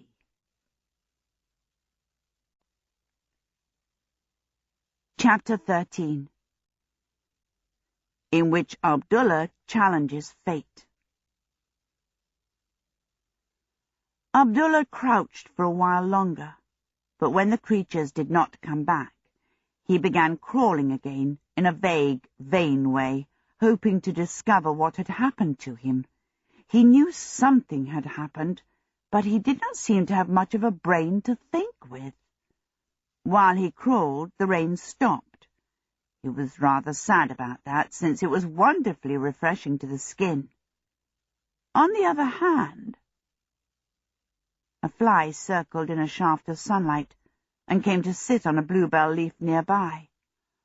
Abdullah promptly shot out a long tongue, whipped up that fly and swallowed it. Very nice, he thought. Then he thought, but flies are unclean. More troubled than ever, he crawled around another bluebell clump. And there was another one, just like himself. It was brown and squat and warty, and its yellow eyes were at the top of its head. As soon as it saw him, it opened its wide, lipless mouth in a bray of horror and began to swell up. Abdullah did not wait to see more. He turned and crawled off as fast as his distorted legs could take him. He knew what he was now. He was a toad. The malicious genie had fixed things so that he would be a toad until midnight found him. When she did, he was fairly sure she would eat him. He crawled under the nearest overarching bluebell leaves and hid. About an hour later, the bluebell leaves parted to let through a monster black paw. It seemed interested in Abdullah. It kept its claws sheathed and patted at him. Abdullah was so horrified that he tried to hop away backward, whereupon he found himself lying on his back among the bluebells. He blinked up at the trees first, trying to adjust to the way he suddenly had thoughts in his head again. Some of those thoughts were unpleasant ones, about 2 bandits crawling beside an oasis pool in the shape of toads, and about eating a fly and being nearly trodden on by a horse. Then he looked around and found the soldier crouching nearby, looking as bewildered as Abdullah felt. His pack was beside him, and beyond that, Whippersnapper was making determined efforts to climb out of the soldier's hat. The genie bottle stood smugly beside the hat. The genie was outside the bottle, in a small wisp like the flame of a spirit lamp, with his smoky arms propped on the neck of the bottle. "Enjoy yourselves," he asked jeeringly. "I got you there, didn't I? That'll teach you to pester me for extra wishes." Midnight had been extremely alarmed by their sudden transformation. She was in a small, angry arch, spitting at both of them. The soldier stretched out his hand to her and made soothing noises. "You frighten Midnight again like that," he told the genie, "and I'll break your bottle." "You said that before," retorted the genie, "and you couldn't. Worse luck. The bottle's enchanted." "Then I'll make sure his next wish is that you turn into a toad," the soldier said, jerking his thumb at Abdullah. The genie shot Abdullah a wary look at this. Abdullah said nothing, but he saw it was a good idea and might keep the genie in order. He sighed. One way and another, he just could not seem to stop wasting wishes. They picked themselves and their belongings up and resumed their journey. But they went much more cautiously. They kept to the smallest lanes and footpaths they could find, and that night, instead of going to an inn, they camped in an old empty barn. Here Midnight suddenly looked alert and interested, and shortly slipped away into the shadowy corners. After a while she came trotting back with a dead mouse, which she laid carefully in the soldier's hat for Whippersnapper. Whippersnapper was not very sure what to do with it. In the end, he decided it was the kind of toy you leapt on fiercely and killed. Midnight prowled off again. Abdullah heard the small sounds of her hunting most of the night. In spite of this, the soldier worried about feeding the cats. Next morning he wanted Abdullah to go to the nearest farm and buy milk.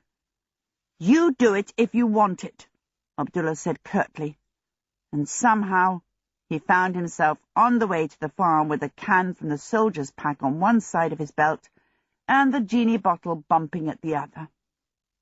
Exactly the same thing happened the next 2 mornings, too, with the small difference that they slept under haystacks both those nights, and Abdullah bought a beautiful fresh loaf one morning and some eggs on the next.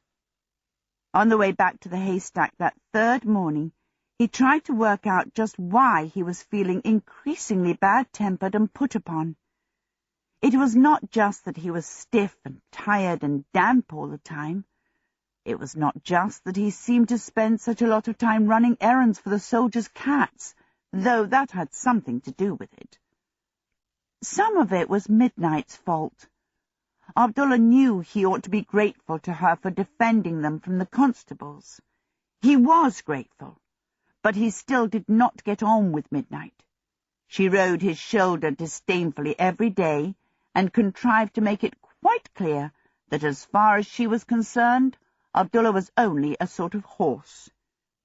It was a bit hard to take from a mere animal. Abdullah brooded on this and other matters all that day, while he tramped country lanes with Midnight draped elegantly around his neck and the soldier trudging cheerfully ahead. It was not that he did not like cats. He was used to them now. Sometimes he found Whippersnapper almost as sweet as the soldier did. No, his bad humour had much more to do with the way the soldier and the genie between them kept contriving to postpone his search for Flower in the night. If he was not careful, Abdullah could see himself tramping country lanes for the rest of his life, without ever getting to Kingsbury at all. And when he did get there, he still had to locate a wizard. No, it would not do. That night, they found the remains of a stone tower to camp in. This was much better than a haystack, They could light a fire and eat hot food from the soldiers' packets, and Abdullah could get warm and dry at last. His spirits rose. The soldier was cheerful too. He sat leaning against the stone wall with Whippersnapper asleep in his hat beside him and gazed out at the sunset. "I've been thinking," he said. "You get a wish from your misty blue friend tomorrow, don't you? You know the most practical wish you could make. You should wish for that magic carpet back. Then we could really get on." "It would be just as easy to wish ourselves straight to Kingsbury, intelligent infantryman," Abdullah pointed out, a little sullenly if the truth be told. "Ah, yes, but I've got that genie's measure now, and I know he'd mess that wish up if he possibly could," the soldier said. "My point is, you know how to work that carpet, and you could get us there with much less trouble and wish in hand for emergencies." This was sound sense. Nevertheless, Abdullah only grunted. This was because the way the soldier put his advice had made Abdullah suddenly see things a whole new way. Of course, the soldier had got the genie's measure. The soldier was like that. He was an expert in getting other people to do what he wanted. The only creature that could make the soldier do something he did not want was Midnight, and Midnight did things she did not want only when Whippersnapper wanted something. That put the kitten right at the top of the pecking order. A kitten, thought Abdullah. And since the soldier had the genie's measure, and the genie was very definitely on top of Abdullah, that put Abdullah right down at the bottom. No wonder he had been feeling so put upon. It did not make him feel any better to realize that things had been exactly the same way with his father's first wife's relations. So Abdullah only grunted, which in Zanzibar would have counted as shocking rudeness. But the soldier was quite unaware of it. He pointed cheerfully at the sky.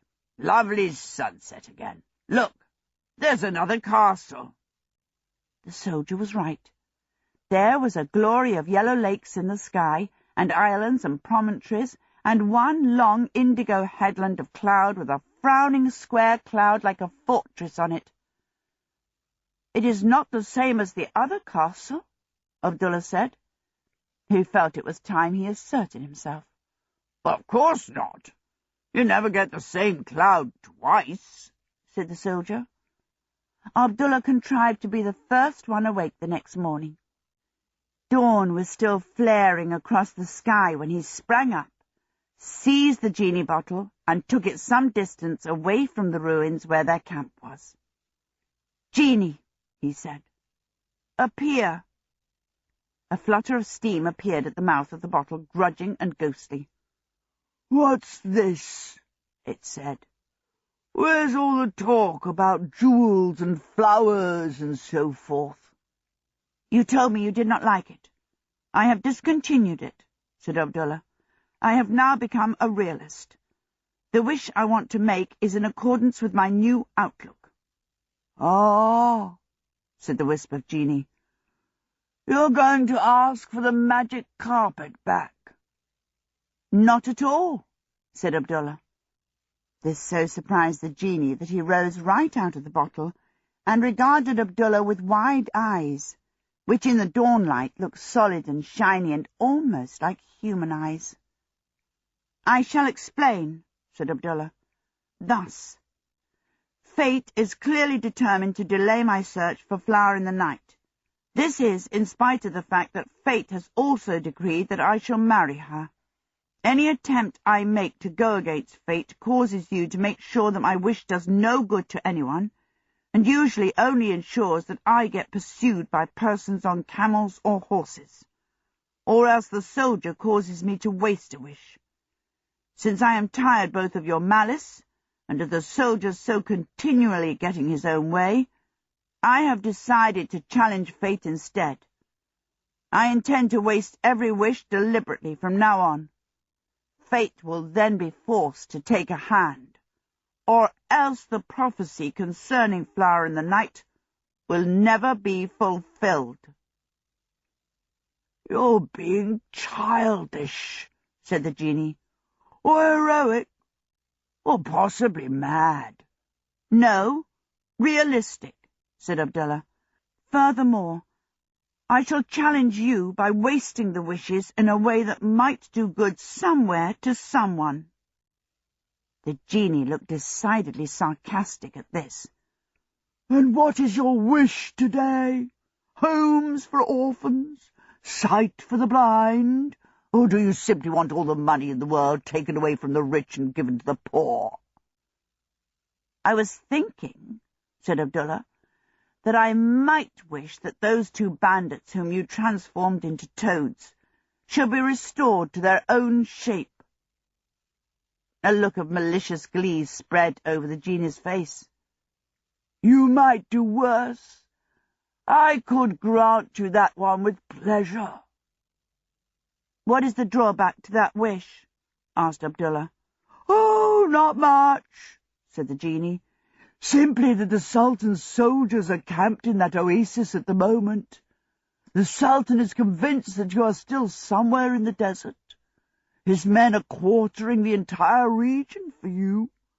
But I'm sure they will spare a moment for 2 bandits, if only to show the Sultan how zealous they are." Abdullah considered this. "And who else is in the desert, who might be in danger from the Sultan's search?" The genie looked sideways at him. "You are anxious to waste a wish, aren't you? Nobody much there, except a few carpet-weavers, and a prophet or so, and Jamal and his dog, of course." "Ah," said Abdullah. "Then I waste this wish on Jamal and his dog.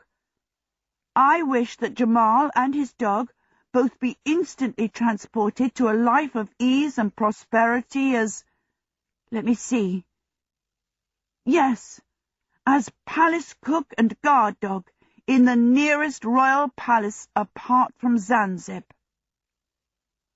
"You make it very difficult," the genie said pathetically, "for that wish to go wrong." "Such was my aim," said Abdullah. "If I could discover how to make none of your wishes go wrong, it would be a great relief." "There is one wish you could make to do that," said the genie. He sounded rather wistful, from which Abdullah realized what he meant. The genie wanted to be free of the enchantment that bound him to the bottle. It would be easy enough to waste a wish that way, Abdullah reflected, but only if he could count on the genie's being grateful enough to help him find Flower in the Night afterward. With this genie, that was most unlikely. And if he freed the genie, then he would have to give up challenging fate. "I shall think about that wish for later," he said. "My wish today is for Jamal and his dog. Are they now safe?" "Yes," the genie said sulkily. From the look on his smoky face as it vanished inside the bottle, Abdullah had an uneasy feeling that he had somehow contrived to make this wish go wrong too, but of course there was no way to tell. Abdullah turned around to find the soldier watching him. He had no idea how much the soldier had overheard, but he got ready for an argument. But all the soldier said was, "Don't quite follow your logic in all that," before suggesting that they walk on until they found a farm where they could buy breakfast. Abdullah shouldered midnight again, and they trudged off. All that day they wandered deep lanes again. Though there was no sign of any constables, they did not seem to be getting any nearer to Kingsbury. In fact, when the soldier inquired from a man digging a ditch how far it was to Kingsbury, he was told it was 4 days' walk. Fate, thought Abdullah. The next morning he went around to the other side of the haystack where they had slept, and wished that the 2 toads in the oasis should now become men. The genie was very annoyed. "You heard me say that the first person who opened my bottle would become a toad. Do you want me to undo my good work?" "Yes," said Abdullah. "Regardless of the fact that the Sultan's men are still there, and will certainly hang them?" asked the genie. "I think," said Abdullah, remembering his experiences as a toad, "that they would rather be men, even so." "Oh, very well, then," the genie said angrily. "You realize my revenge is in ruins, don't you? But what do you care? I'm just a daily wish in a bottle to you." Chapter 14, which tells how the magic carpet reappeared. Once again Abdullah turned around to find the soldier watching him, but this time the soldier said nothing at all. Abdullah was fairly sure he was simply biding his time. That day as they trudged onward, the ground climbed. The lush green lanes gave way to sandy tracks bordered with bushes that were dry and spiny.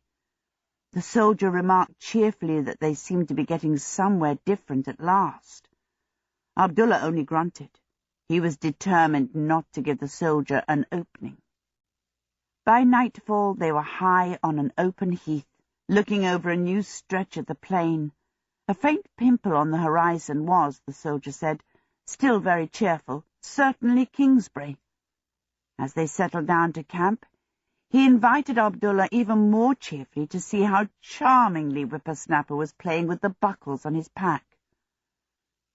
"Doubtless," said Abdullah, "it charms me even less than a lump on the skyline that may be Kingsbury." There was another huge red sunset. While they ate supper, the soldier pointed it out to Abdullah and drew his attention to a large red castle-shaped cloud. "Isn't that beautiful?" he said. "It is only a cloud," said Abdullah. "It has no artistic merit." "Friend," said the soldier, "I think you are letting that genie get to you." "How so?" said Abdullah. The soldier pointed with his spoon to the distant dark hummock against the sunset. "See there," he said, "Kingsbury. Now, I have a hunch, and I think you do too, that things are going to start moving when we get there, but we don't seem to get there. Don't think I can't see your point of view. You're a young fellow, disappointed in love, impatient. Naturally, you think fate's against you. Take it from me. Fate doesn't care either way most of the time. The genie's not on anyone's side any more than fate is." "How do you make that out?" asked Abdullah. "Because he hates everyone," said the soldier. "Maybe it's his nature, though I dare say being shut in a bottle doesn't help any. But don't forget that whatever his feelings, he's always got to grant you a wish. Why make it hard for yourself just to spite the genie? Why not make the most useful wish you can, get what you want out of it, and put up with whatever he does to send it wrong? I've been thinking this through, and it seems to me that whatever that genie does to send it wrong, your best wish is still to ask for that magic carpet back." While the soldier was speaking, Midnight, to Abdullah's great surprise, climbed to Abdullah's knees and rubbed herself against his face, purring. Abdullah had to admit he was flattered. He had been letting Midnight get to him as well as the genie and the soldier, not to speak of fate. "If I wish for the carpet," he said, "I am prepared to bet that the misfortune the genie sends with it will far outweigh its usefulness." "You bet, do you?" said the soldier. "I never resist a bet.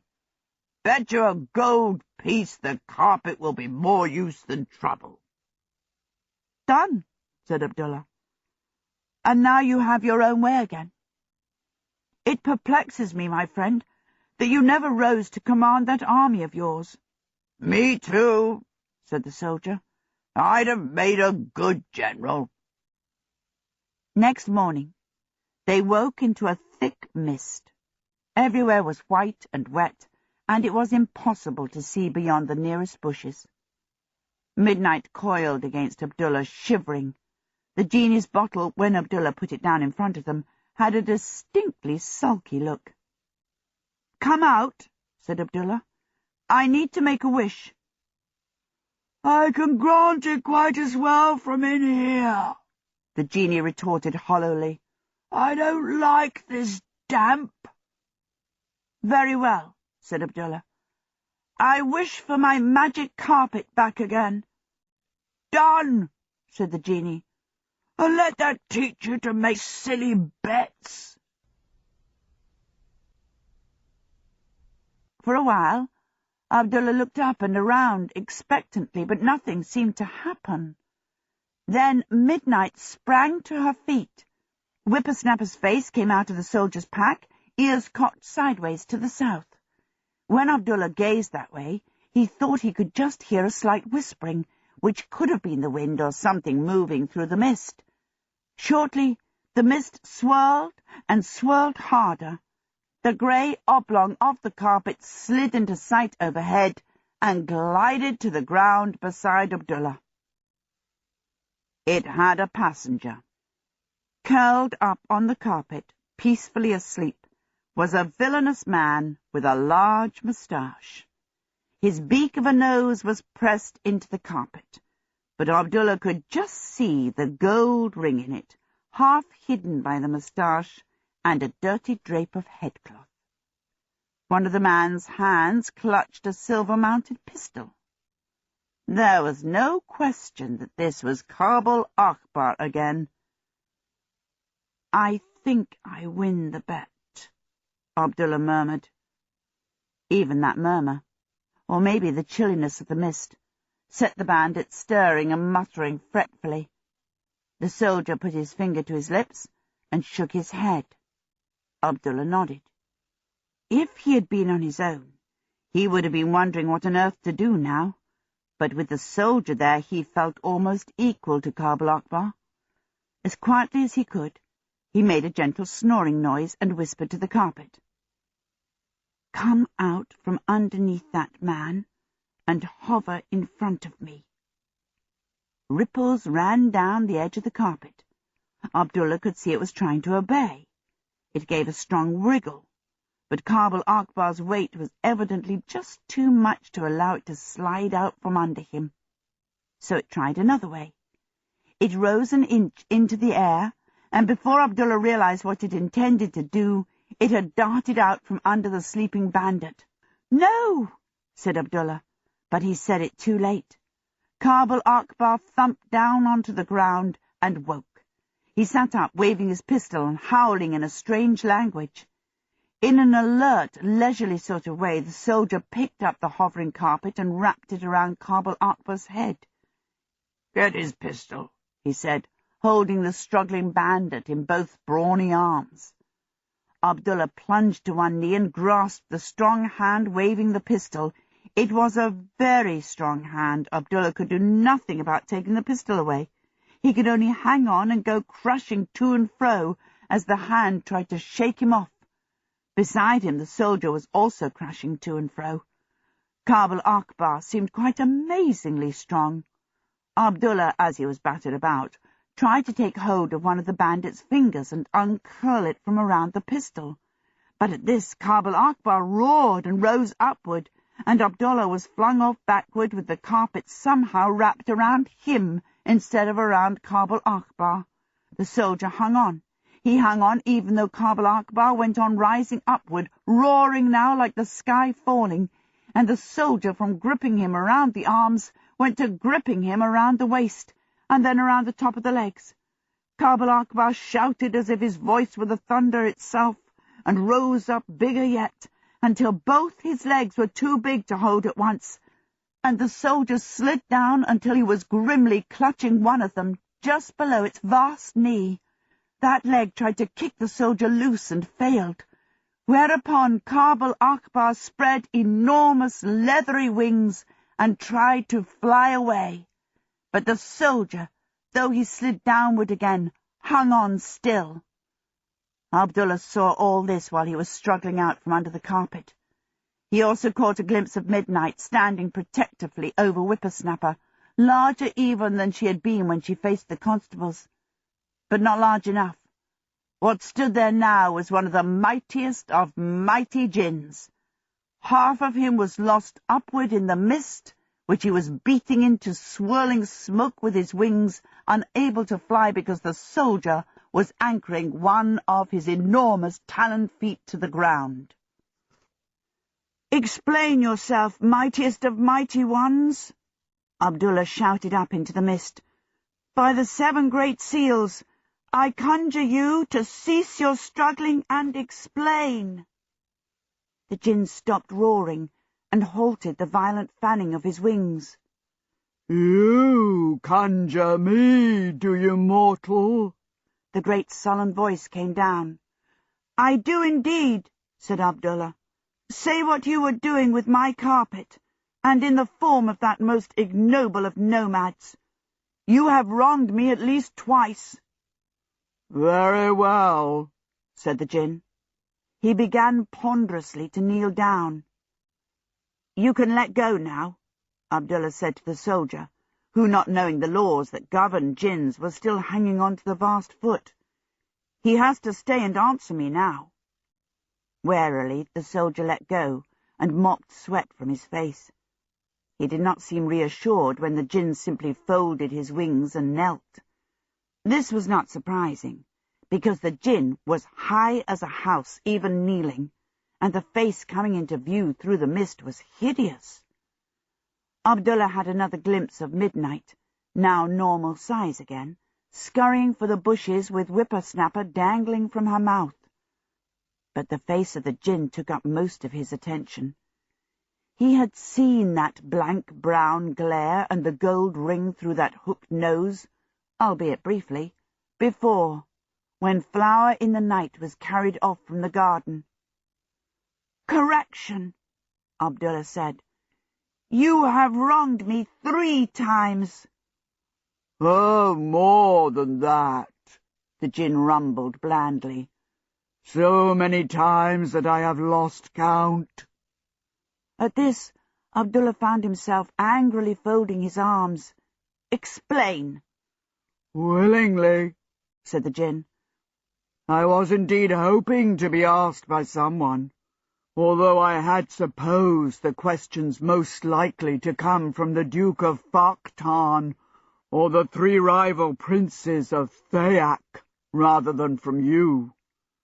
But none of the rest has proved determined enough, which surprises me somewhat, because you were certainly never my main irons in the fire, either of you. Know then that I am one of the greatest of the host of good jinns, and my name is Hazruel." "I didn't know there were any good jinns," said the soldier. "Oh, there are. Innocent northerner," Abdullah told him. "I have heard this one's name spoken in terms that place him nearly as high as the angels." The jinn frowned, an unpleasant sight. "Misinformed merchant," he rumbled. "I am higher than some angels. Know that some 200 angels of the lesser air are mine to command.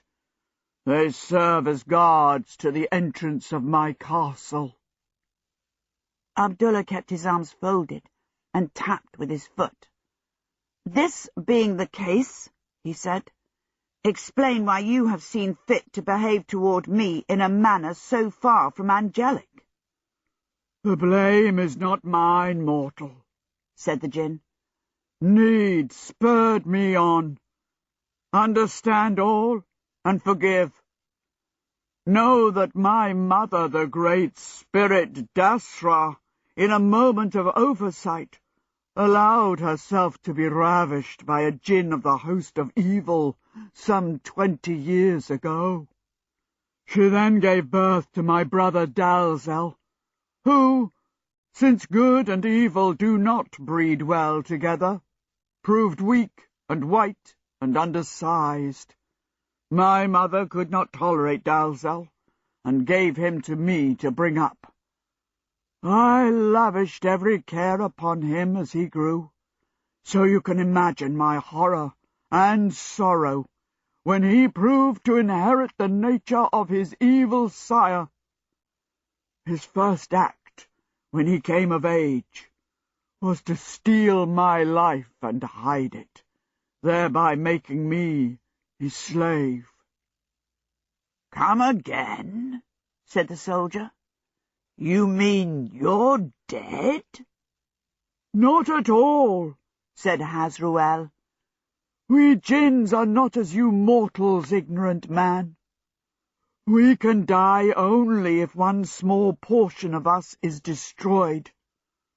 For this reason all jinns prudently remove that small part from our persons and hide it, as I did. But when I instructed Dalzell how to hide his own life, I lovingly and rashly told him where my life was hidden, and he instantly took my life into his power, forcing me to do his bidding or die." "Now we come to it," said Abdullah. "His bidding was to steal flower in the night." "Correction," said Hasruel. "My brother inherits a grandeur of mind from his mother, great Dasra. He ordered me to steal every princess in the world. A moment's thought will show you the sense in this. My brother is of an age to marry, but he is of a birth so mixed that no female among jinns will countenance him. He is forced to resort to mortal women, but since he is a jinn, naturally only those females of the highest blood will serve." "My heart bleeds for your brother," remarked Abdullah. "Could he not be satisfied with less than all?" "Why should he be?" asked Hasruel. "He commands my power now."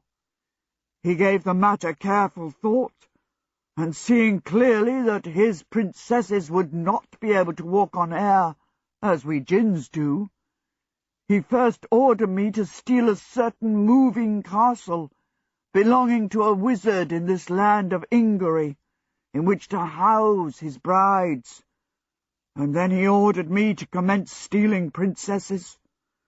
This I am now engaged in doing, but naturally at the same time I am laying plans of my own.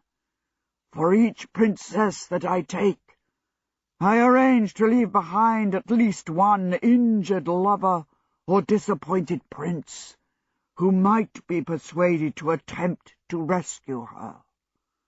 In order to do this, the lover will have to challenge my brother and wrest from him the secret hiding-place of my life. "And is this where I come in, mighty machinator?" Abdullah asked coldly. "I am part of your plans to regain your life, am I?" "Just barely," answered the jinn. "My hopes were more upon the heirs of Alberia or the Prince of Pagestan, but both these young men have thrown themselves into hunting instead. Indeed, all of them have shown remarkable lack of spirit, including the King of High Norland, who is merely attempting to catalogue his books on his own, without his daughter's help, and even he was a likelier chance than you.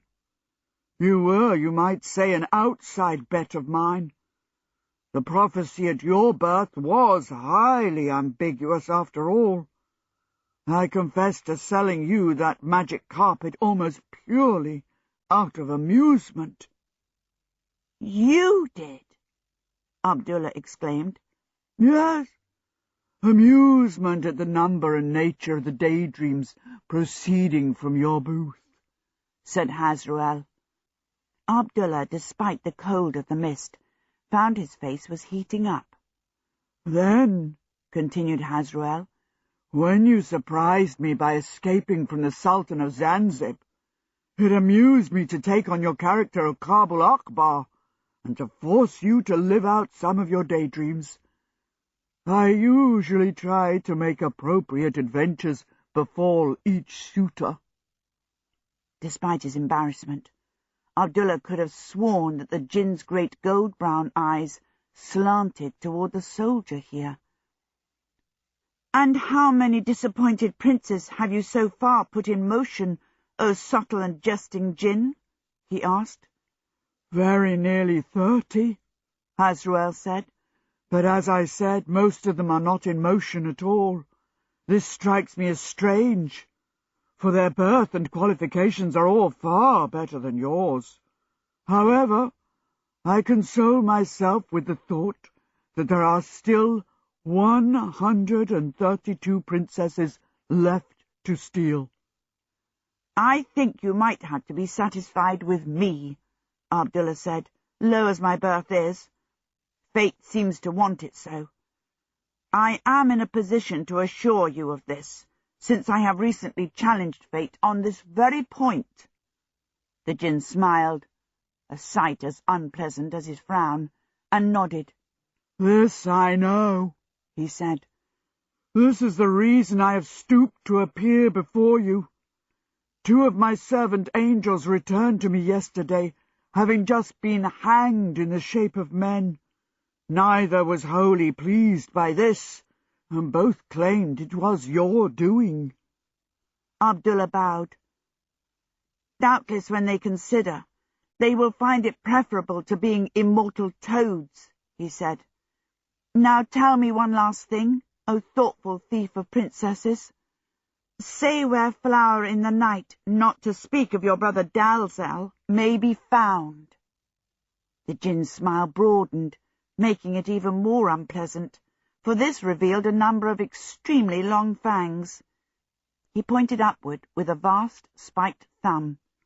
"Why, earth-bound adventurer, they are naturally in the castle you have been seeing in the sunset these last few days," he said. "It used, as I said, to belong to a wizard of this land.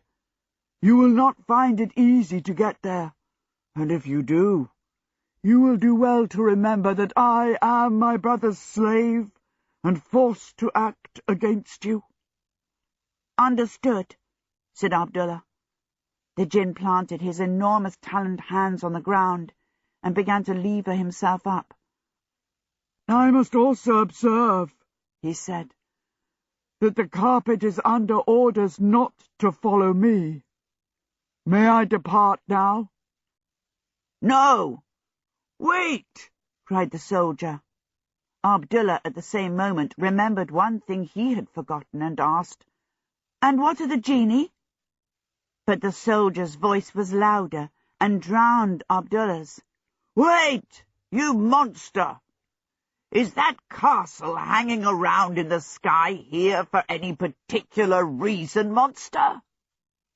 Hasruel smiled again and paused, balanced on one huge knee. "How perceptive of you, soldier. Indeed, yes. The castle is here because I am preparing to steal the daughter of the King of Ingri, Princess Valeria." "My princess?" said the soldier. Hasruel's smile became a laugh. He threw back his head and bellowed into the mist. "I doubt it, soldier. Oh, I doubt it. This princess is only 4 years old, but though she is of little use to you, I trust that you are going to be of great use to me. I regard both you and your friend from Zanzib as well-placed pawns on my chessboard." "How do you mean?" the soldier asked indignantly. "Because the 2 of you are going to help me steal her," said the jinn, and sprang away upward into the mist in a whirl of wings, laughing hugely. Chapter 15, in which the travellers arrive at Kingsbury. "If you ask me," said the soldier, moodily dumping his pack on the magic carpet. "That creature is as bad as his brother. If he has a brother, that is." "Oh, he has a brother. Jinns do not lie," said Abdullah. "But they are always prone to see themselves as superior to mortals, even the good jinns. And Hazruel's name is on the list of the good." "You could have fooled me," said the soldier. "Where's Midnight got to? She must have been frightened to death." He made such a pother over hunting for Midnight in the bushes that Abdullah did not try to explain any more of the law concerning jinns, which every child in Zanzibar learned at school. Besides, he feared the soldier was right. Hazruel might have taken the 7 vows that made him one of the hosts of the good, but his brother had given him the perfect excuse to break all 7 of them. Good or not, Hazruel was clearly enjoying himself hugely. Abdullah picked up the genie bottle and put it on the carpet. It promptly fell on its side and rolled off. "No! No!" the genie cried out from inside. "I'm not going on that! Why do you think I fell off it before? I hate heights." "Oh, don't you start," said the soldier. He had Midnight wrapped around one arm, kicking and scratching and biting, and demonstrating in every way she could that cats and flying carpets do not mix. This in itself was enough to make anyone irritable, but Abdullah suspected that most of the soldier's ill humour had to do with the fact that Princess Valeria was only 4 years old. The soldier had been thinking of himself as engaged to Princess Valeria. Now, not unnaturally, he was feeling a fool. Abdullah seized the genie bottle very firmly and settled himself on the carpet. Tactfully, he said nothing about their bet, although it was fairly clear to him that he had won it hands down. True, they had the carpet back, but since it was forbidden to follow the jinn, it was no use at all for rescuing Flower in the night. After a prolonged struggle, the soldier got himself and his hat and Midnight and Whippersnapper more or less securely on the carpet too. "Give your orders," he said. His brown face was flushed. Abdullah snored. The carpet rose a gentle foot in the air, whereupon Midnight howled and struggled, and the genie bottle shook in his hands. "O elegant tapestry of enchantment," Abdullah said, "O carpet compiled of most complex cantrips, I pray you to move at a sedate speed toward Kingsbury, but to exercise the great wisdom woven into your fabric to make sure that we are not seen by anyone on the way." Obediently, the carpet climbed through the mist, upward and south. The soldier clamped Midnight in his arms. A hoarse and trembling voice said from the bottle, "Do you have to flatter it so disgustingly?" "This carpet," said Abdullah, "unlike you, is of an ensorcelment so pure and excellent that it will listen only to the finest of language. It is at heart a poet among carpets." A certain smugness spread through the pile of the carpet. It held its tattered edges proudly straight and sailed sweetly forward into the golden sunlight above the mist. A small blue jet came out of the bottle and disappeared again with a yip of panic. "Well, I wouldn't do it," said the genie. At first it was easy for the carpet not to be seen. It simply flew above the mist, which lay below them white and solid as milk.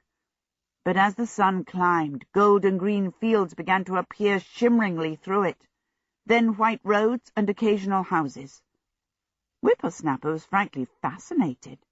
He stood at the edge, staring downward, and looked so likely to tip off head first that the soldier kept one hand strongly around his small, bushy tail. This was just as well. The carpet banked away toward a line of trees that followed a river. Midnight dug all her claws in, and Abdullah only just saved the soldier's pack. The soldier looked a little seasick. "Do we have to be this careful not to be seen?" he asked, as they went gliding beside the trees like a tramp lurking in a hedge. "I think so," said Abdullah. "In my experience, to see this eagle among carpets is to wish to steal it." And he told the soldier about the person on the camel. The soldier agreed that Abdullah had a point. "It's just that it's going to slow us down," he said. "My feeling is that we ought to get to Kingsbury and warn the king that there's a djinn after his daughter. Kings give big rewards for that kind of information." Clearly, now he had been forced to give up the idea of marrying Princess Valeria, the soldier was thinking of other ways of making his fortune. "We shall do that, never fear," said Abdullah, and once again did not mention their bet. It took most of that day to reach Kingsbury. The carpet followed rivers, slid from wood to forest, and only put on speed where the land below was empty. When in the late afternoon they reached the city, a wide cluster of towers inside high walls that was easily 3 times the size of Zanzibar, if not larger, Abdullah directed the carpet to find a good inn near the king's palace and to set them down somewhere where no one would suspect how they had travelled.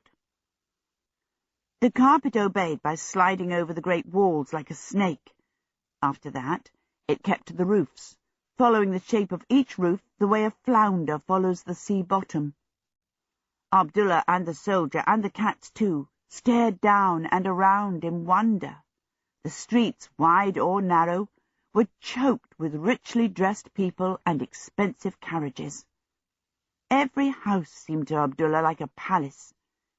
He saw towers, domes, rich carvings, golden cupolas, and marble courts the Sultan of Zanzibar would have been glad to call his own. The poorer houses, if you could call such richness poor, were decorated with painted patterns quite exquisitely. As for the shops, the wealth and quantity of the wares they had for sale made Abdullah realize that the bazaar at Zanzibar was really shabby and second-rate. No wonder the Sultan had been so anxious for an alliance with the Prince of Ingri. The inn the carpet found for them, near the great marble buildings at the centre of Kingsbury, had been plastered by a master in raised designs of fruit, which had then been painted in the most glowing colours with much gold leaf. The carpet landed gently on the sloping roof of the inn stables, hiding them cunningly beside a gold spire with a gilded weathercock on the top. They sat and looked around at all this magnificence, while they waited for the yard below to be empty. There were 2 servants down there, cleaning a gilded carriage, gossiping as they worked.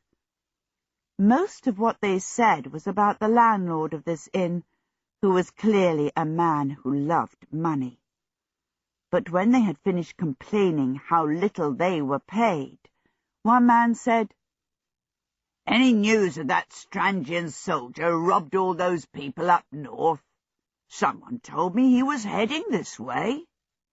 To this the other replied, "He's sure to make for Kingsbury, they all do, but they're watching for him at the city gates. He won't get far." The soldier's eyes met Abdullah's. Abdullah murmured, "Do you have a change of clothes?" The soldier nodded and dug furiously in his pack. Shortly he produced 2 peasant-style shirts with smocked embroidery on the chests and backs. Abdullah wondered how he had come by those. "Clothesline," murmured the soldier, bringing out a clothes-brush and his razor. There, on the roof, he changed into one of the shirts and did his best to brush his trousers without making a noise. The noisiest part was when he was trying to shave without anything but the razor. The 2 servants kept glancing toward the dry scratching from the roof. "Must be a bird," said one. Abdullah put the second shirt on over his jacket, which was by now looking like anything but his best one. He was rather hot like that, but there was no way he could remove the money hidden in his jacket without letting the soldier see how much he had. He brushed his hair with the clothes-brush, smoothed his moustache. It now felt as if there were at least 12 hairs there, and then brushed his trousers with the clothes-brush too. When he was done, the soldier passed Abdullah the razor and silently stretched out his pigtail. "A great sacrifice, but a wise one, I think, my friend," Abdullah murmured. He sawed the pigtail off and hid it in the golden weathercock. This made quite a transformation. The soldier now looked like a bushy-headed, prosperous farmer. Abdullah hoped he would pass for the farmer's young brother himself. While they were doing this, the two servants finished cleaning the carriage and began pushing it into the coach-house. As they passed under the roof where the carpet was, one of them asked, "And what do you think of this story that someone's trying to steal the princess?" "Well, I think it's true," the other one said. "If that's what you're asking. They say the royal wizard risked a lot to send a warning, poor fellow, and he's not the kind to take a risk for nothing." The soldier's eyes met Abdullah's again. His mouth formed a hearty curse. "Never mind," Abdullah murmured. "There are other ways to earn a reward." They waited until the servants had gone back across the yard and into the inn. Then Abdullah requested the carpet to land in the yard. It glided obediently down. Abdullah picked the carpet up and wrapped the genie bottle inside it, while the soldier carried his pack and both cats. They went into the inn, trying hard to look dull and respectable. The landlord met them there. Warned by what the servants had said, Abdullah met the landlord with a gold piece casually between his finger and thumb. The landlord looked at that. His flinty eyes stared at the gold piece so fixedly that Abdullah doubted if he even saw their faces. Abdullah was extremely polite. So was the landlord. He showed them to a nice, spacious room on the second floor. He agreed to send up supper and provide baths. "And the cats will need—" the soldier began. Abdullah kicked the soldier's ankle hard. "And that will be all, O lion among landlords," he said. "Although most helpful of hosts, if your active and vigilant staff could provide a basket, a cushion, and a dish of salmon, the powerful witch to whom we are to deliver tomorrow this pair of exceptionally gifted cats will undoubtedly reward whoever brings these things most bountifully." "I'll see what I can do, sir," the landlord said. Abdullah carelessly tossed him the gold piece. The man bowed deeply and backed out of the room, leaving Abdullah feeling decidedly pleased with himself. "There's no need to look so smug," the soldier said angrily. "What are we supposed to do now? I'm a wanted man here, and the king seems to know all about the jinn." It was a pleasant feeling to Abdullah to find that he was in command of events instead of the soldier. "Ah, but does the king know that there is a castle full of stolen princesses hovering overhead to receive his daughter?" he said. "You are forgetting, my friend, that the king cannot have had the advantage of speaking personally to the jinn. We might make use of this fact." "How?" demanded the soldier. "Can you think of a way to stop that jinn stealing the child? Or a way to get to the castle, for that matter?" "No, but it seems to me that a wizard might know these things," said Abdullah. "I think we should modify the idea you had earlier. Instead of finding one of this king's wizards and strangling him, we might inquire which wizard is the best and pay him a fee for his help." "All right, but you'll have to do that," said the soldier. "Any wizard worth his salt would spot me for a Strangian at once and call the constables before I could move." The landlord brought the food for the cats himself. He hurried in with a bowl of cream, a carefully boned salmon, and a dish of whitebait. He was followed by his wife, a woman as flinty-eyed as himself, carrying a soft rush basket and an embroidered cushion. Abdullah tried not to look smug again. generous thanks, most illustrious of innkeepers," he said. "I will tell the witch of your great care." "That's all right, sir," the landlady said. "We know how to respect those that use magic here in Kingsbury." Abdullah went from smug to mortified. He saw he should have pretended to be a wizard himself. He relieved his feelings by saying, "That cushion is stuffed only with peacock feathers, I hope. The witch is most particular." "Yes, sir," said the landlady. "I know all about that." The soldier coughed. Abdullah gave up. He said grandly, "As well as the cats, my friend and I have been entrusted with a message for a wizard. We would prefer to deliver it to the royal wizard, but we heard rumours on the way that he has met with some sort of misfortune." "That's right," said the landlord, pushing his wife aside. "One of the royal wizards has disappeared, sir. But fortunately there are two. I can direct you to the other one, Royal Wizard Suleiman, if you want, sir." He looked meaningly at Abdullah's hands. Abdullah sighed and fetched out his largest silver piece. That seemed to be the right amount. The landlord gave him very careful directions and took the silver piece, promising baths and supper shortly. The baths, when they came, were hot, and the supper was good. Abdullah was glad. While the soldier was bathing himself and whippersnapper, Abdullah transferred his wealth from his jacket to his money belt, which made him feel much better. The soldier must have felt better too. He sat after supper with his feet up on a table, smoking that long clay pipe of his. Cheerfully he untied the bootlace from the neck of the genie bottle and dangled it for Whippersnapper to play with. "There's no doubt about it," he said. "Money talks in this town. Are you going to talk to the royal wizard this evening? The sooner the better, to my mind." Abdullah agreed. "I wonder what his fee will be," he said. "Big," said the soldier, "unless you can work it that you're doing him a favour by telling him what the djinn said. All the same," he went on thoughtfully, whisking the bootlace out of Whippersnapper's pouncing paws, "I reckon you shouldn't tell him about the genie or the carpet if you can help it.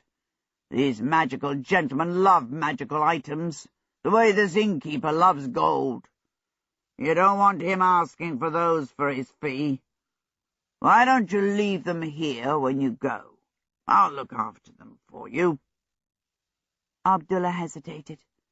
It seemed sound sense, yet he did not trust the soldier. "By the way," said the soldier, "I owe you a gold piece." "You do?" said Abdullah. "Then this is the most surprising news I have had since Flower in the Night told me I was a woman." "That bet of ours," said the soldier. "The carpet brought the djinn, and he's even bigger trouble than the genie usually manages. You win. Here." He tossed a gold piece across the room at Abdullah. Abdullah caught it, pocketed it, and laughed. The soldier was honest, after his own fashion. Full of thoughts of being soon on the trail of Flower in the Night, Abdullah went cheerfully downstairs, where the landlady caught him and told him all over again how to get to Wizard Suleiman's house. Abdullah was so cheerful that he parted with another silver piece almost without a pang. The house was not far from the inn, but it was in the old quarter, which meant that the way was mostly through confusing small alleys and hidden courts. It was twilight now, with one or two large liquid stars already in the dark blue sky above the domes and towers. But Kingsbury was well lit by big silver globes of light, floating overhead like moons. Abdullah was looking up at them, wondering if they were magical devices, when he happened to notice a black four-legged shadow stealing along the roofs beside him. It could have been any black cat out for a hunt on the tiles, but Abdullah knew it was midnight. There was no mistaking the way she moved. At first, when she vanished into the deep black shadow of a gable, he supposed she was after a roosting pigeon to make another unsuitable meal for Whippersnapper. But she reappeared again when he was halfway down the next alley, creeping along a parapet above him, and he began to think she was following him. When he went through a narrow court with trees in tubs down the centre, and he saw her jump across the sky from one gutter to another in order to get into that court too, he knew she was certainly following him. He had no idea why. He kept an eye out for her as he went down the next 2 alleys, but he saw her only once, on an arch over a doorway. When he turned into the cobbled court where the royal wizard's house was, there was no sign of her. Abdullah shrugged and went to the door of the house. It was a handsome, narrow house with diamond-paned windows and interwoven magic signs painted on its old, irregular walls. There were tall spires of yellow flame burning in brass stands on either side of the front door. Abdullah seized the knocker, which was a leering face with a ring in its mouth, and boldly knocked. The door was opened by a manservant with a long, dour face. "I'm afraid the wizard is extremely busy, sir," he said. "He is receiving no clients until further notice." And he started to shut the door. "No, wait, faithful footman and loveliest of lackeys," Abdullah protested. "What I have to say concerns no less than a threat to the king's daughter." "The wizard knows all about that, sir," said the man, and went on, shutting the door. Abdullah deftly put his foot in the space. "You must hear me, most sapient servant," he began. "I come—" Behind the manservant, a young woman's voice said, "Just a moment, Manfred. I know this is important." The door swung open again. Abdullah gaped as the servant vanished from the doorway and reappeared some way back in the hall inside. His place at the door was taken by an extremely lovely young woman with dark curls and a vivid face. Abdullah saw enough of her in one glance to realize that in her foreign northern way she was as beautiful as flower in the night. But after that he felt bound to look modestly away from her. She was very obviously going to have a baby. Ladies in Zanzibar did not show themselves in this interesting condition. Abdullah scarcely knew where to look. "I'm the wizard's wife, Letty Suleiman," this young woman said. "What did you come about?" Abdullah bowed. It helped to keep his eyes on the doorstep. "O fruitful moon of lovely Kingsbury," he said, "know that I am Abdullah, son of Abdullah, carpet merchant from distant Zanzibar, with news that your husband will wish to hear. Tell him, O splendour of a sorceress' house, that this morning I spoke with the mighty Jinn Hasruel concerning the king's most precious daughter." Letty Suleiman was clearly not at all used to the manners of Zanzibar. "Good heavens," she said. "I mean, how polite. And you're speaking the exact truth, aren't you? I think you ought to talk to Ben at once. Please come in." She backed away from the doorway to give Abdullah room to enter. Abdullah, still with his eyes modestly lowered, stepped forward into the house. As soon as he did, something landed on his back. Then it took off again with a heavy rip of claws and went sailing over his head to land with a thump on Letty's prominent front. A noise like a metal pulley filled the air. "Midnight," Abdullah said crossly, staggering forward. "Sophie!" screamed Letty, staggering backward with the cat in her arms. "Oh, Sophie, I've been worried sick. Manfred, get Ben at once. I don't care what he's doing. This is urgent." Chapter 16, in which strange things befall Midnight and Whippersnapper. There was a great deal of confusion and rushing about. 2 other servants appeared, followed by first one and then a second young man in long blue gowns, who seemed to be the wizard's apprentices. All these people ran about, while Letty ran back and forth in the hall with Midnight in her arms, screaming orders. In the midst of it all, Abdullah found Manfred, showing him to a seat and solemnly giving him a glass of wine. Since this seemed what he was expected to do, Abdullah sat down and sipped the wine, rather bemused by the confusion. Just as he was thinking it was going to go on forever, it all stopped. A tall, commanding man in a black robe had appeared from somewhere. "What on earth is going on?" said this man. Since this summed up Abdullah's feelings entirely, he found himself rather taking to this man. He had faded red hair and a tired, craggy face. The black robe made Abdullah certain that this must be Wizard Suleiman. He would have looked like a wizard whatever he was wearing. Abdullah rose from his chair and bowed. The wizard shot him a look of craggy mystification and turned to Letty. "He's from Zanzibar, then," said Letty, "and he knows something about the threat to the princess, and he brought Sophie with him. She's a cat. Look! Ben, you've got to change her back at once." Letty was one of those ladies who look lovelier the more distraught they get. Abdullah was not surprised when Wizard Suleiman took her gently by the elbows and said, "Yes, of course, my love," and followed that by kissing her forehead.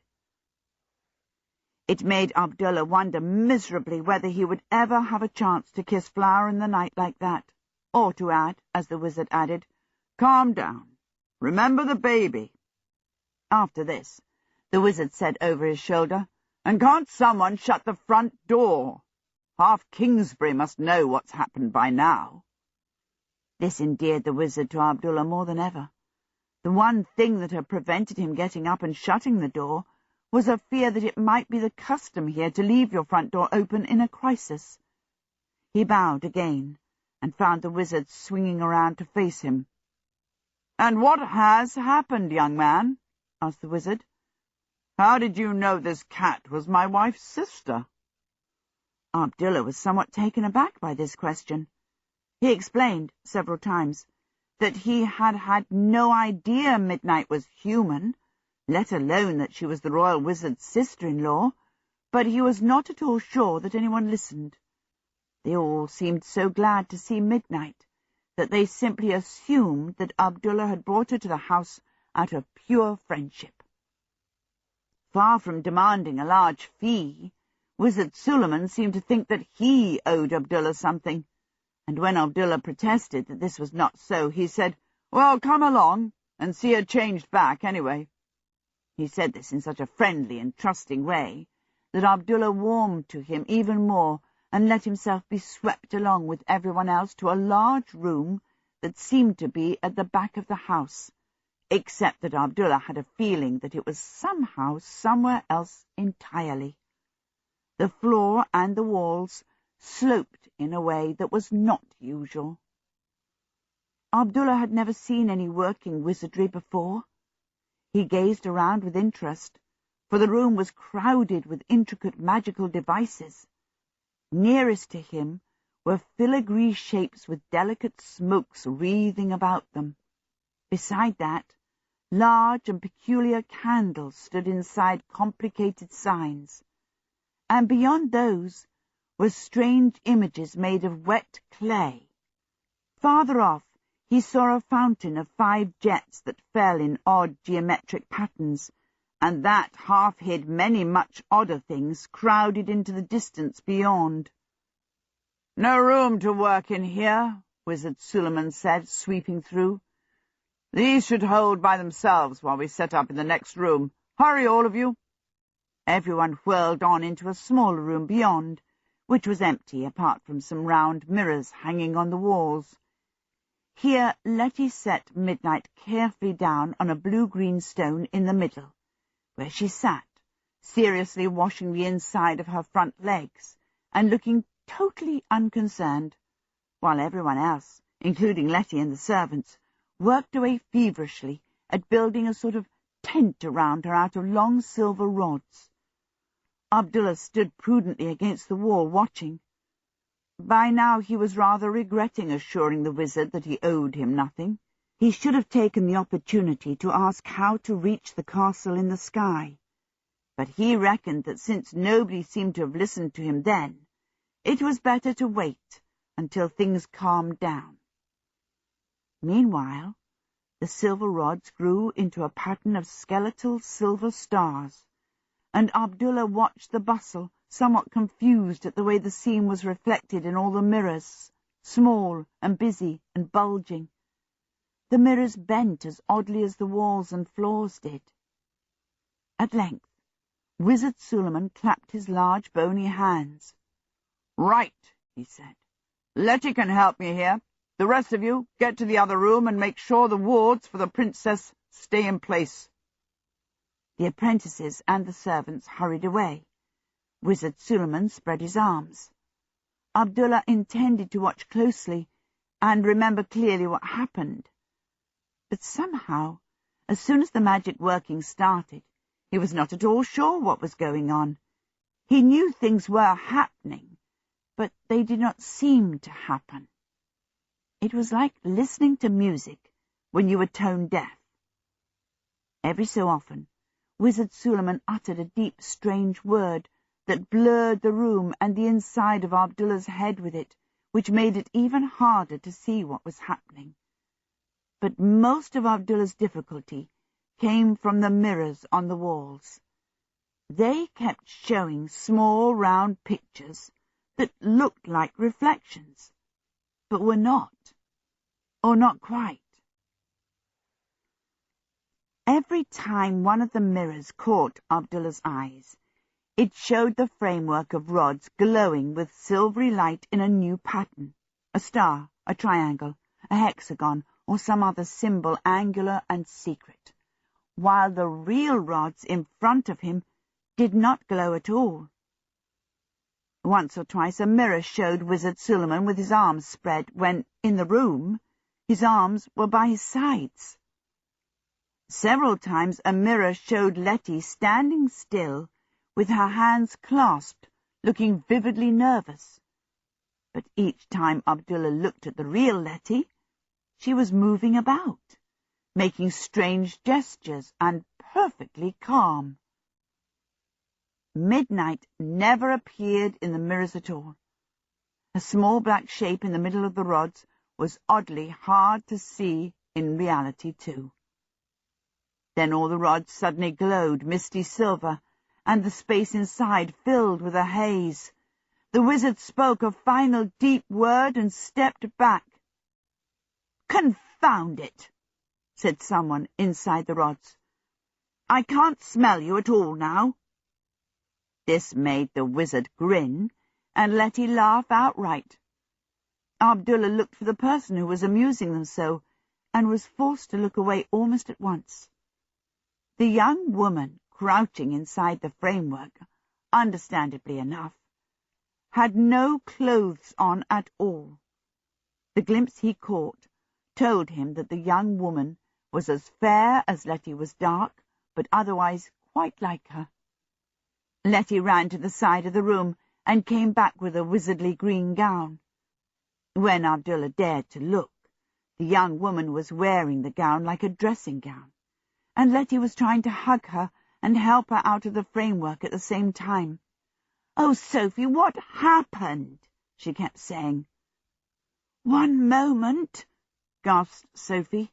She seemed to have difficulty balancing on 2 feet at first, but she hugged Letty and then staggered to the wizard and hugged him too. "It feels so odd without a tail," she said, "but thanks awfully, Ben." Then she advanced on Abdullah, walking rather more easily now. Abdullah backed against the wall, afraid she was going to hug him too, but all Sophie said was, "You must have wondered why I was following you. The truth is, I always get lost in Kingsbury." "I am happy to have been of service, most charming of changelings," Abdullah said rather stiffly. He was not sure he was going to get on with Sophie any more than he had got on with Midnight. She struck him as uncomfortably strong-minded for a young woman, almost as bad as his father's first wife's sister, Fatima. Letty was still demanding to know what had turned Sophie into a cat, and Wizard Suleiman was saying anxiously, "Sophie, does this mean that Hal's wandering about as an animal too?" "No, no," Sophie said, and suddenly looked desperately anxious. "I've no idea where Howl is. He was the one who turned me into a cat, you see." "What? Your own husband turned you into a cat?" Letty exclaimed. "Is this another of your quarrels, then?" "Yes, but it was all perfectly reasonable," said Sophie. "It was when someone stole the moving castle, you see. We only had about half a day's notice, and that was only because Howl happened to be working on a divining spell for the king. It showed something very powerful stealing the castle, and then stealing Princess Valeria. Howl said he'd warn the king at once, did he?" "He certainly did," said Wizard Suleiman. "The princess is guarded every second. I invoked demons and set up wards in the next room. Whatever being is threatening her has no chance of getting through." "Thank goodness," said Sophie. "That's a weight off my mind. It's a djinn, did you know?" "Even a djinn couldn't get through," said Wizard Suleiman. "But what did Howl do?" "He swore," said Sophie, "in Welsh. Then he sent Michael and the new apprentice away. He wanted to send me away too, but I said if he and Calcifer were staying, then so was I, and couldn't he put a spell on me that would simply make the djinn not notice I was there? And we argued about that." Letty chuckled. "Now, why doesn't that surprise me?" she said. Sophie's face became somewhat pink, and she put her head up defiantly. "Well, Hal would keep saying I'd be safest right out of the way in Wales with his sister, and he knows I don't get on with her, and I kept saying I'd be more use if I could be in the castle without the thief noticing. Anyway," she put her face in her hands, "I'm afraid we were still arguing when the djinn came. There was an enormous noise, and everything went dark and confused. I remember Hal shouting the words of the cat spell. He had to gabble them in a hurry, and then yelling to Calcifer. Calcifer's their fire demon," Letty explained politely to Abdullah. "Yelling to Calcifer to get out and save himself because the djinn was too strong for either of them," Sophie went on. "Then the castle came off from on top of me like the lid off a cheese dish. Next thing I knew, I was a cat in the mountains north of Kingsbury." Letty and the royal wizard exchanged puzzled looks over Sophie's bent head. "Why those mountains?" Wizard Suleiman wondered. "The castle wasn't anywhere near there." "No, it was in 4 places at once," Sophie said. "I think I was thrown somewhere midway between. It could have been worse. There were plenty of mice and birds to eat." Letty's lovely face twisted in disgust. "Sophie!" she exclaimed. "Mice?" "Why not? That's what cats eat," Sophie said, lifting her head defiantly again. "Mice are delicious. But I'm not so fond of birds. The feathers choke you. But," she gulped and put her head in her hands again, "but it happened at a rather bad time for me. Morgan was born about a week after that, and of course, he was a kitten." This caused Letty, if possible, even more consternation than the thought of her sister eating mice. She burst into tears and flung her arms around Sophie. "Oh, Sophie, what did you do?"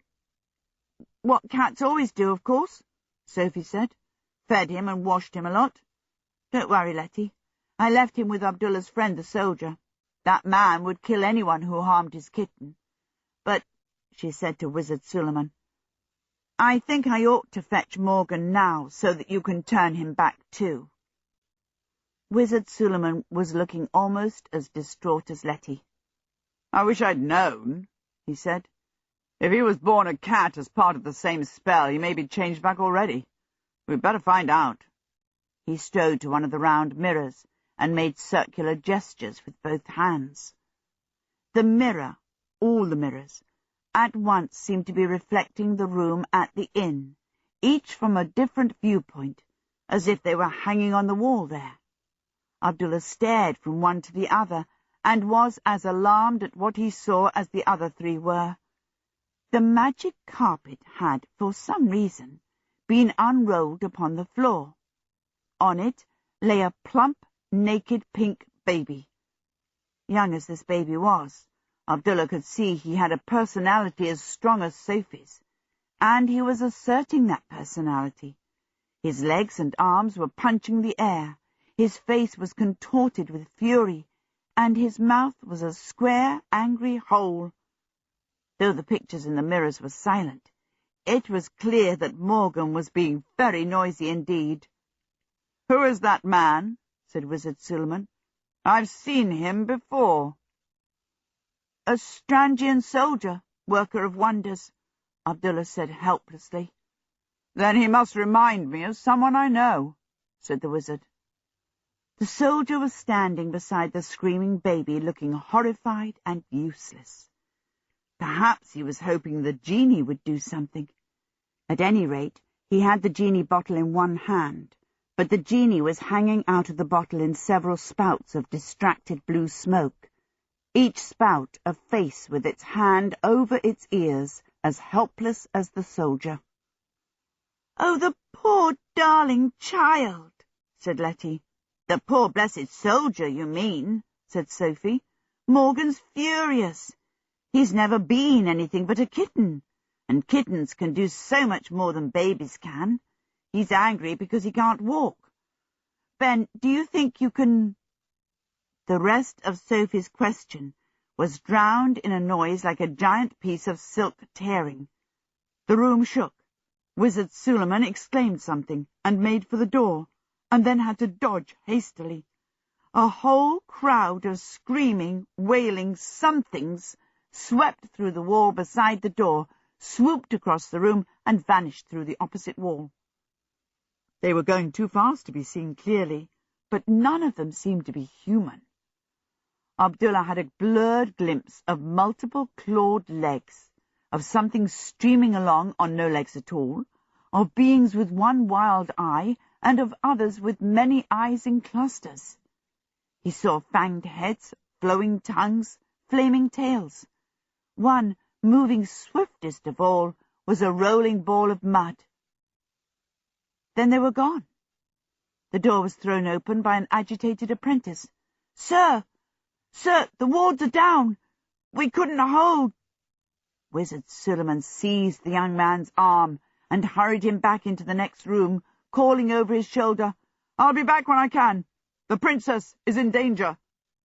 Abdullah looked to see what was happening to the soldier and the baby, but the round mirrors now showed nothing but his own anxious face and Sophie's and Letty's, all staring upward into them. "Drat," said Sophie. "Letty, can you work them?" "No, they're Ben's special thing," said Letty. Abdullah thought of the carpet unrolled and the genie bottle in the soldier's hand. "Then in that case, O pair of twinned pearls," he said, "most lovely ladies, I will, with your permission, hasten back to the inn before too many complaints are made about the noise." Sophie and Letty replied in chorus that they were coming too. Abdullah could scarcely blame them, but he came precious near it in the next few minutes. Letty, it seemed, was not up to hurrying through the streets in her interesting condition. As the three of them rushed through the jumble and chaos of broken spells in the next room, Wizard Suleiman spared a second from frantically setting up new things in the ruins to order Manfred to get the carriage out. While Manfred raced off to do that, Letty took Sophie upstairs to get her some proper clothes. Abdullah was left pacing the hall. To everyone's credit, he only waited there less than 5 minutes. But during that time, he tried the front door at least 10 times, only to find there was a spell holding it shut. He thought he would go mad.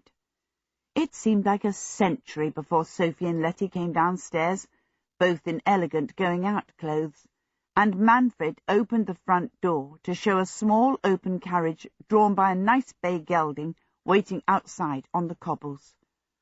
Abdullah wanted to take a flying leap into that carriage and whip up that gelding, but of course that was not polite. He had to wait while Manfred helped the ladies up into it, and then climbed to the driver's seat. The carriage set off smartly, clattering across the cobbles, while Abdullah was still squeezing himself into the seat beside Sophie. But even that was not quick enough for him. He could hardly bear to think of what the soldier might be doing. "I hope Ben can get some wards back on the princess soon," Letty said anxiously, as they rolled spankingly across an open square. The words were scarcely out of her mouth when there came a hurried volley of explosions, like very mismanaged fireworks. A bell began to ring somewhere, dismal and hasty. Gong, gong, gong. "What's all that?" asked Sophie, and then answered her own question by pointing and crying out, "Oh, confound it! Look! Look! Look!" Abdullah craned around to where she pointed. He was in time to see a black spread of wings blotting out the stars above the nearest domes and towers. Below, from the tops of several towers, came little flashes and a number of bangs as the soldiers there fired at those wings. Abdullah could have told them that that kind of thing was no use at all against a jinn. The wings wheeled imperturbably and circled upward, and then vanished into the dark blue of the night sky. "Your friend, the jinn," Sophie said. "I think we distracted Ben at a crucial moment." "The jinn intended that you should, O former feline," Abdullah said. "If you recollect, he remarked as he was leaving that he expected one of us to help him steal the princess." Other bells around the city had joined in ringing the alarm now. People ran into the streets and stared upward.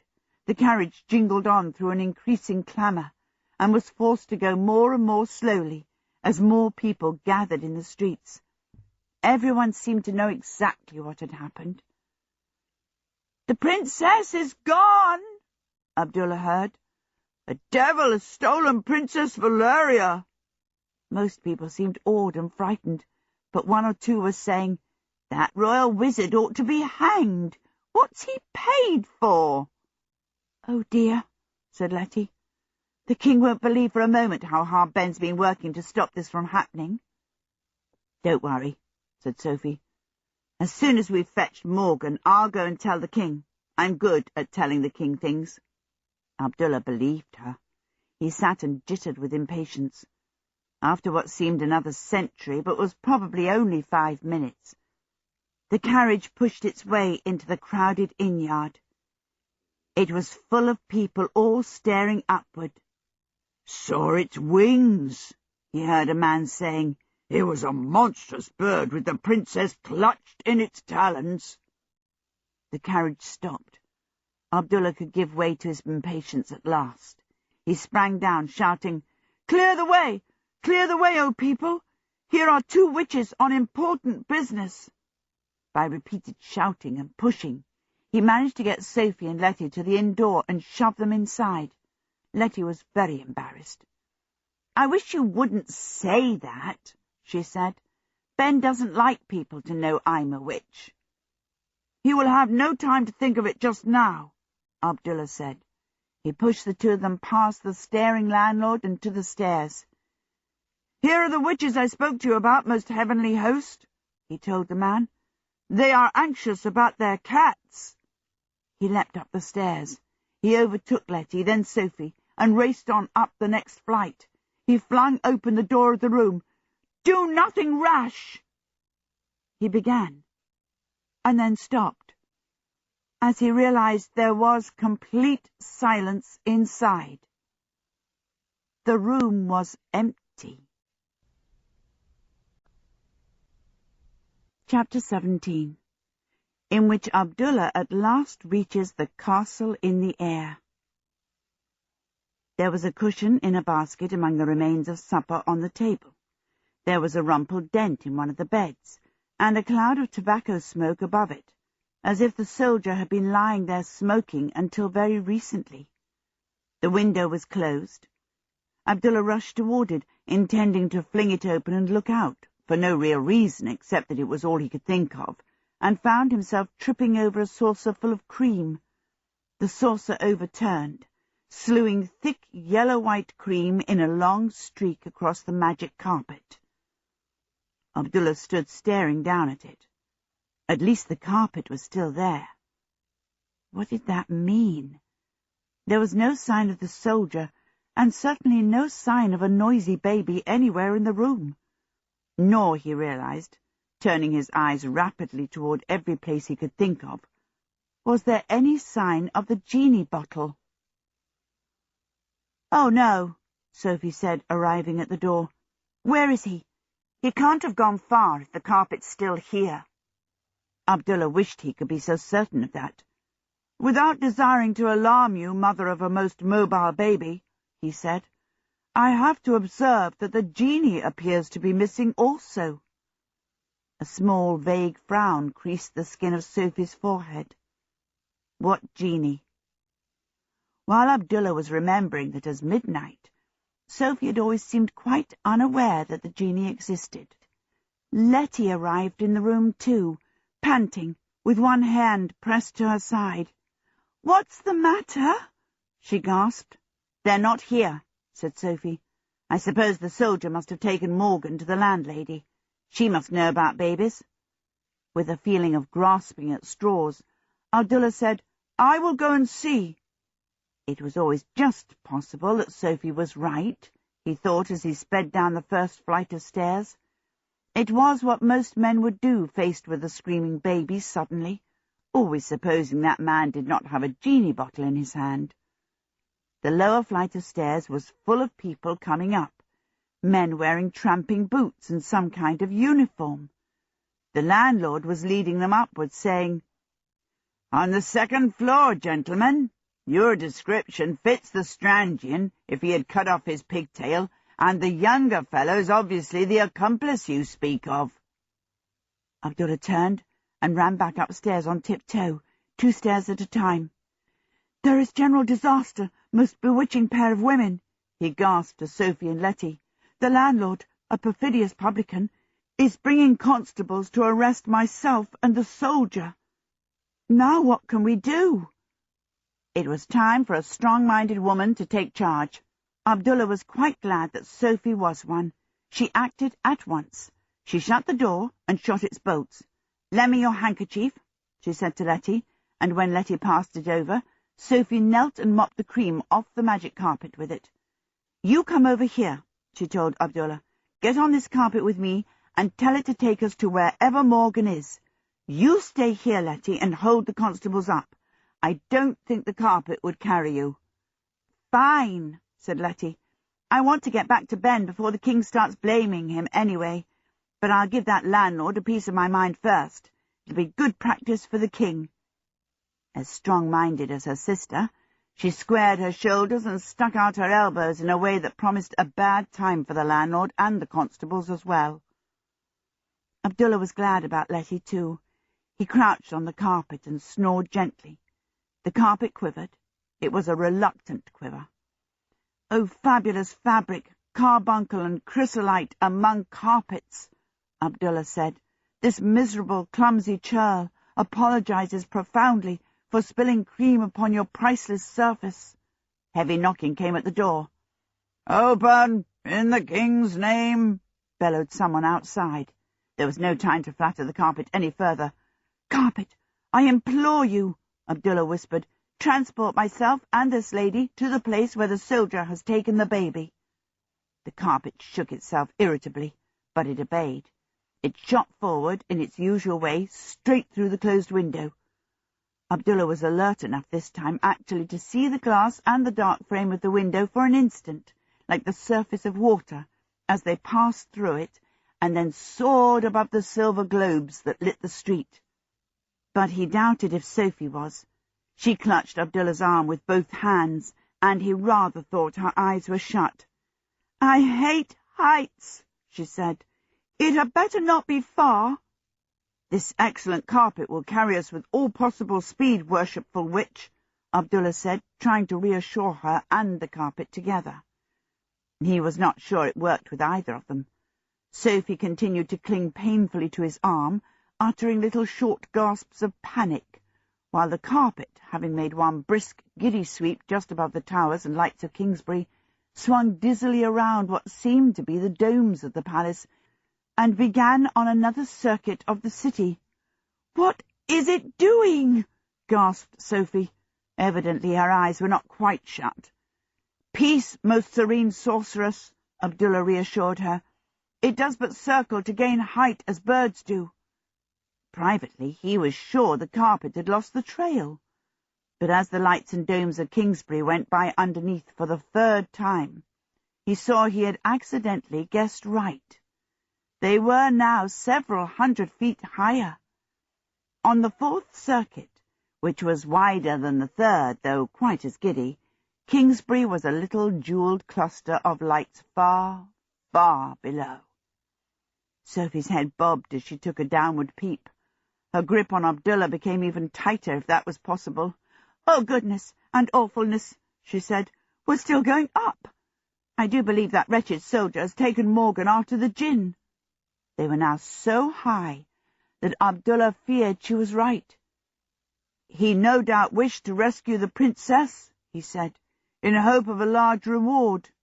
"He had no business to take my baby along, too," Sophie declared. "Just wait till I see him. But how did he do it without the carpet?" "He must have ordered the genie to follow the djinn, O moon of motherhood," Abdullah explained. To that Sophie said again, "What genie?" "I assure you, sharpest of sorcerers' minds, that I owned a genie as well as this carpet, though you never appeared to see it," Abdullah said. "Then I take your word for it," said Sophie. "Keep talking, talk, or I shall look down, and if I look down, I know I'll fall off." Since she was still clinging mightily to Abdullah's arm, he knew that if she fell, then so would he. Kingsbury was now a bright, hazy dot, appearing on this side and then on that, as the carpet continued to spiral upward. The rest of Ingary was laid out around it like a huge, dark blue dish. The thought of plunging all that way down made Abdullah almost as frightened as Sophie. He began hastily to tell her all his adventures, how he had met Flower in the night, how the Sultan had put him in prison, how the genie had been fished out of the oasis pool by Kabul Akbar's men, who were really angels, and how hard it was to make a wish that the genie's malice did not spoil. By this time he could see the desert as a pale sea south of Ingary, though they were so high that it was quite hard to make out anything below. "I see now that the soldier agreed I had won that bet in order to convince me of his honesty," Abdullah said ruefully. "I think he always meant to steal the genie, and probably the carpet too." Sophie was interested. Her grip on his arm relaxed slightly, to Abdullah's great relief. "You can't blame that genie for hating everyone," she said.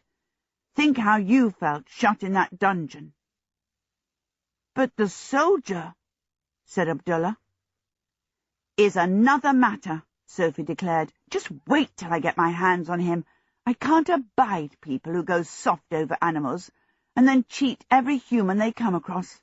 But to get back to this genie you say you had, it looks as if the djinn meant you to have it. Do you think it was part of his scheme to have disappointed lovers help him get the better of his brother?" "I believe so," said Abdullah. "Then, when we get to the Cow Castle, if that's where we're going," Sophie said, "we might be able to count on other disappointed lovers arriving to help." "Maybe," Abdullah said cautiously.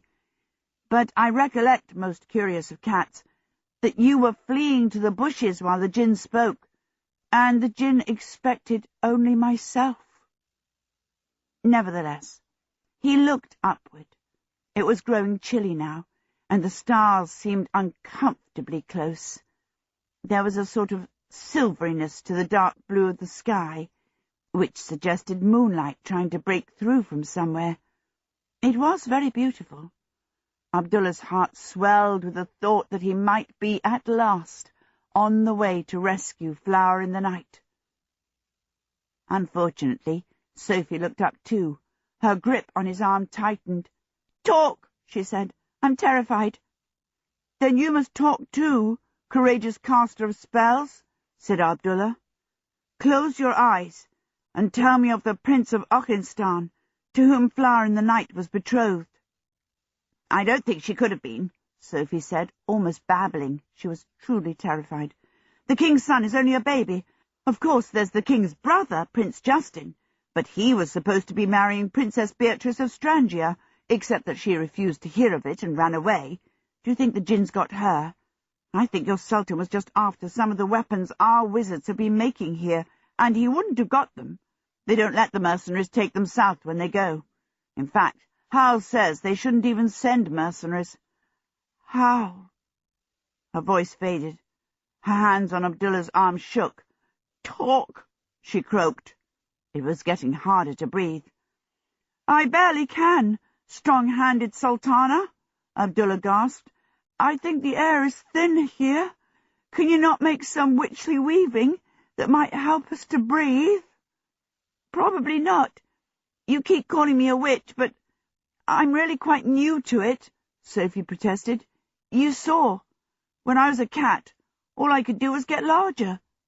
But she let go of Abdullah for a moment in order to make short, jerky gestures overhead. "Really, Air," she said, "this is disgraceful. You're going to have to let us breathe a bit better than this, or we won't last out. Gather around and let us breathe you." She clutched Abdullah again. "Is that any better?" There really did seem to be more air now, though it was colder than ever. Abdullah was surprised, because Sophie's method of casting a spell struck him as most unwitch-like. In fact, it was not much different from his own way of persuading the carpet to move, but he had to admit that it worked.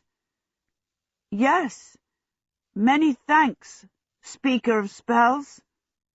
"Talk," said Sophie. They were so high that the world below was out of sight. Abdullah had no trouble understanding Sophie's terror.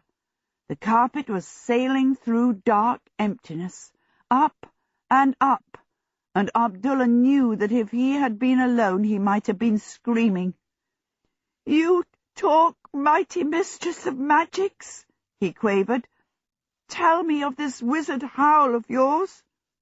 Sophie's teeth chattered, but she said proudly, "He's the best wizard in Ingri, or anywhere else.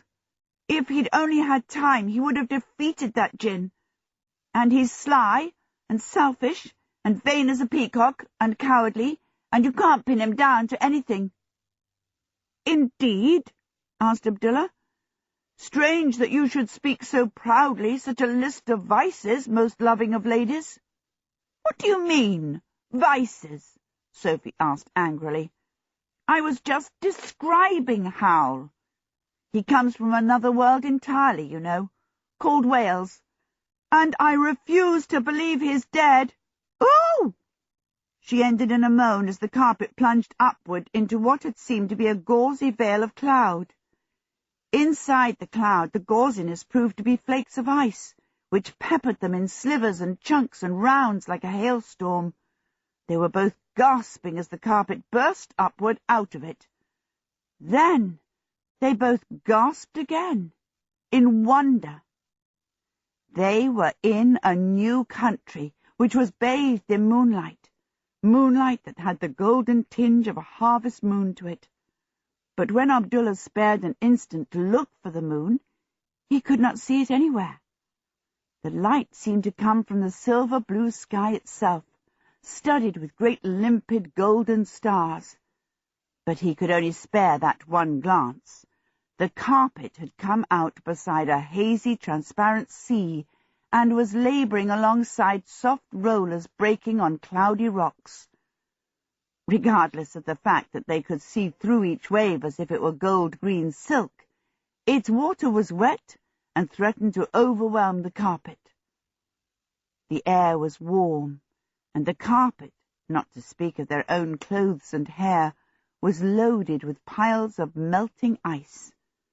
Sophie and Abdullah, for the first few minutes, were entirely occupied in sweeping ice over the edges of the carpet into the translucent ocean, where it sank through into the sky beneath and vanished.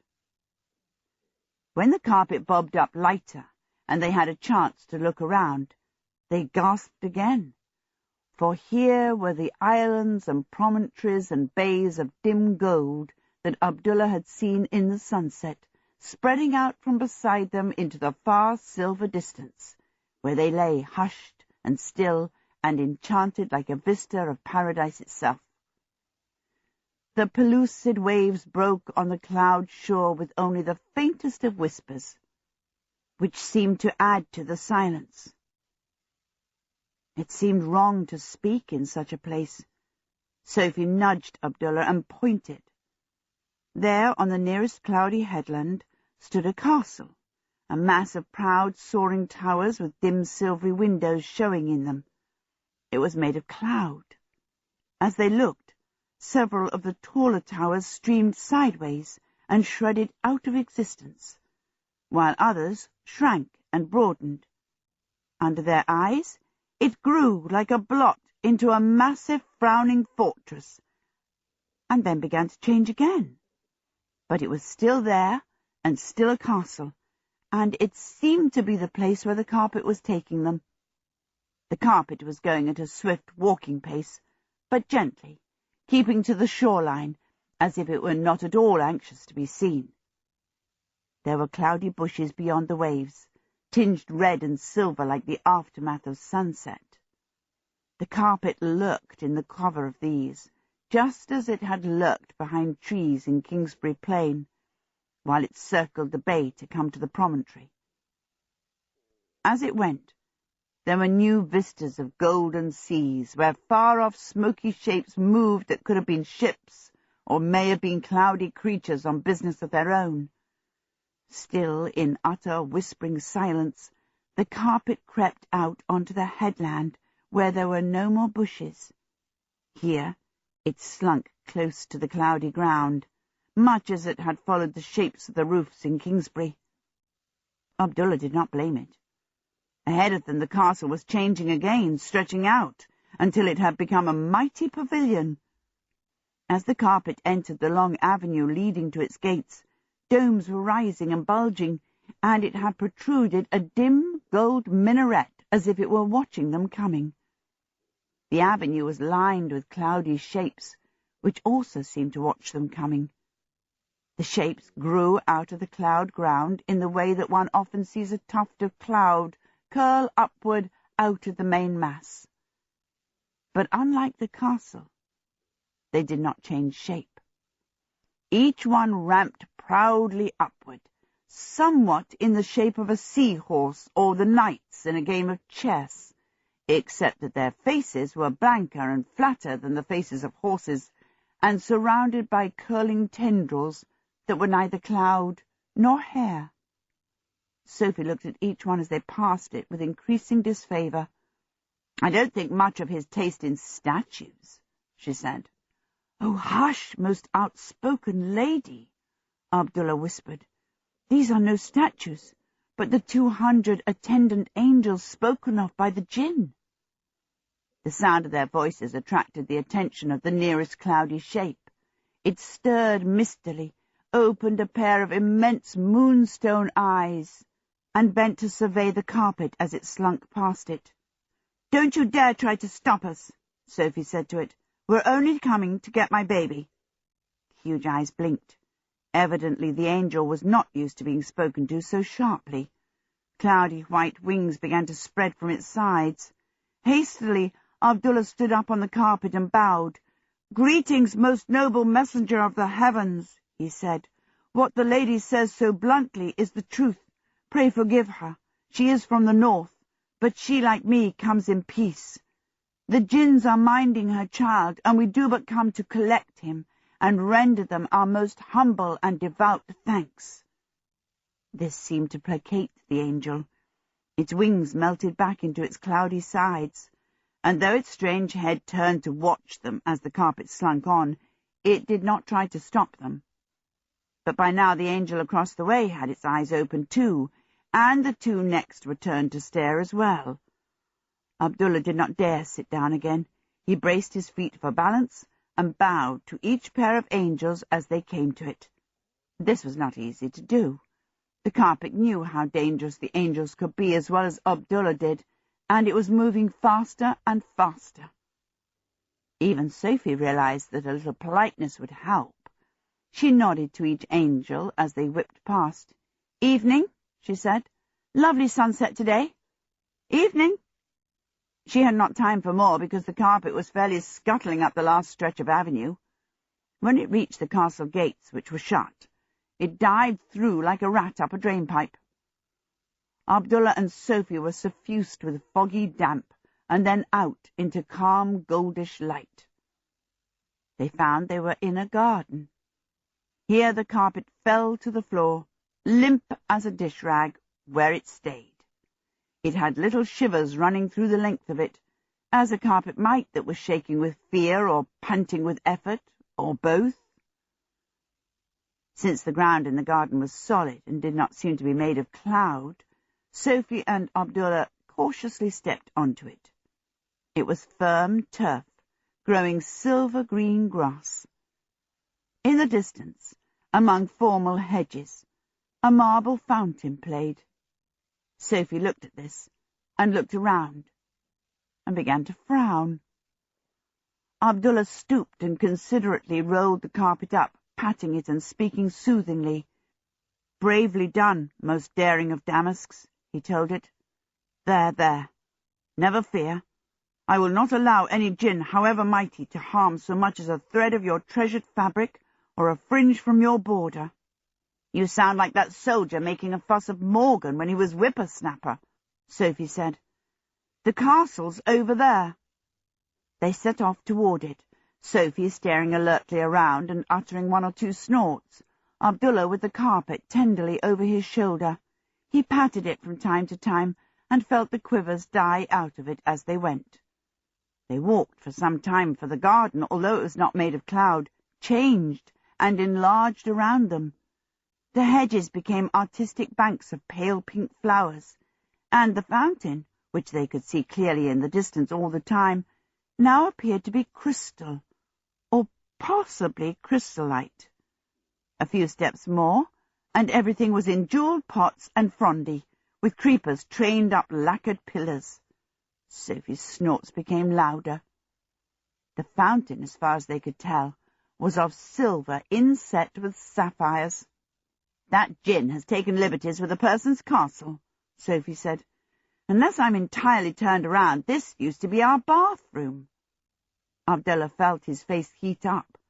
Sophie's bathroom or not, these were the gardens out of his daydreams. Hasruel was mocking him, as he had mocked Abdullah all along. When the fountain ahead turned to gold, glinting wine dark with rubies, Abdullah became as annoyed as Sophie was. "This is not the way a garden should be, even if we disregard the confusing changes," he said angrily. "A garden should be natural-seeming, with wild sections, including a large area of bluebells." "Quite right," said Sophie. "Look at that fountain now. What a way to treat a bathroom." The fountain was platinum with emeralds. "Ridiculously flashy," said Abdullah. "When I design my garden—" He was interrupted by a child's screaming. Both of them began to run. Chapter 18, which is rather full of princesses. The child's screams rose. There was no doubt about the direction. As Sophie and Abdullah ran that way along a pillared cloister, Sophie panted, "It's not Morgan. It's an older child." Abdullah thought she was right. He could hear words in the screams, although he could not pick out what they were, and surely Morgan, even howling his loudest, did not possess big enough lungs to make this kind of noise. After getting almost too loud to bear, the screams became grating sobs. Those sank to a steady nagging, "Wah, wah, wah," and just as that sound became truly intolerable, the child raised his or her voice into hysterical screams again. Sophie and Abdullah followed the noise to the end of the cloister and out into a huge, cloudy hall. There they stopped prudently behind a pillar, and Sophie said, "Our main room. They must have blown it up like a balloon. It was a very big hall. The screaming child was in the middle of it. She was about 4 years old, with fair curls and wearing a white nightdress.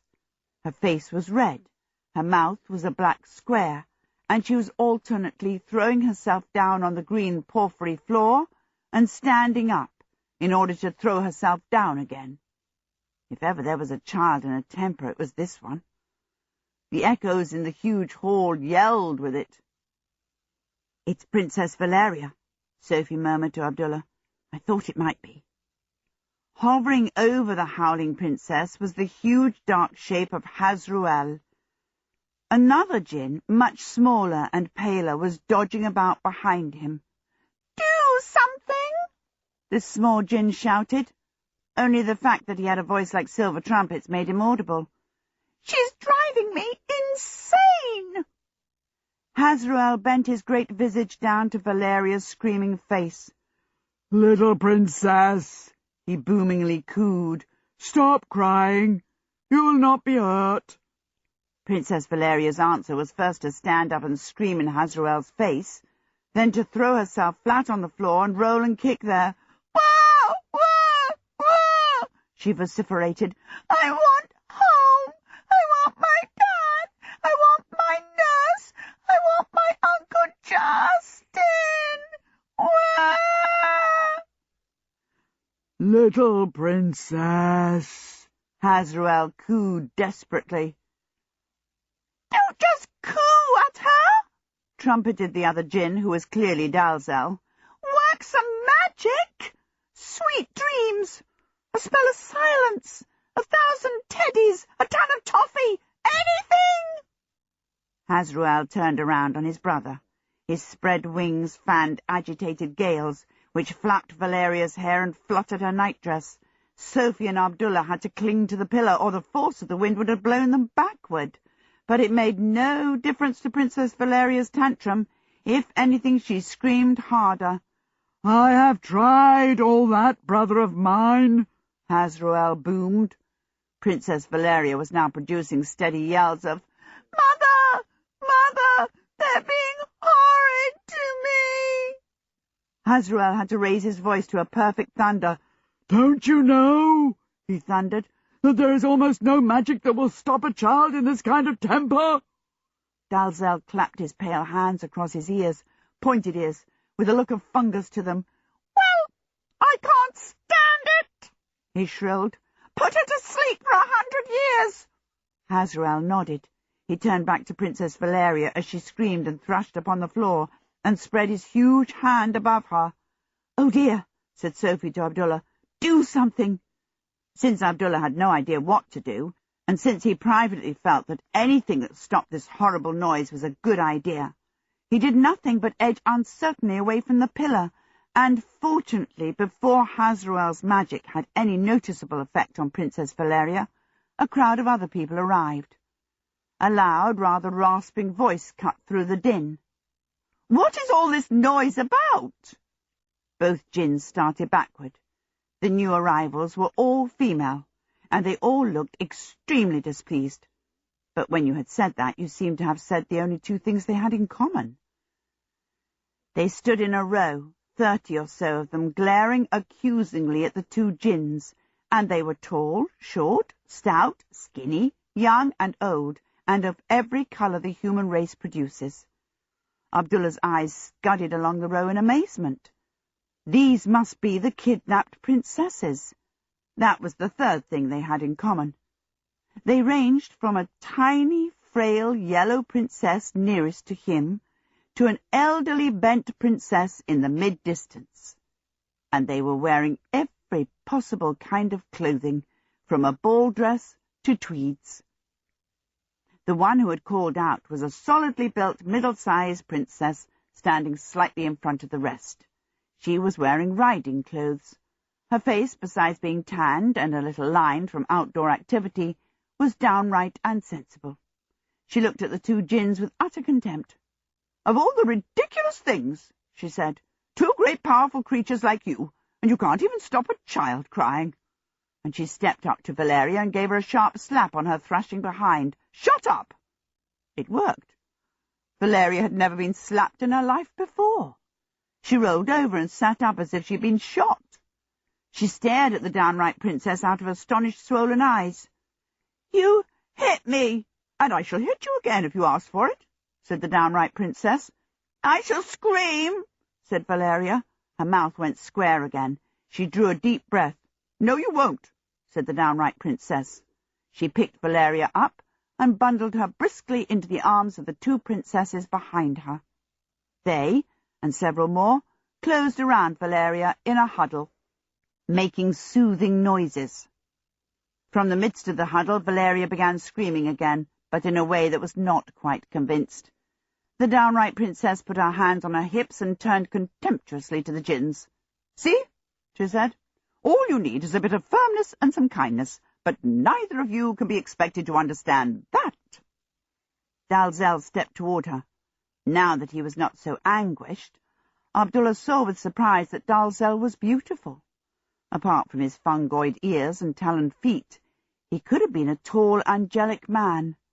Golden curls grew on his head, and his wings, though small and stunted-looking, were golden too. His very red mouth spread into a sweet smile. Altogether, he had an unearthly beauty that matched the strange cloud kingdom where he lived. "Pray take the child away," he said, "and comfort her, O Princess Beatrice, most excellent of my wives." Downright Princess Beatrice was gesturing to the other princesses to take Valeria away anyway, but she turned back sharply at this. "I've told you, my lad," she said, "that none of us is any wife of yours. You can call us that until you're blue in the face, but it won't make the slightest difference. We are not your wives, and we never will be." "Exactly," said most of the other princesses, in a firm but ragged chorus. All of them, except for one, turned and swept away, taking the sobbing Princess Valeria with them. Sophie's face was lit with a delighted smile. She whispered, "It looks as if the princesses are holding their own." Abdullah could not attend to her. The remaining princess was Flower in the Night. She was, as always, twice as beautiful as he remembered her, looking very sweet and grave, with her great dark eyes fixed seriously on Dalzell. She bowed politely. Abdullah's senses sang at the sight of her. The cloudy pillars around him seemed to sway in and out of existence. His heart pounded for joy. She was safe. She was here. She was speaking to Dalzell. "Forgive me, great Jinn, if I remain to ask you a question," she said, and her voice, even more than Abdullah remembered it, was melodious and merry as a cool fountain. To Abdullah's outrage, Dalzell reacted with what seemed to be horror. "Oh, not you again!" he trumpeted, at which Hasruel, standing like a dark column in the background, folded his arms and grinned maliciously.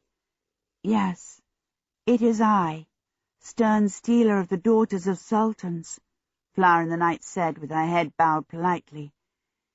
"I am here merely to ask what thing it was which started the child crying." "How should I know?" Dalzell demanded. "You're always asking me questions I can't answer. Why are you asking this one?" "Because," Flower in the Night answered, "O robber of the offspring of rulers, the easiest way to calm the child is to deal with the cause of her temper. This I know from my own childhood, for I was much given to tantrums myself." Surely not, Abdullah thought. She is lying for a purpose. No nature as sweet as hers could ever have screamed for anything. Yet, as he was outraged to see, Dalzell had no difficulty believing this. "I'll bet you were," Dalzell said. "So what was the cause, bereaver of the brave?" Flower in the Night persisted. "Was it that she wishes to be back in her own palace, or to have her own particular doll? Or was she simply frightened by your face, or— "I'm not sending her back if that's what you're aiming for," Dalzell interrupted. "She's one of my wives now." "Then I adjure you to find out what set her off screaming, Raptor of the Righteous," Flower in the Night said politely. "For without that knowledge, even 30 princesses may not silence her." Indeed, Princess Valeria's voice was rising again in the distance. "Wah, wah, wah," as she spoke. "I speak from experience," Flower in the Night observed. "I once screamed night and day for a whole week, until my voice was gone, because I had grown out of my favourite shoes." Abdullah could see Flower in the Night was telling the exact truth. He tried to believe it, but try as he might, he just could not imagine his lovely Flower in the Night lying on the floor kicking and screaming. Dalzell again had no difficulty at all. He shuddered and turned angrily to Hasruel. "Think, can't you? You brought her in. You must have noticed what set her off." Hasruel's great brown visage crumpled helplessly. "Brother mine, I brought her in through the kitchen, for she was silent and white with fear, and I thought maybe a sweetmeat would make her happy, but she threw the sweetmeat to the cook's dog and remained silent.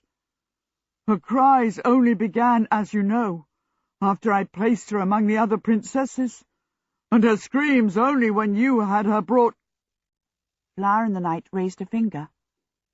"Ah," she said. Both djinns turned to her. "I have it," she said. "It must be the cook's dog. It is often an animal with children. She is used to being given all she wants, and she wants the dog. Instruct your cook, king of kidnappers, to bring his animal to our quarters, and the noise will cease. This I promise you." "Very well," said Dalzell. "Do it." He trumpeted at Hasruel. Flower in the Night bowed. "I thank you," she said, and turned and walked gracefully away. Sophie shook Abdullah's arm. "Let's follow her." Abdullah did not move or reply. He stared after Flower in the Night, hardly able to believe he was really seeing her, and equally unable to believe that Dalzell did not fall at her feet and adore her. He had to admit that this was a relief, but all the same— "She's yours, is she?" Sophie said after one look at his face. Abdullah nodded raptly. "Then you've got good taste," said Sophie. "Now come on before they notice us." They edged behind the pillars in the direction Flower in the Night had gone, keeping a wary eye on the huge hall as they went. In the far distance, Dalzell was moodily settling into an enormous throne at the top of a flight of steps. When Hasruel returned from wherever the kitchens were, Dalzell motioned him to kneel by the throne. Neither looked their way. Sophie and Abdullah tiptoed to an archway, where a curtain was still swaying after Flower in the Night had lifted it to go through. They pushed the curtain aside and followed.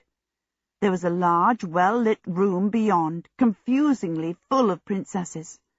From somewhere in the midst of them, Princess Valeria sobbed, "I want to go home now." "Hush, dear. You shall soon," someone answered. Princess Beatrice's voice said, "You cried beautifully, Valeria. We're all proud of you, but do stop crying now, there's a good girl." "Can't," sobbed Valeria. "I'm in the habit." Sophie was staring around the room in growing outrage. "This is our broom cupboard," she said. "Really?" Abdullah could not attend to her because Flower in the Night was quite near, softly calling, "Beatrice." Princess Beatrice heard and plunged out of the crowd. "Don't tell me," she said. "You did it? Good. Those djinns don't know what hits them when you get after them, Flower. Then things are coming along beautifully, if that man agrees." At this point she noticed Sophie and Abdullah. "Where did you two spring from?" she said. Flower in the Night whirled around. For a moment, when she saw Abdullah, there was everything in her face he could have wished for: recognition, delight, love, and pride. "I knew you'd come to rescue me," said her big, dark eyes. Then, to his hurt and perplexity, it all went. Her face became smooth and polite. She bowed courteously. "This is Prince Abdullah from Zanzibar," she said, "but I am not acquainted with the lady." Flower in the Night's behaviour shook Abdullah from his daze. It must be jealousy of Sophie, he thought. He too bowed and made haste to explain. "This lady, O pearls in many a king's diadems, is wife to the royal wizard Howl, and comes here in search of her child." Princess Beatrice turned her keen, weathered face to Sophie. "Oh, it's your baby," she said. "Howl with you by any chance?" "No," Sophie said miserably. "I hoped he'd be here." "Not a trace of him, I'm afraid," said Princess Beatrice. "Pity. He'd be useful even if he did help conquer my country. But we've got your baby. Come this way." Princess Beatrice led the way to the back of the room, past the group of princesses trying to comfort Valeria. Since Flower in the Night went with her, Abdullah followed. To his increasing distress, Flower in the Night was now barely looking at him, only inclining her head politely at each princess they passed. "The Princess of Alberia," she said formally. "The Princess of Faktan. The Lady Heiress of Thayak. This is the Princess of Pakistan, and beside her the Paragon of Inhiko. Beyond her you see the Demoiselle of Dorimind." So if it was not jealousy, what was it? Abdullah wondered unhappily. There was a wide bench at the back of the room with cushions on it. "My oddments shelf," Sophie growled. There were 3 princesses sitting on the bench. The elderly princess Abdullah had noticed before, a lumpish princess swaddled in a coat, and the tiny yellow princess perched in the middle between them. The tiny princess's twig-like arms were wrapped around the chubby pink body of Morgan. "She is, as far as we can pronounce it, High Princess of Tsapfan," Flower in the Night said formally. "On her right is the Princess of High Norland. On her left, the Jareen of Jam." The tiny High Princess of Tsapfan looked like a child with a doll too big for her, but in the most expert and experienced way she was giving Morgan a feed from a large baby bottle. "He's fine with her," said Princess Beatrice. "Good thing for her, stopped her moping.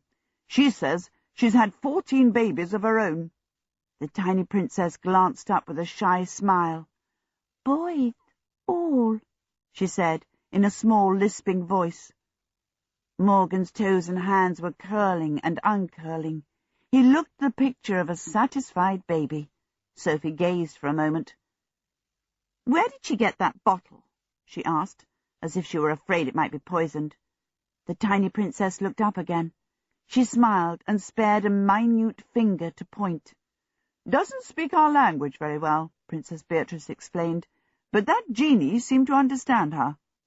The princess's twig-like finger was pointing to the floor by the bench, where, below her small dangling feet, stood a familiar blue-mauve bottle. Abdullah dived for it. The lumpish Jareen of Jam dived for it at the same moment, with an unexpectedly big, strong hand. "Stop it!" the genie howled from inside as they tussled for it. "I'm not coming out! Those jinns will kill me this time for sure!" Abdullah took hold of the bottle in both hands and jerked. The jerk caused the swaddling coat to fall away from the Jareen. Abdullah found himself looking into wide blue eyes and a lined face inside a bush of grizzled hair. The face wrinkled innocently as the old soldier gave him a sheepish smile and let go of the genie bottle. "You!" Abdullah said disgustedly. "Loyal subject of mine," Princess Beatrice explained. "Turned up to rescue me. Rather awkward, actually. We had to disguise him." Sophie swept Abdullah and Princess Beatrice aside. "Let me get at him," she said.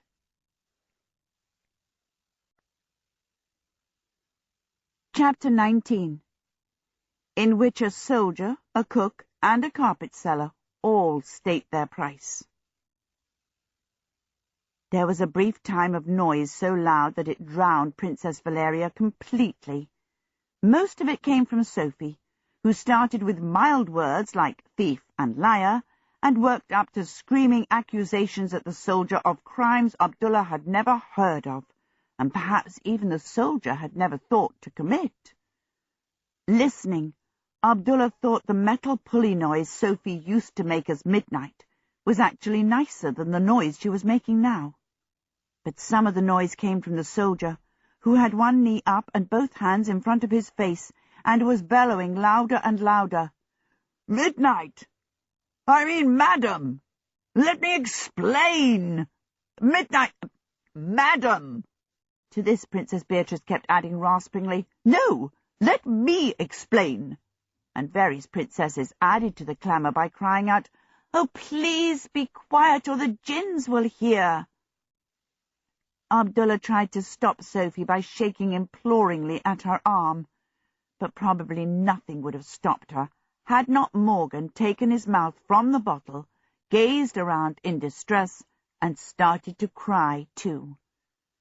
Sophie shut her mouth with a snap then, and then opened it to say, "All right then, explain." In the comparative quiet, the tiny princess hushed Morgan, and he went back to feeding again. "I didn't mean to bring the baby," said the soldier. "What?"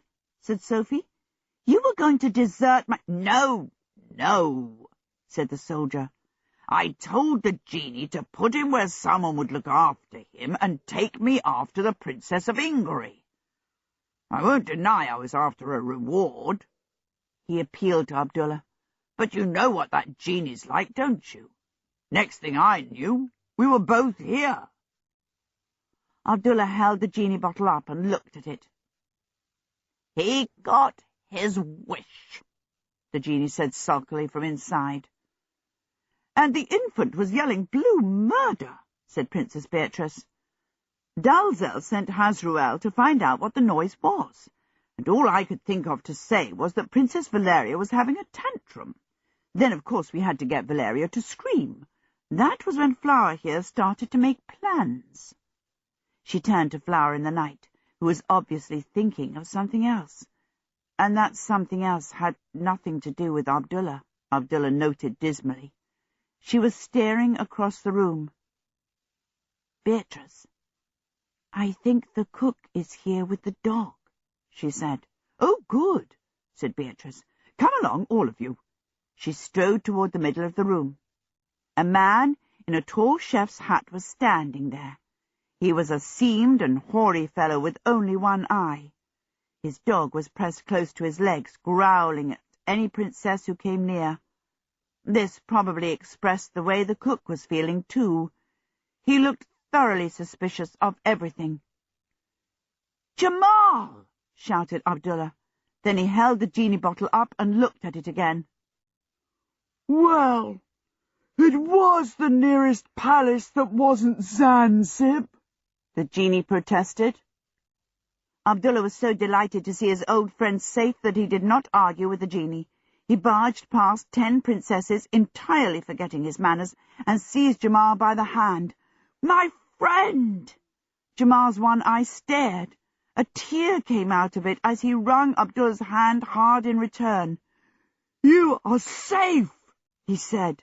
Jamal's dog bounced to its hind legs and planted its front paws on Abdullah's stomach, panting lovingly. A familiar squiddy breath filled the air, and Valeria promptly began screaming again. "I don't want that doggy! He smells!" "Oh, hush!" said at least 6 princesses. "Pretend, dear. We need the man's help." "I don't want!" yelled Princess Valeria. Sophie tore herself away from where she was leaning critically over the tiny princess and marched down upon Valeria. "Stop it, Valeria," she said. "You remember me, don't you?" It was clear Valeria did.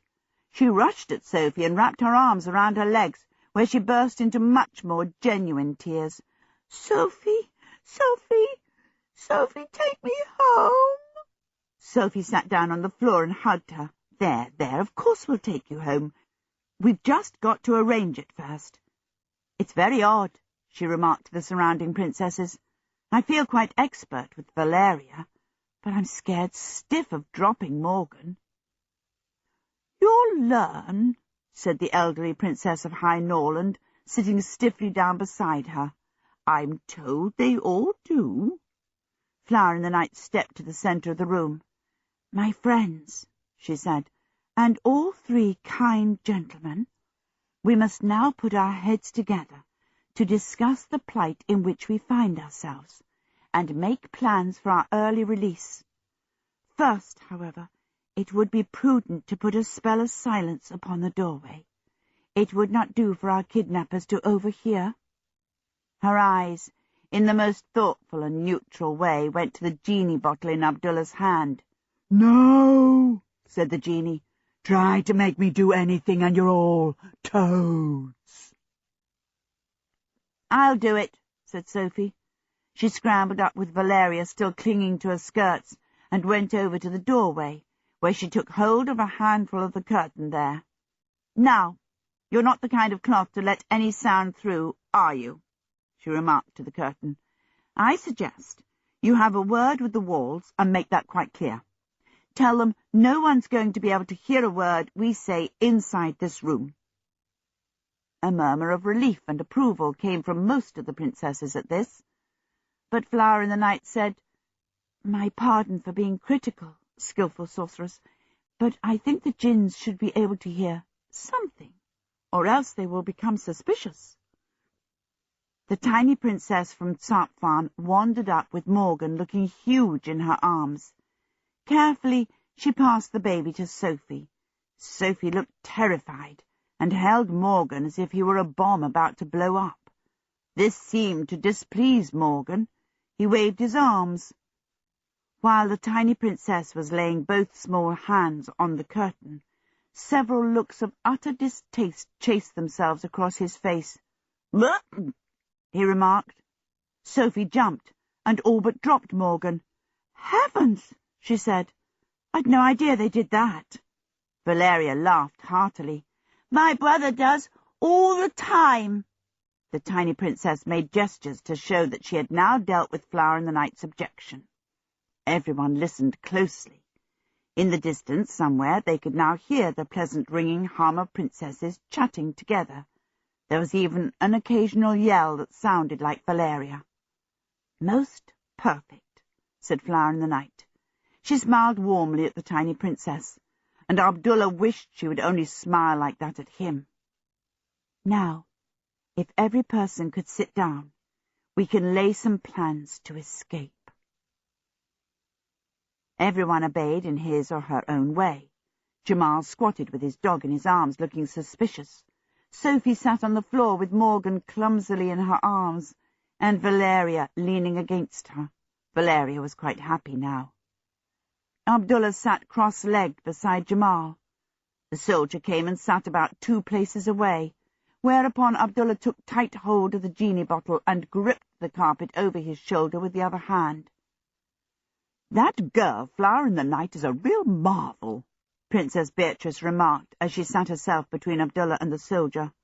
"She came here knowing nothing unless she'd read it out of a book, and she learns all the time. Took her 2 days to get the measure of Dalzell. Wretched Jin's scared stiff of her now. Before she arrived, all I'd managed was to make it clear to the creature that we weren't going to be his wives. But she thinks big. Had her mind on escaping right from the start. She's been plotting all along to get that cook in to help. Now she's done it.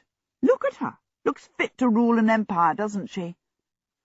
Abdullah nodded sadly and watched Flower in the Night as she stood waiting for everyone to get settled. She was still wearing the gauzy clothes she had been wearing when Hazruel snatched her from the night garden. She was still as slim, as graceful, and as beautiful.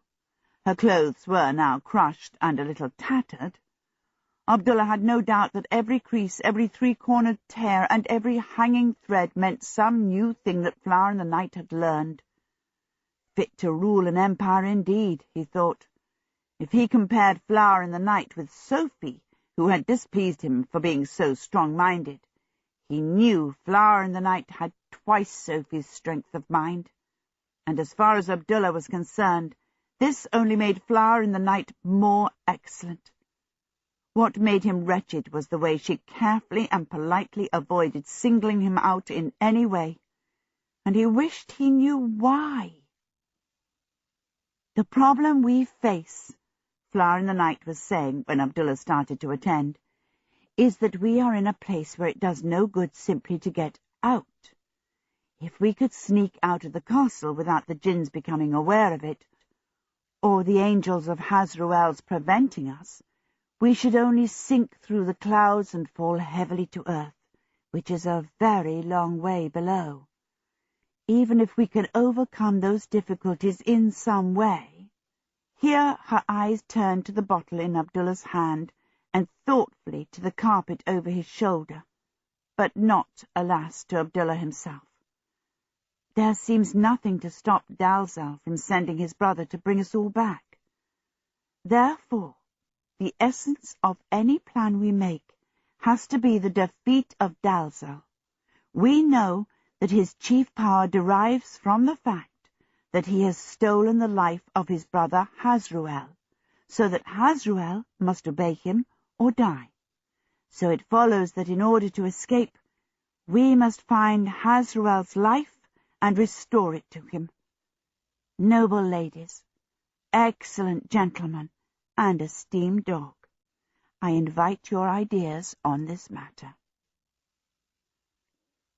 "Excellently put, O flower of my desire," Abdullah thought sadly, as Flower in the Night gracefully sat down. "But we still don't know where Hazruel's life can be," bleated the fat Princess of Farktan. "Exactly," said Princess Beatrice. "Only Dalzal knows that." "But the beastly creature's always dropping hints," complained the blonde princess from Theak. "To let us know how clever he is," the dark-skinned Princess of Alberia said bitterly. Sophie looked up. "What hints?" she said. There was a confused clamour as at least 20 princesses all tried to tell Sophie at once.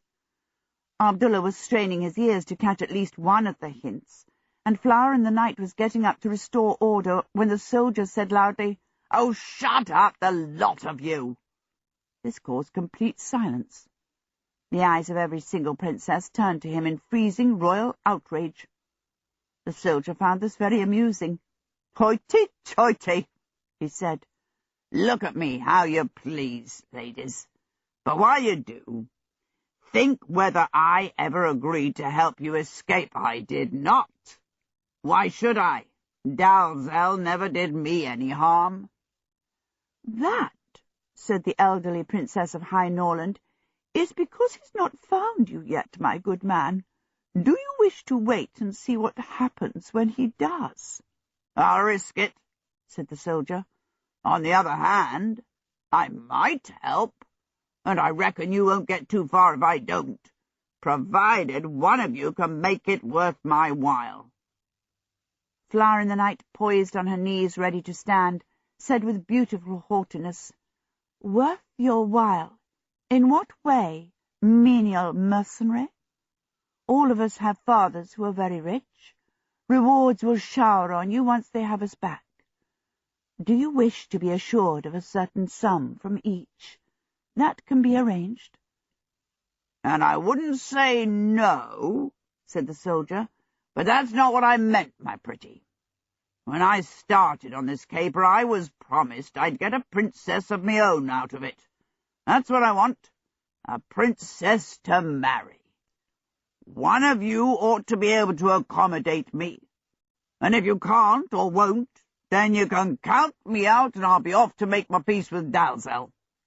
He can hire me to guard you." This caused a silence, if possible more frozen, outraged, and royal than before, until Flower in the Night pulled herself together and rose to her feet again. "My friends," she said, "we all need the help of this man, if only for his ruthless, low cunning. What we do not want is to have a beast like him set over us to guard us. Therefore I vote that he be allowed to choose a wife from among us." Who disagrees? It was clear that every other princess disagreed mightily. Further freezing looks were turned on the soldier, who grinned and said, "If I go to Dalzell and offer myself to guard you, rest assured you'll never get away. I'm up to every trick. Isn't that true?" he asked Abdullah. "It is true, most cunning corporal," Abdullah said. There was a small murmuring from the tiny princess. "She says she's married already. Those 14 children, you know," said the elderly princess, who seemed to understand the murmur. "Then let all who are as yet unmarried please raise their hands," said Flower in the Night, and most determinedly raised her own. Waveringly, reluctantly, 2/3 of the other princesses put their hands up also. The soldier's head turned slowly as he looked around them, and the look on his face reminded Abdullah of Sophie when, as midnight, she was about to feast on salmon and cream. Abdullah's heart stood still as the man's blue eyes travelled from princess to princess. It was obvious he would choose Flower in the Night. Her beauty stood out like a lily in the moonlight. "You," said the soldier at last, and pointed. To Abdullah's astonished relief, he was pointing at Princess Beatrice. Princess Beatrice was equally astonished. "Me?" she said. "Yes, you," said the soldier. "I've always fancied a nice, bossy, downright princess like you. The fact that you're a Strangian, too, makes it ideal." Princess Beatrice's face had become a bright, beety red. It did not improve her looks. But, she said, and then pulled herself together. "My good soldier, I'll have you know I'm supposed to be marrying Prince Justin of Ingray." "Then you'll just have to tell him you're spoken for," said the soldier. "Politics, wasn't it? Seems to me you'll be glad to get out of it." "Well, began Princess Beatrice. To Abdullah's surprise, there were tears in her eyes, and she had to start again. "You don't mean it," she said. "I'm not good-looking or any of those things." "That suits me," said the soldier, "down to the ground. What would I do with a flimsy, pretty little princess? I can see you'd back me up whatever scam I got up to, and I bet you can darn socks, too." "Believe it or not, I can darn," said Princess Beatrice, "and mend boots." "You really mean it?" "Yes," said the soldier. The two of them had swung around to face each other, and it was clear that both were entirely in earnest, and the rest of the princesses had somehow forgotten to be frozen and royal. Every one of them was leaning forward to watch with a tender, approving smile. There was the same smile on Flower in the Night's face as she said, "Now, may we continue our discussion, if no one else objects?" "Me? I do," said Jamal. "I object."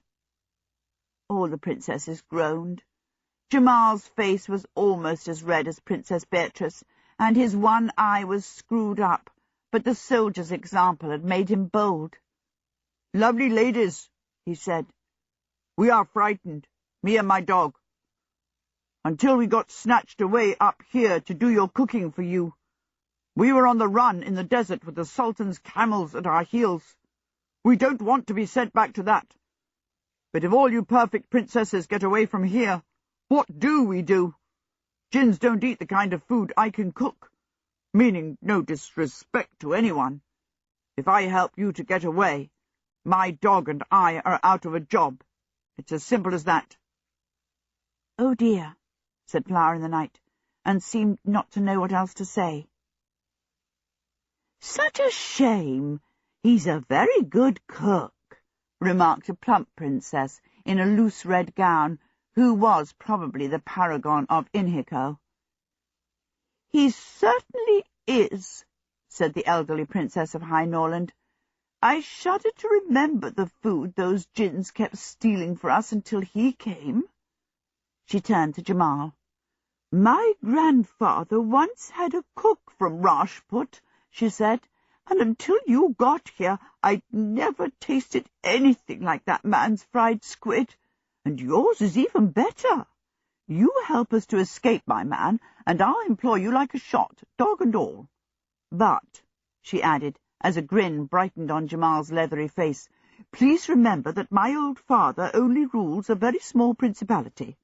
You'll get board and lodging, but I can't afford a big wage."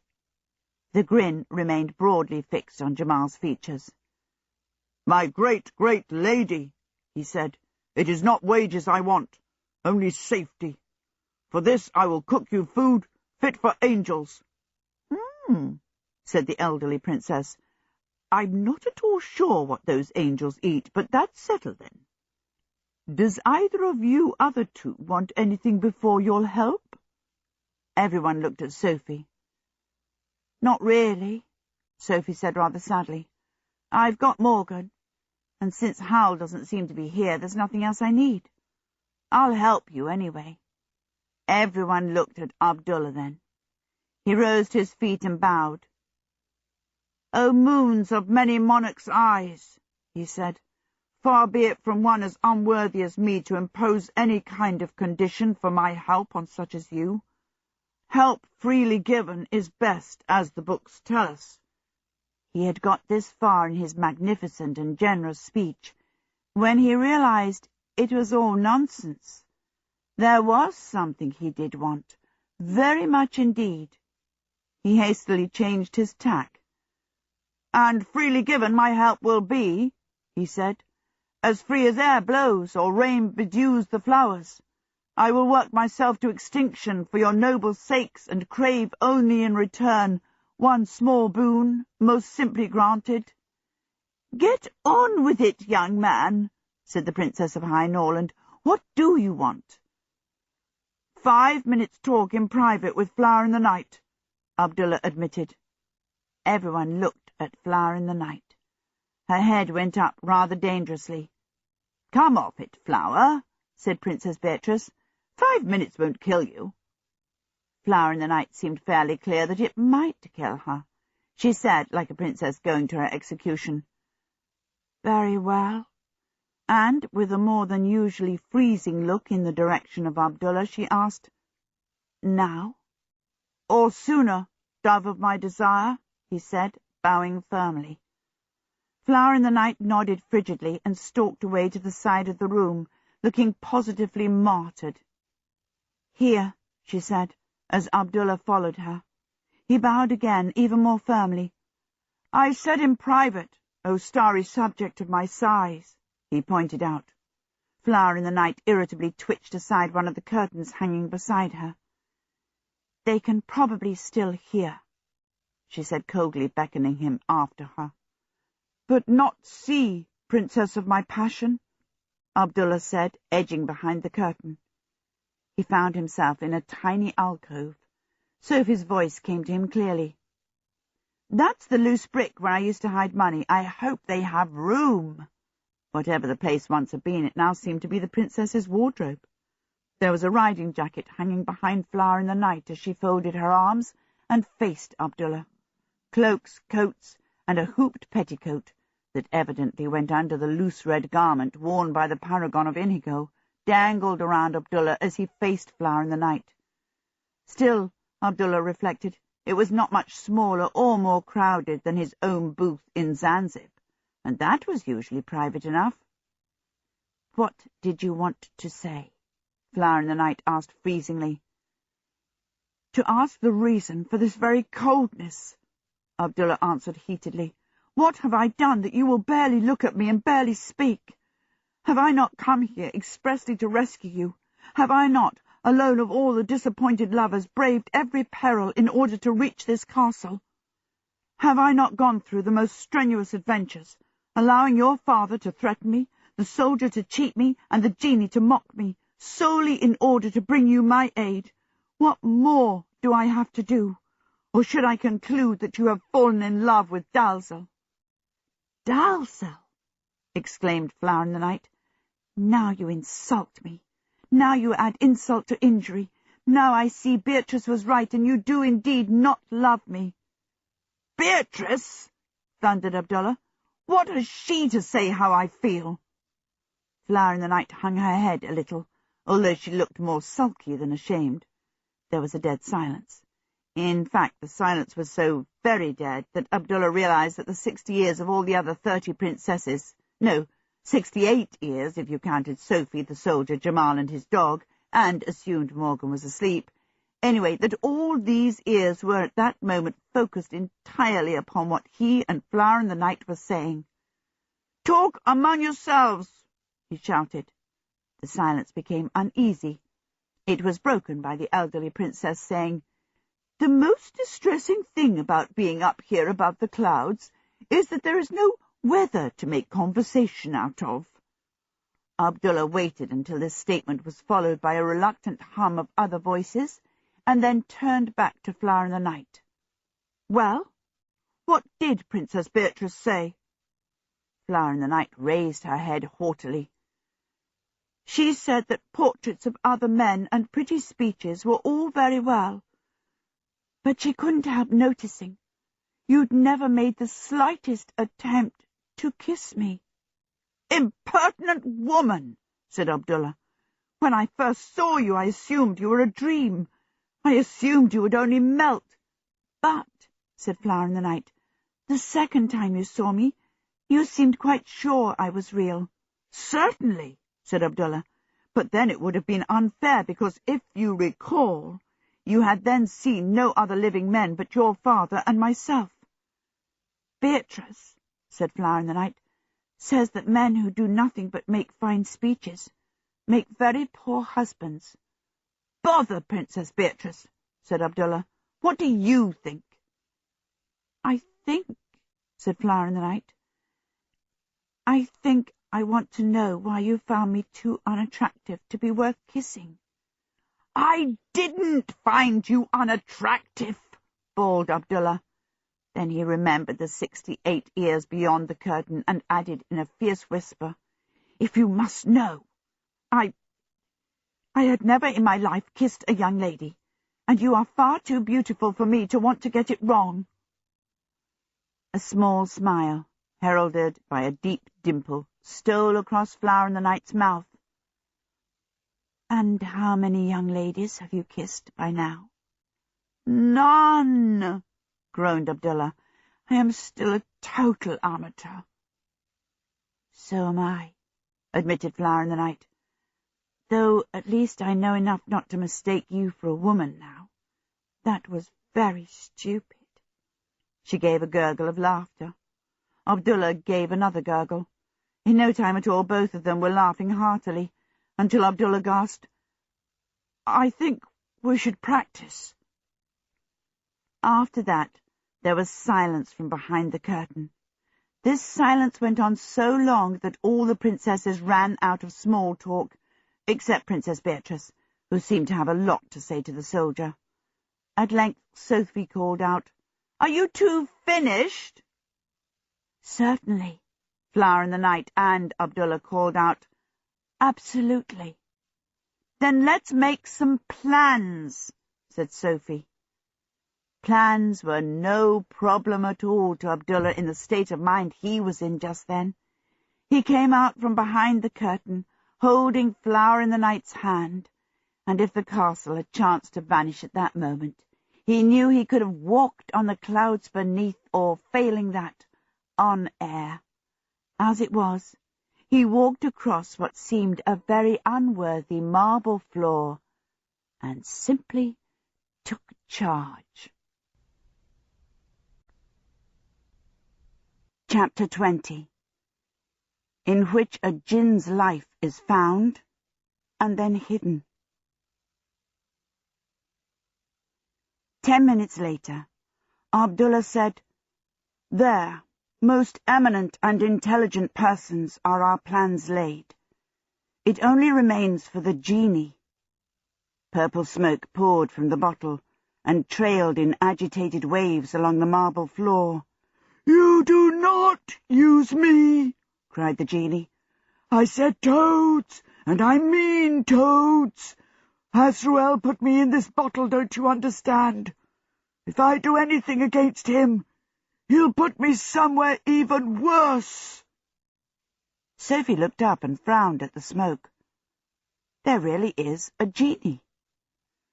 "But I merely require your powers of divination to tell me where Hasruel's life is hidden," Abdullah explained. "I am not asking for a wish." "No!" howled the mauve smoke. Flower in the Night picked the bottle up and balanced it on her knee. Smoke flowed downward in puffs and seemed to try to seep into the cracks in the marble floor. "It stands to reason," Flower in the Night said, "that since every man we ask to help has had his price, then the genie has his price also. It must be a male characteristic. Genie, if you agree to help Abdullah in this, I will promise you what logic assures me is the correct reward." Grudgingly, the mauve smoke began to seep backward toward the bottle again. "Oh, very well," said the genie. 2 minutes after this, the charmed curtain in the doorway to the princess's room was swept aside, and everyone streamed out into the great hall, clamouring for Dalzell's attention, and dragging Abdullah in their midst, a helpless prisoner. "Dalzell! Dalzell!" clamoured the 30 princesses. "Is this the way you guard us? You ought to be ashamed of yourself." Dalzell looked up. He was leaning over the side of his great throne to play chess with Hasruel. He blanched a bit at what he saw, and signed to his brother to remove the chess set. Fortunately, the crowd of princesses was too thick for him to notice Sophie and the Jareen of Jam huddled in the midst of it, though his lovely eyes did fall on Jamal, and narrow with astonishment. "What is it now?" he said. "A man in our room!" screamed the princesses. "A terrible, awful man!" "What man?" trumpeted Dalzell. "What man would dare?" "This one!" shrieked the princesses. Abdullah was dragged forward between Princess Beatrice and the Princess of Alberia, most shamefully clothed in almost nothing but the hooped petticoat that had hung behind the curtain. This petticoat was an essential part of the plan. 2 of the things underneath it were the genie's bottle and the magic carpet. Abdullah was glad he had taken these precautions when Dalzell glared at him. He had not known before that a jinn's eyes could actually flame. Dalzell's eyes were like 2 bluish furnaces. Hasruel's behaviour made Abdullah even more uncomfortable. A mean grin spread over Hasruel's huge features, and he said, "Ah, you again!" Then he folded his great arms and looked very sarcastic indeed. "How did this fellow get in here?" Dalzell demanded in his trumpet voice. Before anyone could answer, Flower in the Night performed her part in the plan by bursting out from among the other princesses and throwing herself gracefully down on the steps of the throne. "Have mercy, great Jinn," she cried out. "He only came to rescue me." Dalzell laughed contemptuously. "Then the fellow's a fool. I shall throw him straight back to earth." "Do that, great Jinn, and I shall never leave you in peace," Flower in the Night declared. She was not acting. She really meant it. Dalzell knew she did. A shiver ran through his narrow, pale body, and his gold-taloned fingers gripped the arms of the throne, but his eyes still flamed with rage. "I shall do what I want," he trumpeted. "Then desire to be merciful," cried Flower in the Night. "Give him at least a chance." "Be quiet, woman," trumpeted Dalzell. "I haven't decided yet. I want to know how he managed to get in here first." "Disguised as the cook's dog, of course," said Princess Beatrice. "And quite naked when he turned into a man," said the Princess of Alberia. "Shocking business," said Princess Beatrice. "We had to put him in the Paragon's petticoat." "Bring him closer," commanded Dalzell. Princess Beatrice and her assistant lugged Abdullah toward the steps of the throne, Abdullah walking with little mincing steps that he hoped the jinns would put down to the petticoat. The reason, in fact, was that the third thing under the petticoat was Jamal's dog. It was gripped rather firmly between Abdullah's knees in case it escaped. This part of the plan made it necessary to be -1 dog, and none of the princesses had trusted Dalzell not to send Hasruel looking for it and prove that everyone was lying. Dalzell glared down at Abdullah, and Abdullah hoped very much that Dalzell truly had almost no powers of his own. Hasruel had called his brother weak, but it occurred to Abdullah that even a weak jinn was several times stronger than a man. "You came here as a dog?" Dalzell trumpeted. "How?" "By magic, great jinn," Abdullah said. He had intended to make a detailed explanation at this point, but under the Paragon's petticoat a hidden struggle was developing. Jamal's dog turned out to hate jinns even more than it hated most of the human race. It wanted to go for Dalzell. "I disguised myself as the dog of your cook," Abdullah began to explain. At this point, Jamal's dog became so eager to go for Dalzell that Abdullah was afraid it would get loose. He was forced to grip his knees together, tighter yet. The dog's response was a huge, snarling growl. "Your pardon," panted Abdullah. Sweat was standing on his brow. "I am still so much of a dog that I cannot refrain from growling from time to time." Flower in the Night recognized that Abdullah was having problems and burst into lamentations. "O most noble prince, to suffer the shape of a dog for my sake. Spare him, noble jinn, spare him." "Be quiet, woman," said Dalzell. "Where is that cook? Bring him forward." Jamal was dragged forward by the Princess of Fakhtan and the heiress of Theak, wringing his hands and cringing. "Honoured jinn, it was nothing to do with me, I swear," Jamal wailed. "Do not hurt me. I never knew he was not a real dog." Abdullah could have sworn that Jamal was in a state of true terror. Maybe he was, but he had the presence of mind all the same to pat Abdullah on the head. "Nice dog," he said. "Good fellow." After that he fell down and grovelled on the steps of the throne in the manner of Zanzib. "I am innocent, great one," he blubbered. "Innocent! Harm me not!" The dog was soothed by its master's voice. Its growls stopped. Abdullah was able to relax his knees a little. "I am innocent too, O collector of royal maidens," he said. "I came only to rescue the one I love. You must surely feel kindly toward my devotion, since you love so many princesses yourself." Dalzell rubbed his chin in a perplexed way. "Love?" he said. "No, I can't say I understand love. I can't understand how anything could make someone put himself in your position, mortal." Hasruel, squatting, vast and dark beside the throne, grinned more meanly than ever. "What do you want me to do with the creature, brother?" he rumbled. "Roast him, extract his soul, and make it part of the floor take him apart." "No, no. Be merciful, great Dalzell," Flower in the Night promptly cried out. "Give him at least a chance. If you do, I will never ask you questions or complain or lecture you again. I will be meek and polite."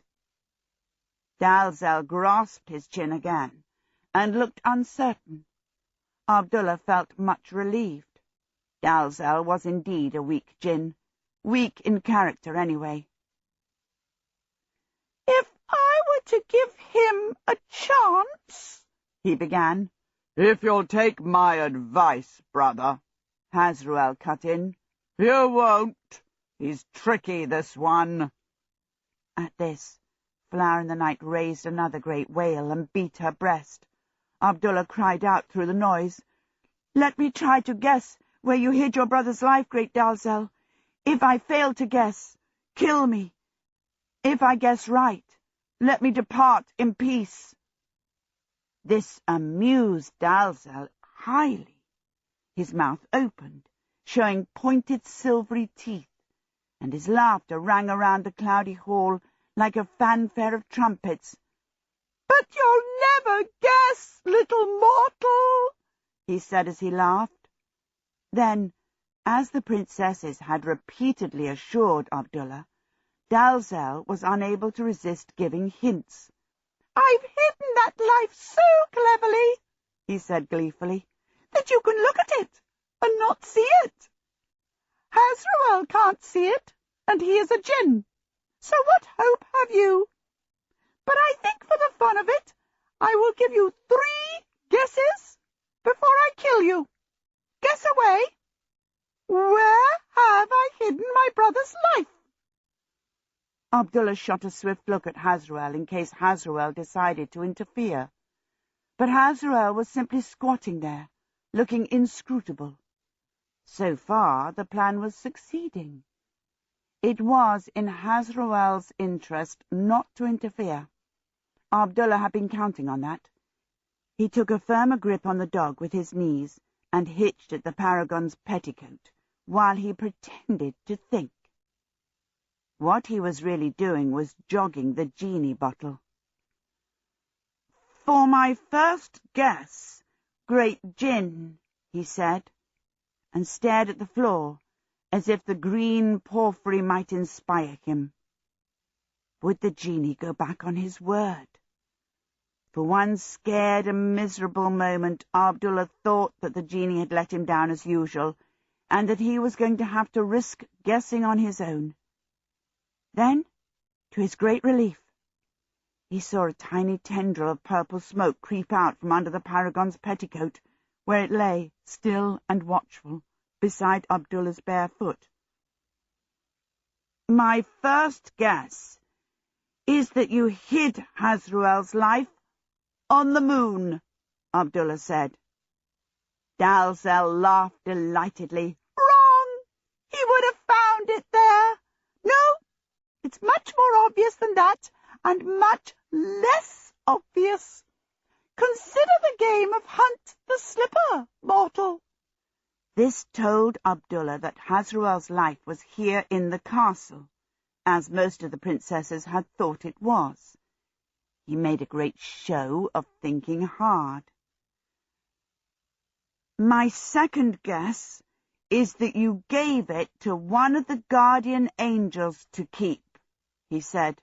"Wrong again," said Dalzell, more delighted than ever. "The angels would have given it back straight away. It's much cleverer than that, little mortal. You'll never guess.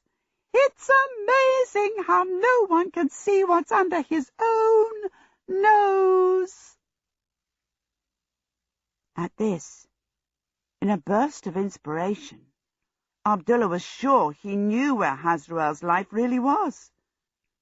Flower in the Night loved him. He was still walking on air. His mind was inspired, and he knew. But he was mortally afraid of making a mistake.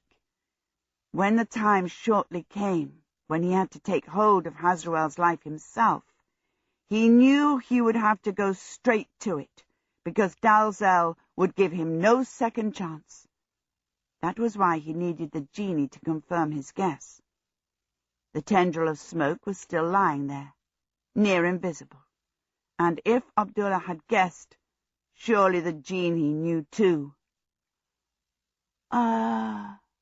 Abdullah said. The tendril of smoke crept noiselessly back inside the paragon's petticoat and bellied up inside, where it must have tickled the nose of Jamal's dog. The dog sneezed. "Achoo!" cried Abdullah, and almost drowned the thread of the genie's voice, whispering, "It's the ring in Hasruel's nose." "Achoo!" said Abdullah, and pretended to guess wrong. This was where his plan was distinctly risky. "Your brother's life is one of your teeth, great Dalzell." "Wrong!" trumpeted Dalzell. "Hasruel, roast him!" "Spare him!" wailed Flower in the Night, as Hasruel, with disgust and disappointment written all over him, began to get up. The princesses were ready for this moment. 10 royal hands instantly pushed Princess Valeria out of the crowd to the steps of the throne. "I want my doggie!" Valeria announced. This was her big moment. As Sophie had pointed out to her, she had found 30 new aunties and 3 new uncles, and all of them had begged her to scream as hard as she could. No one had ever wanted her to scream before. In addition, all the new aunties had promised her a box of sweets if she made this a really good tantrum. 30 boxes! It was worth the best she could do. She made her mouth square. She expanded her chest. She gave it everything she had. "I want my doggie! I don't want Abdullah! I want my doggie back!" She hurled herself at the throne steps, fell over Jamal, threw herself to her feet again, and flung herself at the throne. Dalzell hastily jumped onto the throne seat to get out of her way. "Give me my doggie!" Valeria bellowed. At the same moment, the tiny yellow princess of Tsarp Farn gave Morgan a shrewd nip just in the right place. Morgan had been asleep in her tiny arms, dreaming he was a kitten again. He woke with a jump and found he was still a helpless baby. His fury knew no bounds. He opened his mouth and he roared. His feet pedaled with anger, his hands pumped, and his roars were so lusty that had it been a competition between himself and Valeria, Morgan might have won. As it was, the noise was unspeakable. The echoes in the hall picked it up, doubled the screams, and rolled it all back at the throne. "Echo at those gins," Sophie was saying in her conversational, magical way. "Don't just double it, treble it." The hall was a madhouse. Both gins clapped their hands over their pointed ears. Dalzell hooted, "Stop it! Stop them! Where did that baby come from?" To which Hasruel howled, "Women have babies, fool of a gin! What did you expect?" "I want my doggie back!" stated Valeria, beating the seat of the throne with her fists. Dalzell's trumpet voice fought to be heard. "Give her a doggie, Hasruel, or I'll kill you!" At this stage in Abdullah's plans, he had confidently expected, if he had not been killed by then, to be turned into a dog. It was what he had been leading up to. This, he had calculated, would also have released Jamal's dog. He had counted on the sight of not one dog, but 2, dashing from beneath the paragon's petticoat to add to the confusion. But Hasruel was as distracted by the screams and the triple echoes of screams as his brother was. He turned this way and that, clutching his ears and yelling with pain, the picture of a gin at his wits' end. Finally, he folded his great wings and became a dog himself. He was a very huge dog, something between a donkey and a bulldog, brown and grey in patches, with a golden ring in his snub nose. This huge dog put its gigantic forepaws on the arm of the throne and stretched an enormous slabbering tongue out toward Valeria's face.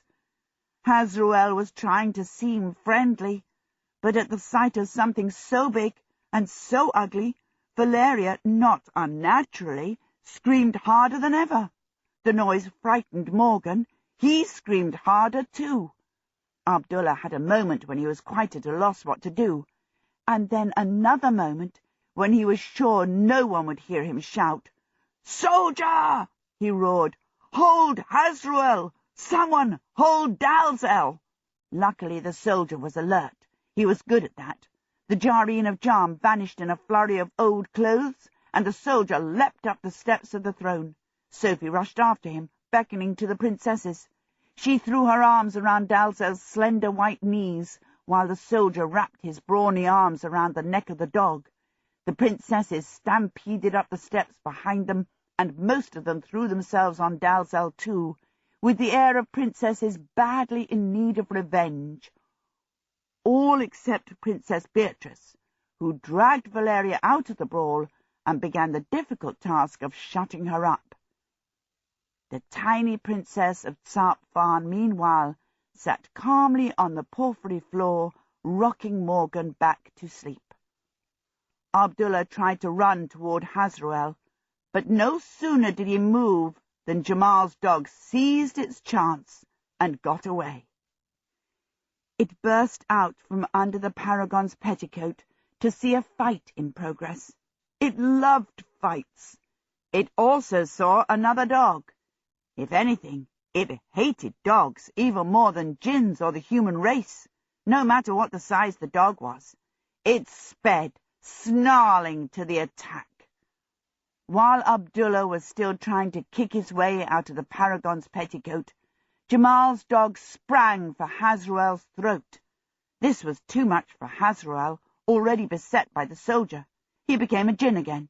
He made an angry gesture, and the dog went sailing away, end over end, to land with a yelp on the other side of the hall. After that, Hasruel tried to stand up, but the soldier was on his back by then, preventing him spreading his leathery wings. Hasruel heaved and surged. "Hold your head down, Hasruel! I conjure you!" Abdullah shouted, kicking free of the paragon's petticoat at last.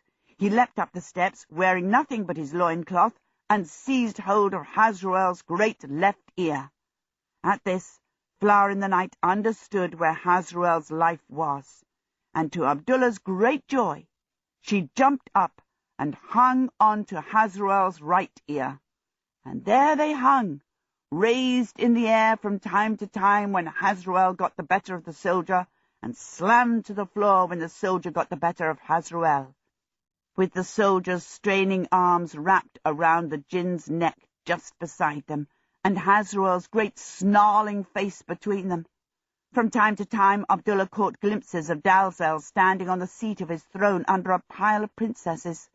He had spread his weak golden wings.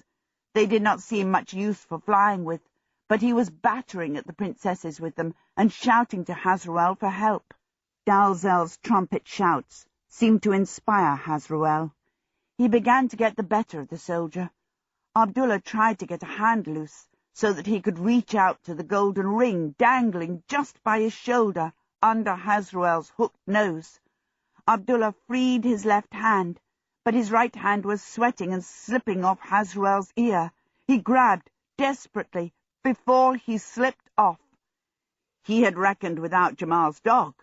After lying dazed for most of a minute, it stood up, angrier than ever, and full of hatred for jinns. It saw Hasruel and knew its enemy. Back across the hall it raced, hackles up and snarling, past the tiny princess and Morgan, past Princess Beatrice and Valeria, through the princesses eddying around the throne, past the crouching figure of its master, and sprang at the easiest piece of jinn to reach. Abdullah snatched his hand away just in time. Snap went the dog's teeth. Gulp went the dog's throat. After that, a puzzled look crossed the dog's face, and it dropped to the floor, hiccuping uneasily. Hasruel howled with pain and sprang upright with both hands clapped to his nose. The soldier was hurled to the floor. Abdullah and Flower in the Night were flung off to either side. Abdullah dived for the hiccuping dog, but Jamal got there first and picked it up tenderly. "Poor dog, my poor dog. Better soon," he crooned to it, and carried it carefully away down the steps. Abdullah dragged the dazed soldier with him and put them both in front of Jamal. "Stop, everyone!" he shouted. "Dalzell, I conjure you to stop. We have your brother's life." The struggle on the throne stilled. Dalzell stood with spread wings and his eyes like furnaces again. "I don't believe you," he said. "Where?" "Inside the dog," said Abdullah. "But only until tomorrow," Jamal said soothingly, thinking only of his hiccuping dog. "It has an irritable gut from eating too much squid. Be thankful." Abdullah kicked him to shut him up. "The dog has eaten the ring in Hasruel's nose," he said. The dismay on Dalzell's face told him that the genie had been right. He had guessed correctly. "Oh," said the princesses.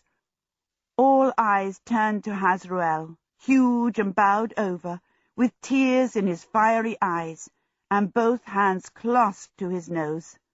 Jinn blood, which was clear and greenish, dripped between his great horned fingers.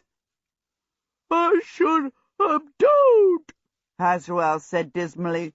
"It went right under my toes." The elderly princess of High Norland detached herself from the crowd around the throne, felt in her sleeve, and reached up to Hasruel with a small lacy handkerchief. "Here you are," she said. "No hard feelings." Hasruel took the handkerchief with a grateful "Thank you," and pressed it to the torn end of his nose. The dog had not really eaten much, except the ring. Having mopped the place carefully, Hasruel knelt ponderously down and beckoned to Abdullah up the steps of the throne. "What would you have me do now I am good again?" he asked mournfully. Chapter 21, in which the castle comes down to earth. Abdullah did not need to give Hasruel's question much thought. "You must exile your brother, mighty Jinn, to a place from which he will not return," he said. Dalzell at once burst into melting blue tears. "It's not fair!" he wept, and stamped his foot on the throne. "Everyone's always against me. You don't love me, Hasruel. You cheated me. You didn't even try to get rid of those 3 people hanging on to you." Abdullah was sure Dalzell was right about that. Knowing the power a jinn had, Abdullah was sure Hasruel could have flung the soldier, not to speak of himself and Flower in the Night, to the ends of the earth if he had wanted to. "It wasn't as if I was doing any harm," Dalzell shouted. "I have a right to get married, don't I?" While he shouted and stamped, Hasruel murmured to Abdullah, "There is a wandering island in the ocean to the south, which is only to be found once in 100 years. It has a palace and many fruit trees. May I send my brother there?" "And now you're going to send me away!" Dalzell screamed. "None of you care how lonely I shall be!" "By the way," Hasruel murmured to Abdullah, "your father's first wife's relatives made a pact with the mercenaries, which allowed them to flee from Zanzibar to escape the Sultan's wrath. But they left the 2 nieces behind. The Sultan has locked the unfortunate girls up, they being the nearest of your family he could find." "Most shocking," Abdullah said. He saw what Hasruel was driving at. Perhaps, mighty Jinn, you might celebrate your return to goodness by fetching the two damsels here. Hazrael's hideous face brightened. He raised his great clawed hand. There was a clap of thunder, followed by some girlish squealing, and the two fat nieces stood before the throne. It was as simple as that. Abdullah saw that Hazrael had indeed been holding back his strength before. Looking into the Jinn's great slanting eyes, which still had tears in the corners from the dog's attack, he saw that Hazrael knew. He knew. "Not more, princesses," Princess Beatrice said. She was kneeling by Valeria, looking rather harassed. "Nothing of the sort, I assure you," said Abdullah. The two nieces could hardly have looked less like princesses. They were in their oldest clothes, practical pink and workaday yellow, torn and stained from their experiences, and the hair of both had come unfrizzed.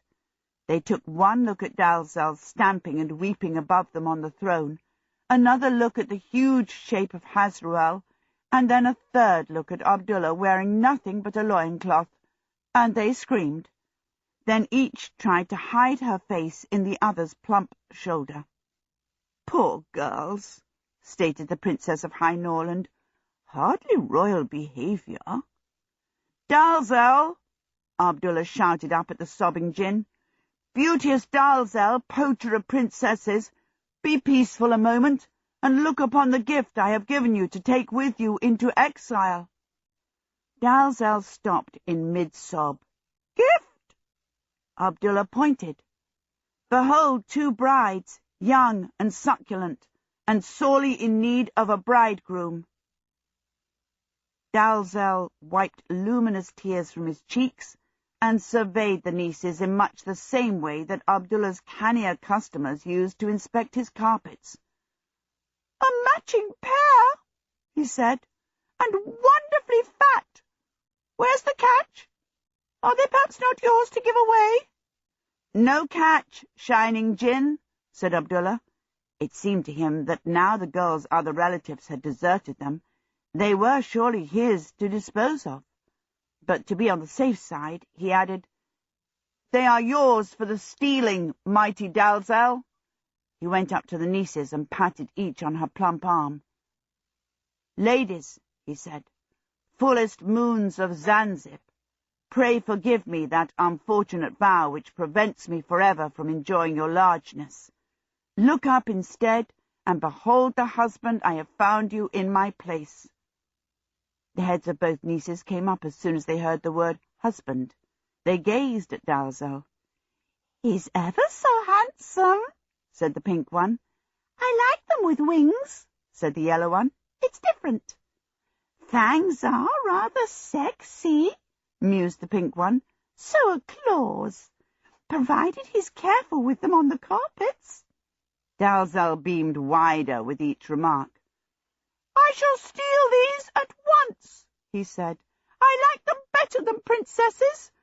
Why didn't I collect fat ladies instead, Hazrael?" A fond smile bared Hazrael's fangs. "It was your decision, brother." His smile faded. "If you are quite ready, it is my duty to send you into exile now." "I don't mind so much now," Dalzell said, with his eyes still on the two nieces. Hazrael stretched out his hand again, slowly, regretfully, and slowly, in 3 long rolls of thunder, Dalzell and the two nieces faded out of sight. There was a slight smell of the sea, and a faint noise of seagulls. Both Morgan and Valeria started crying again. Everyone else sighed, Hazrael deepest of all. Abdullah realized with some surprise that Hazrael truly loved his brother. Although it was hard to understand how anyone could love Dalzell, Abdullah could hardly blame him. "Who am I to criticize?" he thought, as Flower in the Night came up and put her arm through his. Hazrael heaved up an even heavier sigh and sat down on the throne, which fitted his size far better than Dalzell's, with his great wings drooping sadly to either side. "There is other business," he said, touching his nose gingerly. It seemed to be healing already. "Yes, there certainly is," said Sophie. She had been waiting on the throne steps for her chance to speak. "When you stole our moving castle, you disappeared my husband, Howl. Where is he? I want him back." Hasruel raised his head sadly, but before he could reply, there were alarmed noises from the princesses. Everyone at the bottom of the steps retreated from the paragon's petticoat. It was bulging and bellying up and down on its hoops like a concertina. "Help!" cried the genie inside. "Let me out! You promised!" Flower in the Night's hand leapt to her mouth. "Oh, I clean forgot," she said, and darted away from Abdullah down the steps. She threw aside the petticoat in a roll of purple smoke. "I wish," she cried out, "that you be released from your bottle, genie, and be free forevermore." As usual, the genie did not waste time in thanks. The bottle burst with a resounding smack. Inside the rolls of smoke, a decidedly more solid figure climbed to its feet. Sophie gave a scream at the sight. "Oh, bless the girl! Thank you! Thank you!" She arrived in the vanishing smoke so fast that she nearly knocked the solid man there over. He did not seem to mind. He picked Sophie up and swung her around and around. "Oh, why didn't I know? Why didn't I realize?" Sophie panted, staggering about on broken glass. "Because that was the enchantment," Hasruel said gloomily. "If he was known to be Wizard Howl, someone would have released him. You could not know who he was, nor could he tell anyone." The royal Wizard Howl was a younger man than Wizard Suleiman, and a good deal more elegant. He was richly dressed in a suit of mauve satin, against which his hair showed a rather improbable shade of yellow. Abdullah stared at the wizard's light eyes in the wizard's bony face. He had seen those eyes clearly, one early morning. He felt he should have guessed. He felt himself altogether in an awkward position. He had used the genie. He felt he knew the genie very well. Did that mean he also knew the wizard, or not? For this reason, Abdullah did not join in when everyone, including the soldier, gathered around Wizard Howl, exclaiming and congratulating him. He watched the tiny princess of Sarpfan walk quietly among the exclaiming crowd and gravely put Morgan into Howl's arms. "Thanks," said Howl. "I thought I'd better bring him along where I could keep an eye on him," he explained to Sophie. "Sorry if I gave you a fright." Howl seemed more used to holding babies than Sophie was. He rocked Morgan soothingly and stared at him. Morgan stared rather balefully back. "My word is ugly," Howl said. "Chip off the old block." "Howl!" said Sophie, but she did not sound angry. "One moment," said Howl. He advanced to the steps of the throne and looked up at Hasruel. "Look here, Jinn," he said. "I've a bone to pick with you. What do you mean by pinching my castle and shutting me up in a bottle?" Hasruel's eyes lit to an angry orange. "Wizard, do you imagine your power is equal to mine?" "No," said Howl. "I just want an explanation." Abdullah found himself admiring the man. Knowing what a coward the genie had been, he had no doubt that Howl was a jelly of terror inside, but he showed no sign of it. He hoisted Morgan over his mauve silk shoulder and glared back at Hasruel. "Very well," said Hasruel. "My brother ordered me to steal the castle. In this I had no choice. But Dalzell gave no orders concerning you, except that I ensure you could not steal the castle back again. Had you been a blameless man, I would simply have transported you to the island where my brother is now. But I knew you had been using your wizardry to conquer a neighbouring country." "That's not fair," said Howl. "The king ordered me." He sounded for a moment just like Dalzell, and he must have realized that he did. He stopped. He thought. Then he said ruefully, "I dare say I could have redirected His Majesty's mind if it had occurred to me. You're right, but don't ever let me catch you where I can put you in a bottle, that's all." "That I might deserve," Hasruel agreed. "and I deserve it the more as I took pains to let everyone involved meet with the most fitting fate I could devise." His eyes slanted toward Abdullah. "Did I not?" "Most painfully, great Jinn," Abdullah agreed. "All my dreams came true, not only the pleasant ones." Hasruel nodded. "And now," he said, "I must leave you when I have performed one more small, needful act." His wings rose, and his hands gestured. Instantly, he was in the midst of a swarm of strange winged shapes.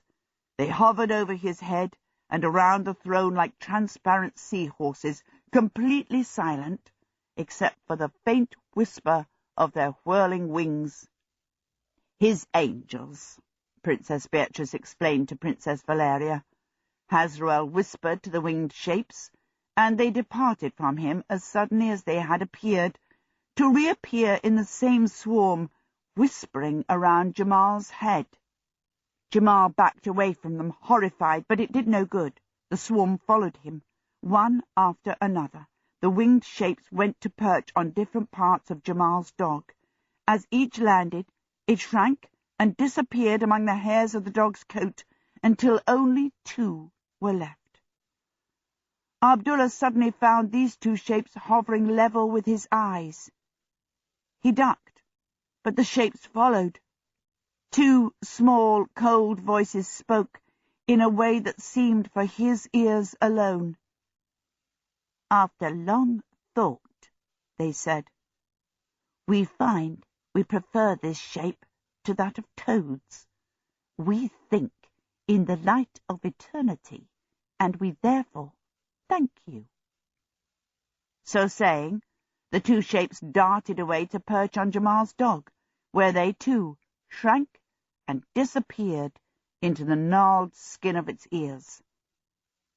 Jamal stared at the dog in his arms. "Why am I holding a dog full of angels?" he asked Hasruel. "They will not harm you or your beast," said Hasruel. "They will simply wait for the gold ring to reappear. Tomorrow, I believe you said. You must see that I am naturally anxious to keep track of my life.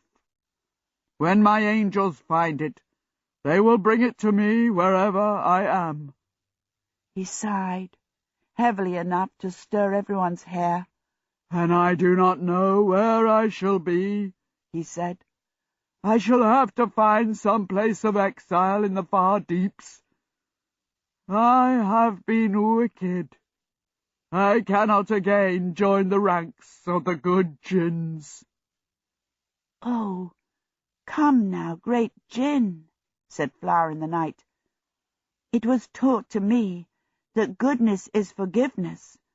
Surely the good jinns will welcome you back." Hasruel shook his great head. "Intelligent princess, you do not understand." Abdullah found that he understood Hasruel very well. Perhaps his understanding had something to do with the way he had been less than polite to his father's first wife's relatives. "Hush, love," he said. "Hasruel means that he enjoyed his wickedness and does not regret it." "It is true," said Hasruel. "I had more fun these last months than I had in many hundreds of years before that. Dalzell taught me this. Now I must go away for fear I start having the same fun among the good jinns. If I only knew where to go." A thought seemed to strike Hal. He coughed. "Why not go to another world?" he suggested. "There are many hundreds of other worlds, you know." Hasrael's wings rose and beat with excitement, whirling the hair and dresses of every princess in the hall. "There are? Where? Show me how I may get to another world." Hal put Morgan into Sophie's awkward arms and bounded up the steps of the throne. What he showed Hasrael was a matter of a few strange gestures and a nod or so. Hasrael seemed to understand perfectly. He nodded in return. Then he rose from the throne and simply walked away, without another word, across the hall and through the wall as if it was so much mist. The huge hall suddenly felt empty. "Good riddance," said Hal. "Did you send him to your world?" Sophie asked. "No way," said Hal. "They've got enough to worry about there. I sent him in the opposite direction. I took a risk that the castle wouldn't just disappear." He turned around slowly, staring out at the cloudy reaches of the hall. "It's all still here," he said. "That means Calcifer must be here somewhere. He's the one who keeps it going." He gave out a ringing shout. "Calcifer, where are you?" The Paragon's petticoat once more seemed to take on a life of its own. This time it bowled away sideways on its hoops to let the magic carpet float free of it. The carpet shook itself in rather the same way as Jamal's dog was now doing. Then, to everyone's surprise, it flopped to the floor and began to unravel. Abdullah nearly cried out at the waist. The long thread whirling free was blue and curiously bright, as if the carpet were not made of the usual wool at all. The free thread, darting back and forth across the carpet, rose higher and higher as it grew longer, until it was stretched between the high, cloudy ceiling and the almost bare canvas it had been woven into. At last, with an impatient flip, the other end tore free from the canvas and shrank upward into the rest, where it spread in a flickering sort of way, and shrank again, and finally spread into a new shape, like an upside-down teardrop, or maybe a flame. This shape came drifting downward steadily and purposefully. When it was near, Abdullah could see a face on the front of it, composed of little purple or green or orange flames. Abdullah shrugged fatalistically. It seemed that he had parted with all those gold pieces to buy a fire demon and not a magic carpet at all. The fire demon spoke with a purple flickering mouth. "Thank goodness," it said. "Why didn't someone call my name before? I hurt." "Oh, poor Calcifer," said Sophie. "I didn't know." "I'm not speaking to you," retorted the strange flame-shaped being. "You stuck your claws into me. Nor," it said, as it floated past Hal, "to you either. You let me in for this. It wasn't me that wanted to help the king's army. I'm only speaking to him," it said, bobbing up beside Abdullah's shoulder. He heard his hair frizzle gently. The flame was hot. "He's the only person who ever tried to flatter me." "Since when," Hal asked acidly, "have you needed flattery?" "Since I discovered how nice it is to be told I'm nice," said Calcifer. "But I don't think you are nice," said Hal. "Be like that, then." He turned his back on Calcifer with a fling of mauve satin sleeves. "Do you want to be a toad?" Calcifer asked. "You're not the only one who can do toads, you know." Hal tapped angrily with one mauve-booted foot. "Perhaps," he said, Your new friend might ask you to get this castle down where it belongs, then." Abdullah felt a little sad. Hal seemed to be making it plain that he and Abdullah did not know each other. But he took the hint. He bowed.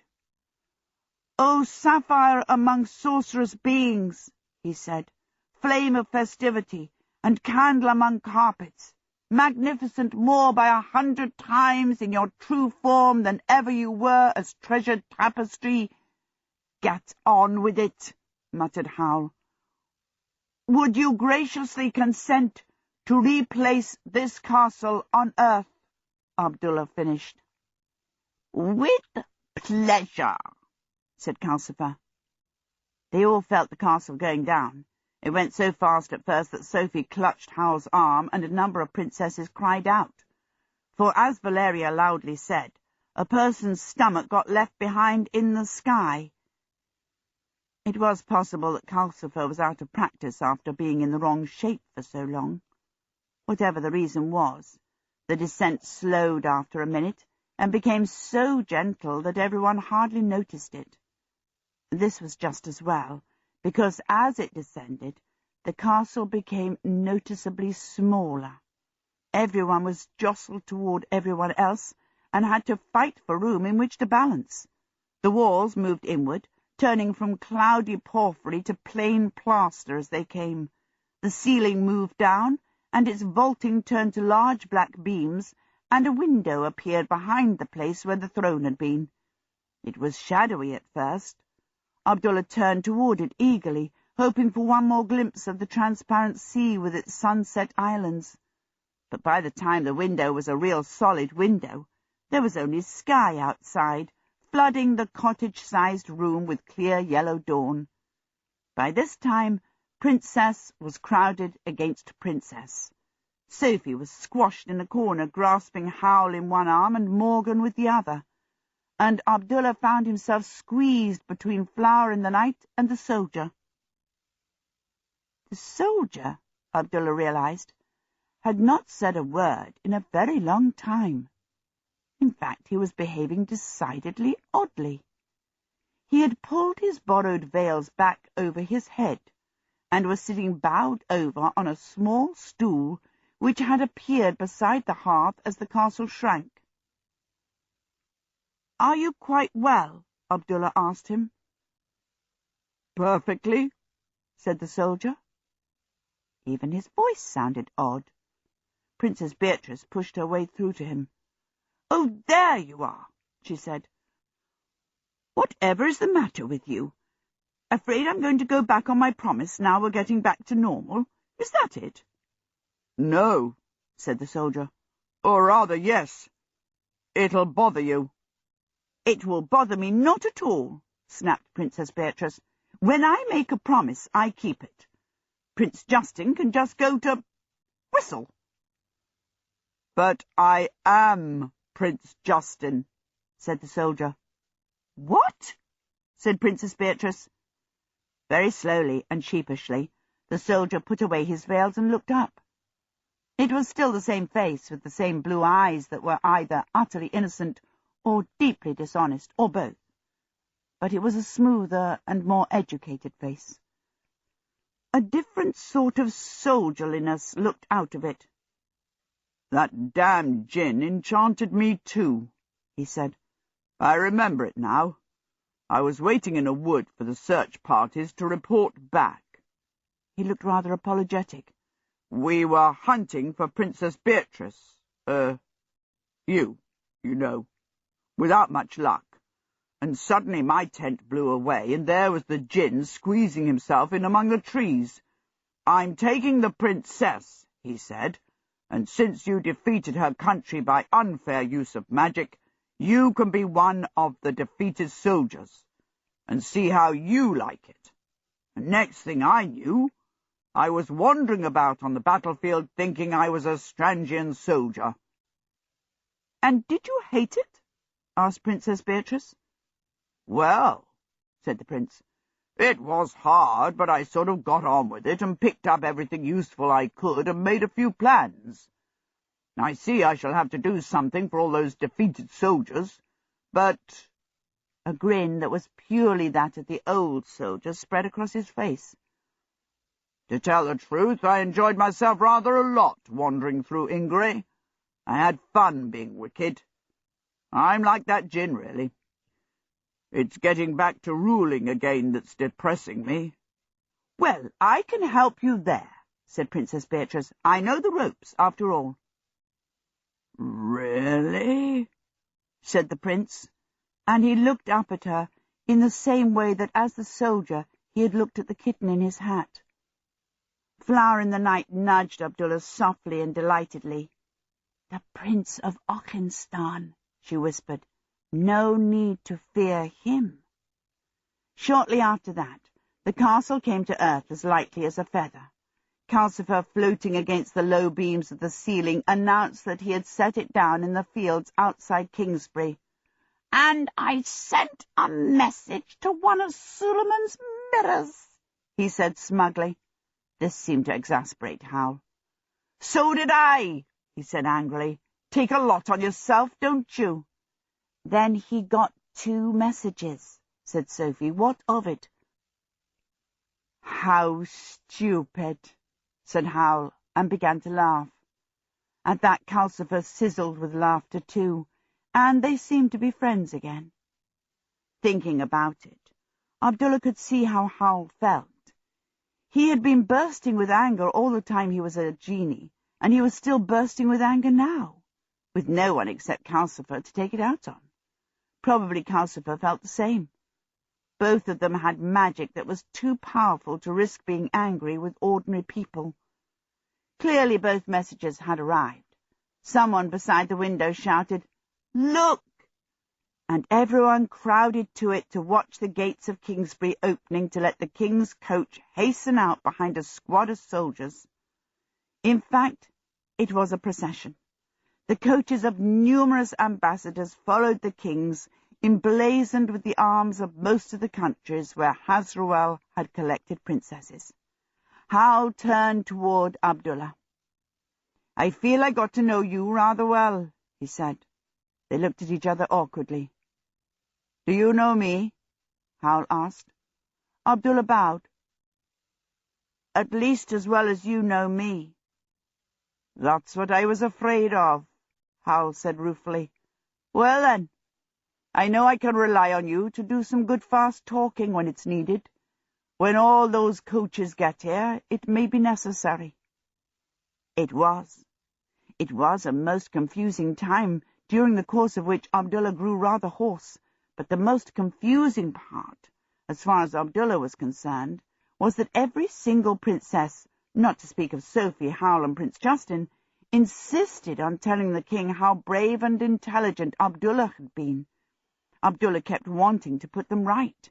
He had not been brave, just walking on air because Flower in the Night loved him. Prince Justin took Abdullah aside into one of the many antechambers of the palace. "Accept it," he said. "Nobody ever gets praised for the right reasons. Look at me. The Strangians here are all over me because I'm giving money to their old soldiers, and my royal brother is delighted because I've stopped making difficulties about marrying Princess Beatrice. Everyone thinks I'm a model prince." "Did you object to marrying her?" asked Abdullah. "Oh, yes," said the prince. "I hadn't met her then, of course. The king and I had one of our quarrels about it, and I threatened to throw him over the palace roof. When I disappeared, he thought I'd just gone off in a huff for a while. He hadn't even started to worry." The king was so pleased with his brother, and with Abdullah for bringing Valeria and his other royal wizard back, that he ordered a magnificent double wedding for the next day.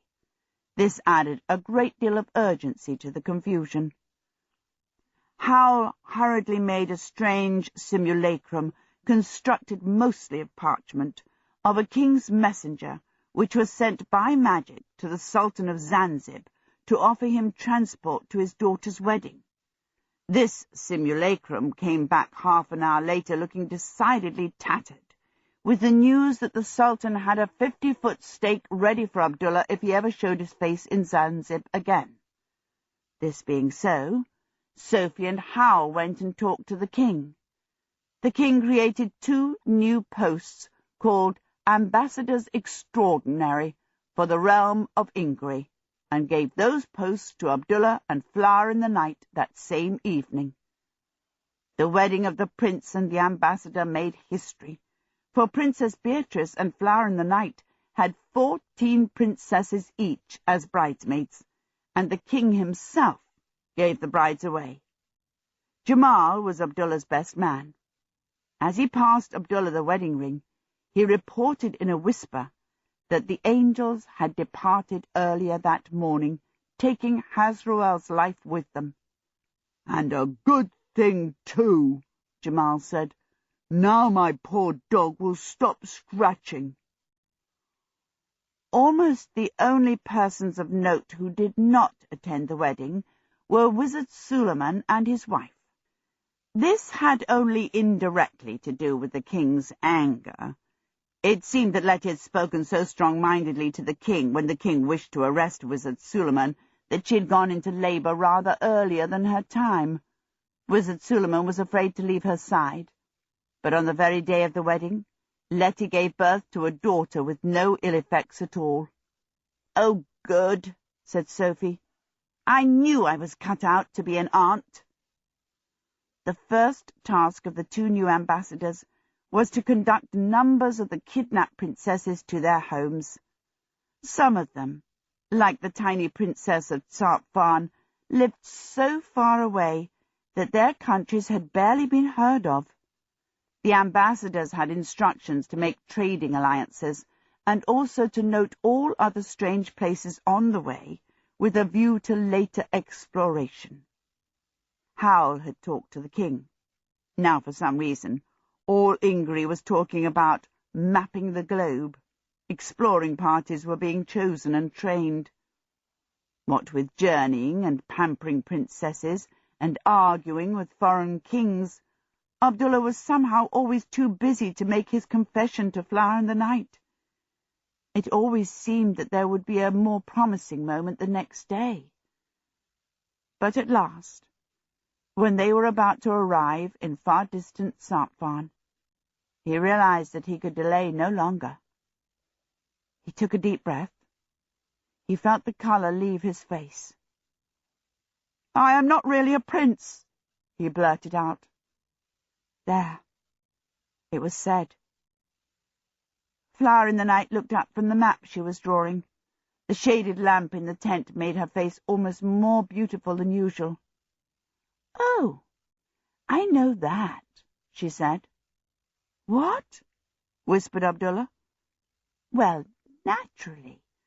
While I was in the castle in the air, I had plenty of time to think about you," she said, "and I soon realized you were romancing, because it was so like my daydream, only the other way around.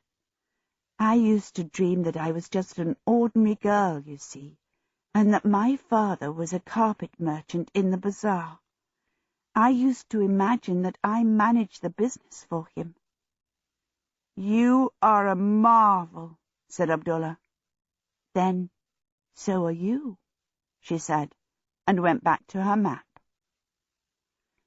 They returned to Ingri in due time with an extra pack horse loaded with the boxes of sweets the princesses had promised Valeria. There were chocolates and candied oranges and coconut ices and honeyed nuts. But the most wonderful of all were the sweets from the tiny princess. Layer upon layer of paper-thin candy that the tiny princess called summer leaves. These came in a box so beautiful that Valeria used it for jewellery when she grew older. Strangely enough, she had almost given up screaming. The king could not understand it, but as Valeria explained to Sophie, when 30 people all tell you that you've got to scream, it rather puts you off the whole idea. Sophie and Hal were living somewhat quarrelsomely, it must be confessed, although they were said to be happiest that way, in the moving castle again. One of its aspects was a fine mansion in the Chipping Valley. When Abdullah and Flower in the Night returned, The king gave them land in the Chipping Valley too, and permission to build a palace there. The house they had built was quite modest. It even had a thatched roof. But their gardens soon became one of the wonders of the land. It was said that Abdullah had help in their design from at least one of the royal wizards. For how else could even an ambassador have a bluebell wood that grew bluebells all the year around?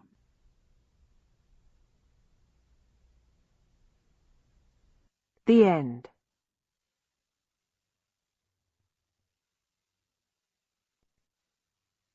You've been listening to Castle in the Air,